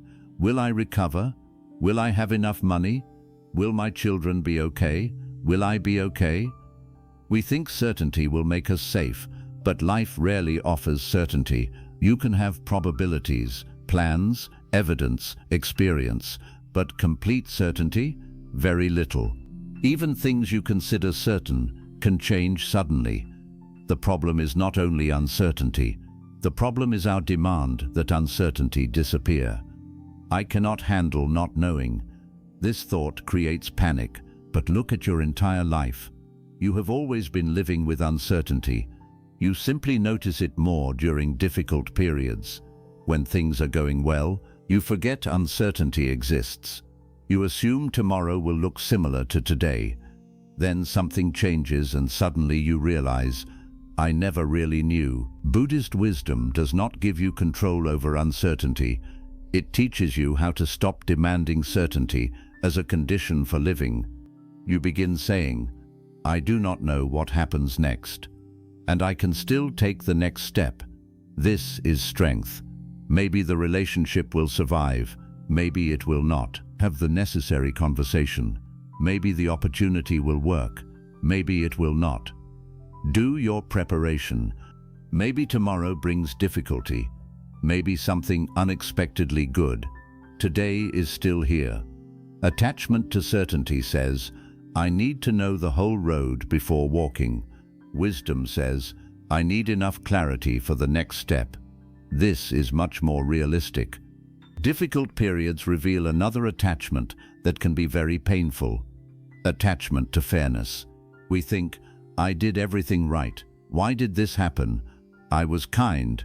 Why did they treat me badly? I worked harder than them. Why did they succeed? I cared for everyone. Why am I alone? These questions are understandable.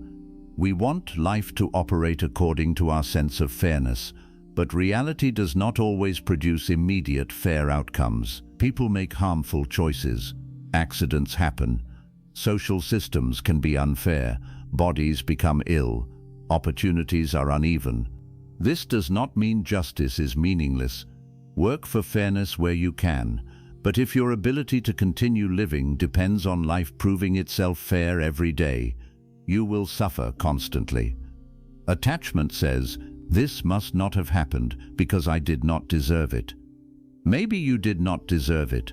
And it happened. What now? That question matters. You can spend years arguing that reality violated your expectations, or you can acknowledge the injustice and ask what action is now possible. Sometimes that action is speaking up, sometimes leaving, sometimes seeking accountability, sometimes accepting that you will never receive the apology you deserved. This last one is difficult. People can become deeply attached to apology. They say, "I cannot move on until they admit what they did." Then the person never admits it. Years pass. Who remains trapped? You do. This does not mean the apology would not matter. It might. But do you really want another person's honesty to become the gatekeeper of your healing? What if they never understand? What if they never take responsibility? What if they tell themselves a different story until the end of their life? Will you stay emotionally chained to them forever? At some point, non-attachment may mean releasing the demand. I would prefer an apology. I may deserve one, but I will not spend the rest of my life waiting for it. That is power. The same applies to being understood. Some people desperately want a former partner, parent, sibling, or friend to finally understand their pain. They imagine the conversation. One day the person will say, "I finally understand what I did to you." Maybe that happens, maybe not. If it does, perhaps it helps. But your inner freedom cannot depend entirely on a conversation that may never come. Sometimes you must become the person who understands your own experience. You say, "I know what happened. I know what I felt. I know what I need now." You do not need another person to certify your pain before it becomes real. This loosens attachment to validation. Validation is another powerful hidden attachment.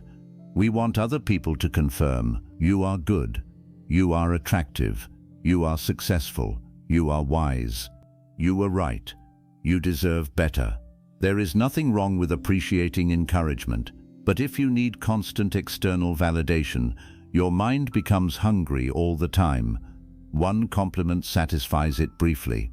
Then you need another, one successful video, one promotion, one person showing interest, one compliment about your appearance. Then the effect fades. You need another dose. This is craving. The Buddha taught that craving does not produce lasting satisfaction because the object of craving is impermanent and the satisfaction itself changes. You get what you wanted. For a moment, relief. Then another desire appears. This can be observed everywhere. You think, "If I reach this income, I will feel secure." You reach it. Soon the target moves. "If I get this many followers, I will feel successful." You get them. Now you compare yourself with someone larger. "If this person loves me, I will finally feel complete." They love you. Soon you fear losing them. Craving changes form. This is why attachment cannot provide lasting inner stability. It keeps asking external reality to provide something external reality cannot permanently provide. This does not mean stop having goals. Work, create, love, build. The Buddhist path does not require you to become passive. The deeper lesson is, do not expect temporary achievements to answer permanent questions about your worth. A job can provide income. It cannot permanently tell you who you are. A relationship can provide companionship. It cannot permanently remove insecurity from an unexamined mind. Money can provide options. It cannot remove impermanence. Praise can feel pleasant. It cannot guarantee that criticism will never hurt. External things have functions. Use them for what they can provide. Do not demand that they provide what they cannot. Difficult times expose where you are making these demands. This is why pain can sometimes become a teacher. Not because suffering is automatically good. It is not. But because suffering often reveals the structure underneath your life. Imagine a bridge. When the weather is calm, you may not know where the bridge is weak. Then a storm comes. The pressure exposes cracks. The storm did not necessarily create all the cracks. It revealed them. Life can work the same way. A rejection reveals dependence on approval. Loneliness reveals discomfort with your own company. Financial loss reveals attachment to status.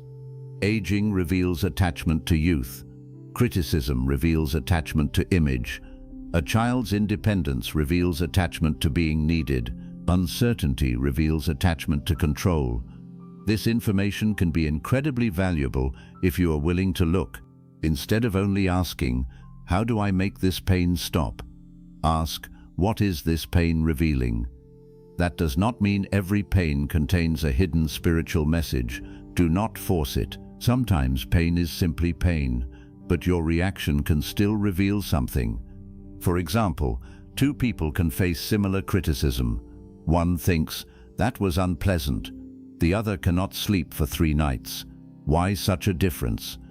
Perhaps the second person's identity is more strongly attached to approval.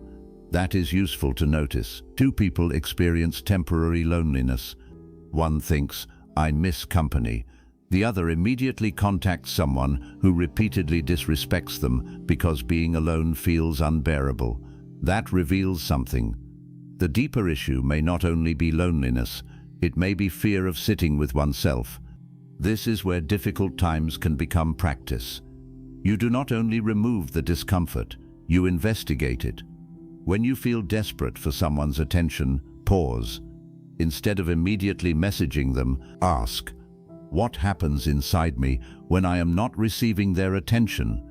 Maybe the answer is, "I feel invisible." Interesting. Then ask, "Why does being unseen by this one person make me feel as though I do not exist?" Now you are reaching the root. Perhaps your mind learned long ago that love must be earned. Perhaps you grew up needing approval. Perhaps you have spent years measuring worth through others. You do not need to create a complicated psychological theory. Simply see the pattern, then begin practicing differently. When attention disappears, do not immediately chase. Stay with the discomfort for a while. Notice it in the body, the urge to send a message, the tightness, the story. Watch it. This is where Buddhist mindfulness becomes liberation. You discover the craving feels strong, but I do not have to obey it. That is enormous. A craving can exist without controlling your behavior. The same applies to buying things. You feel empty. You want to purchase something. Pause. What are you actually seeking? The object or a temporary change in feeling? Maybe buying it is fine, but know what is happening. Awareness does not forbid pleasure. It makes the mechanism visible. You begin recognizing how often behavior is an attempt to escape an uncomfortable inner state. Bored? Scroll. Lonely? Message someone. Sad? Eat. Insecure? Seek praise. Angry? Attack? Afraid? Control. These reactions can become automatic. Buddhist practice inserts awareness. Boredom is here. Loneliness is here. Insecurity is here. Can you stay for 5 breaths without immediately escaping? Maybe 10. This is how attachment begins loosening. Not through a dramatic declaration, "I am detached now," through small moments where craving appears and you do not automatically serve it. Non-attachment is often misunderstood as saying, "I do not care." That is not the goal. A person who claims they do not care about anything may not be spiritually free. They may simply be emotionally shut down. Buddhist non-attachment allows care without clinging. You love, but you understand that the person is not property. You enjoy, but you understand that the experience changes. You work, but you understand that the role is not your permanent identity. You possess things, but you remember that possession is temporary. You appreciate health, but you know the body changes. This creates a different quality of appreciation. Attachment says, "I love this, therefore it must remain." Non-attachment says, "I love this, therefore I will be fully present while it is here." See the difference. One creates anxiety, the other creates gratitude. If you believe someone must stay forever, part of every beautiful moment contains fear. What if I lose this? If you accept impermanence, the same moment can become more precious. This is here now. Let me appreciate it now. This is not morbid. It is awake. You stop postponing love. You stop thinking, I will tell them later. You stop assuming, there will always be more time. Impermanence teaches attention. You listen more deeply because the conversation matters now. You become less careless with people. You apologize sooner.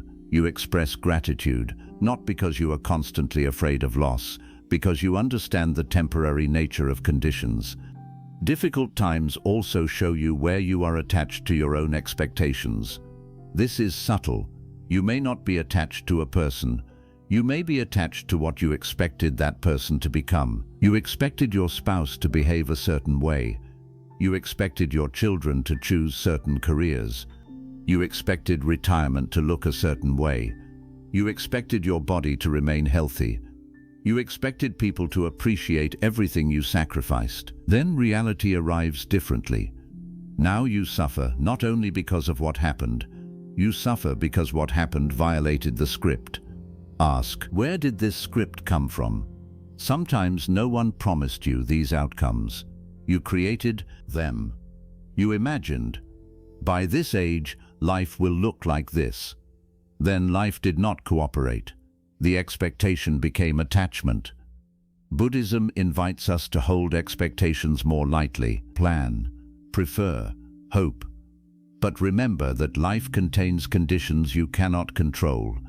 Instead of, this must happen, try, this is what I hope for, and I will respond if conditions change. This makes you more adaptable. It also makes relationships healthier. Imagine expecting your adult child to call every day. You never clearly agreed on this. But in your mind, a good child calls every day. They call twice a week. You feel neglected. The suffering is partly coming from an unspoken expectation. Perhaps the relationship is actually loving, but you are measuring it against a rule the other person does not know exists. Many conflicts operate this way. We expect. We do not communicate. Reality differs. We resent. Awareness asks you to identify the expectation. Was it reasonable? Was it communicated? Is it flexible? This prevents unnecessary suffering. Attachment also reveals itself through fear of being alone. Many people remain in unhealthy relationships for this reason. They know the relationship is draining. They know there is no trust, no respect, no real closeness. But the idea of being alone feels worse, so they stay. They say, at least I have someone. But having someone beside you while constantly feeling unseen can be a deeper loneliness than solitude. Buddhist practice can teach you to become less frightened of your own company. Sit alone, walk alone, eat a meal without needing stimulation, allow silence. At first, the mind may become uncomfortable. That discomfort is information. You discover how much you depended on distraction, how much noise you needed, how often you used people to escape yourself. Solitude can become a mirror. It shows you your own mind. This is why some people fear silence. In silence, there is nowhere to hide from thought. But if you stay long enough, something changes. You begin realizing, I can be here. I do not disappear because nobody is talking to me. I do not become worthless because nobody is giving me attention. This creates a more stable foundation for future relationships. Now you are not choosing people entirely from desperation. You can ask, is this person actually good for my life? Instead of, will they prevent me from feeling alone? That is a much better question. Difficult periods can reveal attachment to comfort itself. You may believe life should feel comfortable. Then when discomfort appears, you treat it as evidence that something has gone wrong. But life naturally includes discomfort. Learning is uncomfortable. Boundaries are uncomfortable. Honest conversations are uncomfortable. Grief is uncomfortable. Beginning again is uncomfortable. Meditation can be uncomfortable. Growth often includes uncertainty. If you are attached to constant comfort, you will avoid many things that could make you wiser. This does not mean seeking pain. There is no need to create unnecessary suffering. It means you stop assuming discomfort is always a command to retreat. Sometimes discomfort means, "This is harmful," then leave. Sometimes discomfort means, "This is unfamiliar." Those are different. You need discernment. Suppose you set a healthy boundary and immediately feel guilty. The discomfort does not necessarily mean the boundary was wrong. Perhaps guilt appears because you are accustomed to pleasing everyone. If you obey the discomfort automatically, you remove the boundary. The old pattern continues. Instead, sit with the guilt. Notice, this is uncomfortable because I am practicing something new. Over time, the feeling may change. This is another way non-attachment develops. You stop being attached even to emotional comfort. You can choose wise action while temporarily feeling uncomfortable. Difficult times also reveal who and what you truly value. When everything is available, priorities can become confused. You chase things because everyone else chases them. More money, more status, more possessions, more attention. Then a serious difficulty arrives. Suddenly your priorities change. A health problem makes the expensive car feel less important. A death makes an old argument seem foolish. A financial crisis reveals which expenses were meaningless. Loneliness shows you the difference between hundreds of contacts and one genuine friend. Difficulty can strip life down. Again, this does not make suffering good. But if suffering has already arrived, pay attention to what it reveals. Maybe you discover that much of what you chased did not matter as much as you thought. Maybe you needed less than you imagined. Maybe your life was too complicated. Maybe you were trying to impress people you did not even respect. This can become a reset. You begin asking, what is enough? Powerful question. How much is enough? How much attention? How much money? How much approval? How many possessions? Craving says, more, always more. Buddhist wisdom asks, at what point does more stop improving life and begin controlling it? You may already have enough, but comparison keeps telling you otherwise. Someone has a bigger house, now yours feels small. Yesterday it was fine. What changed? Not the house, the comparison. This shows how craving operates. Your satisfaction can disappear without your circumstances changing at all. You saw something, the mind compared. Now what was enough becomes insufficient. Awareness catches this process. Comparing, wanting, dissatisfaction. You do not need to judge it, simply see it. The moment you see the mechanism, it loses some invisibility. You can ask, do I actually need this? Or did comparison create the desire?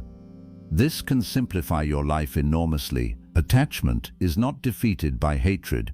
Sometimes people discover they are attached to something and become aggressive. I should not want this. I am weak for caring. That is just another form of aversion. You are now attached to becoming detached. Buddhist practice is more balanced. See the attachment, understand it. Do not feed it blindly. Over time it can loosen. Suppose you still miss someone. You do not need to say, I should not miss them. You can say, missing is here. Then notice what happens. Does missing create an urge to contact them? Notice that. Do you need to act? Maybe not. The feeling can exist without behavior. This is maturity. Your internal world does not need to be perfectly controlled for your external actions to become wiser. You can feel jealousy without behaving jealously, feel anger without becoming cruel, feel loneliness without returning to someone harmful, feel insecurity without begging for praise, feel fear without abandoning every challenge. This is freedom, not the absence of emotion, the weakening of automatic obedience. Difficult times give you opportunities to practice this because attachment becomes visible. When life is easy, You may not notice craving. When something is threatened, the craving shouts. Listen carefully. Not to obey it, to understand it. It may say, I cannot lose them. Ask, what do I believe will happen to me if I do? It may say, I need everyone to respect me. Ask, what happens inside me when someone does not?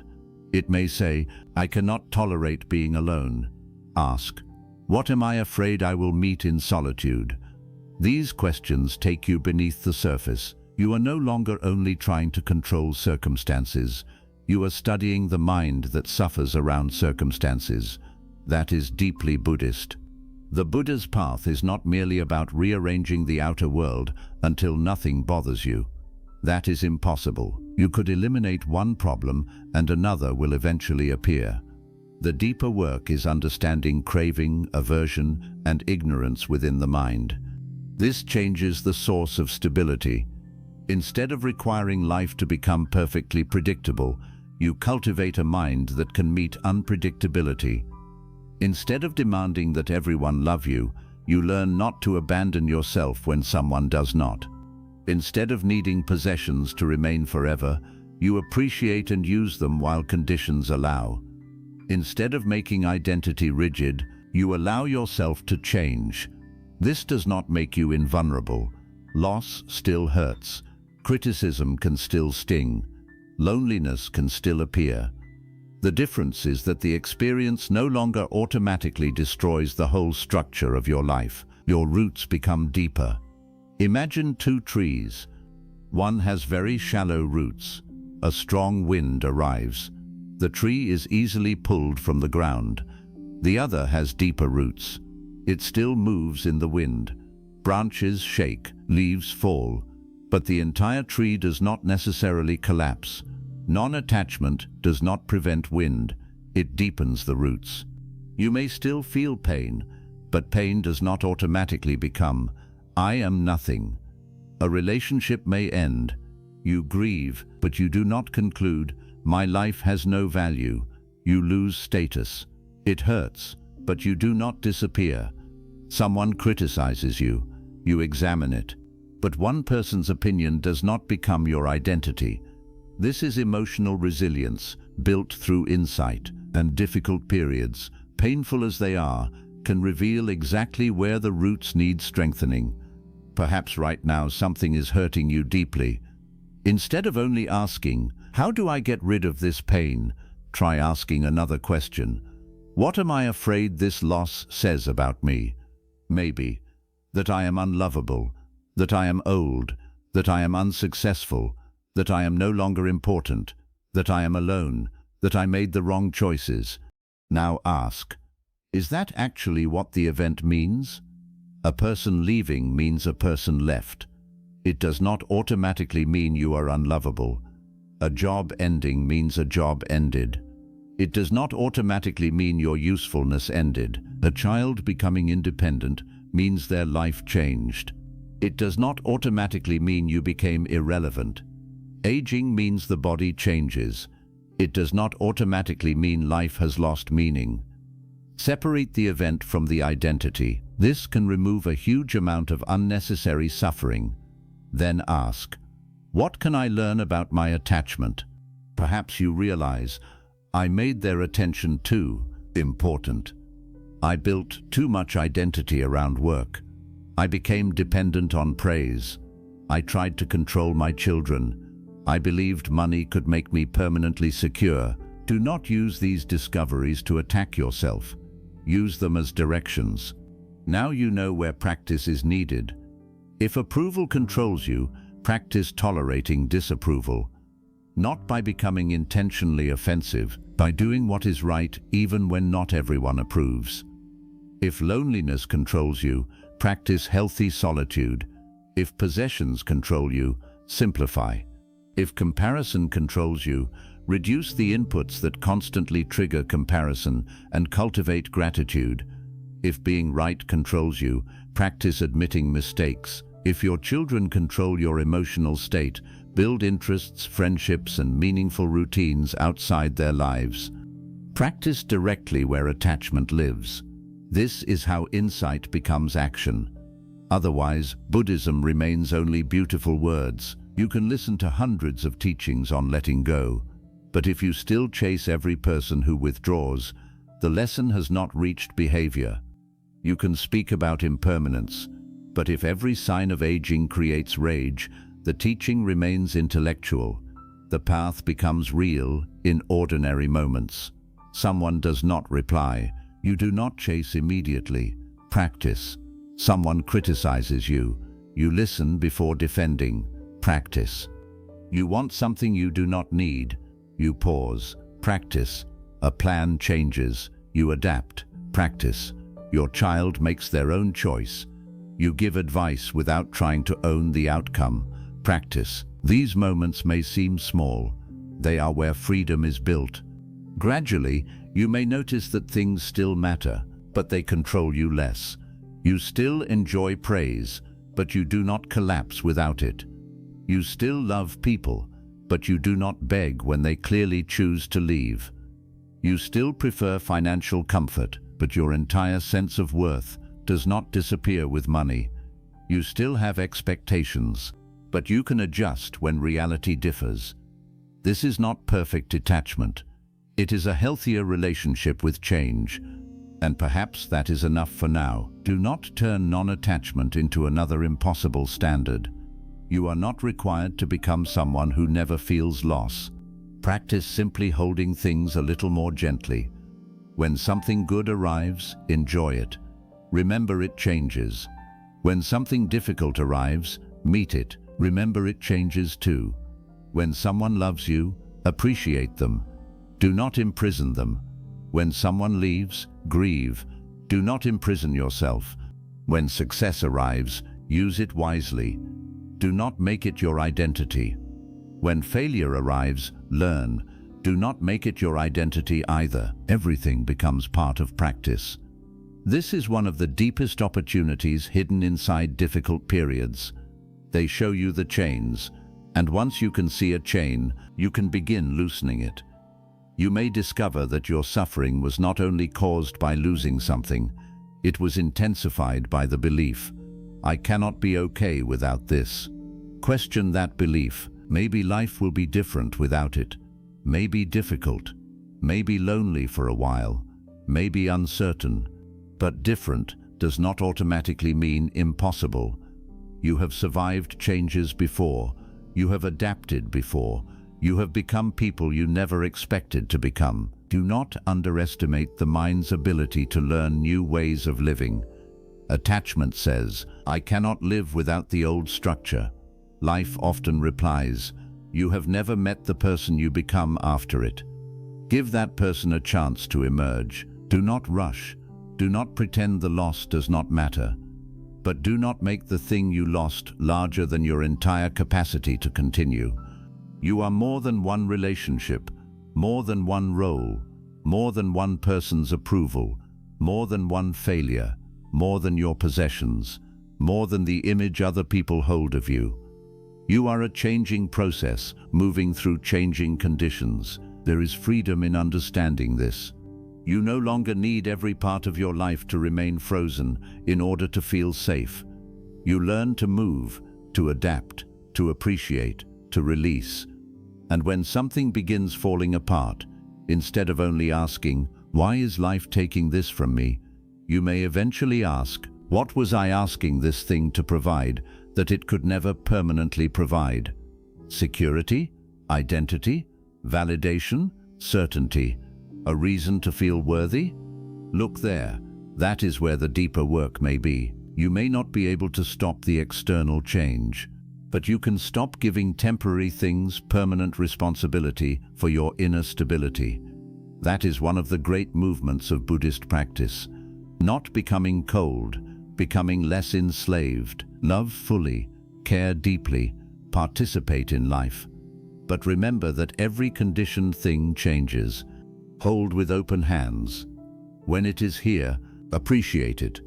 When it changes, respond. When it ends, grieve. And when grief has taught what it can teach, allow yourself to continue. That is the seventh thing to remember when everything feels like it is falling apart. Difficult times reveal what you are attached to. Do not waste that revelation. Study it carefully, because sometimes what hurts most is showing you exactly where greater freedom can begin. When everything feels like it is falling apart, remember that change is not always destruction. Sometimes it is life showing you what cannot last, what cannot control you, and what you are finally ready to release. Return to this moment. Do not believe every fearful thought. Do not suffer twice. Do what is still within your power. Take one step at a time and hold everything with a little less attachment. The difficult season will change, and if you meet it with awareness, patience, and wisdom, you may come through it not as the person you were before, but as someone who finally understands how to let go without losing themselves.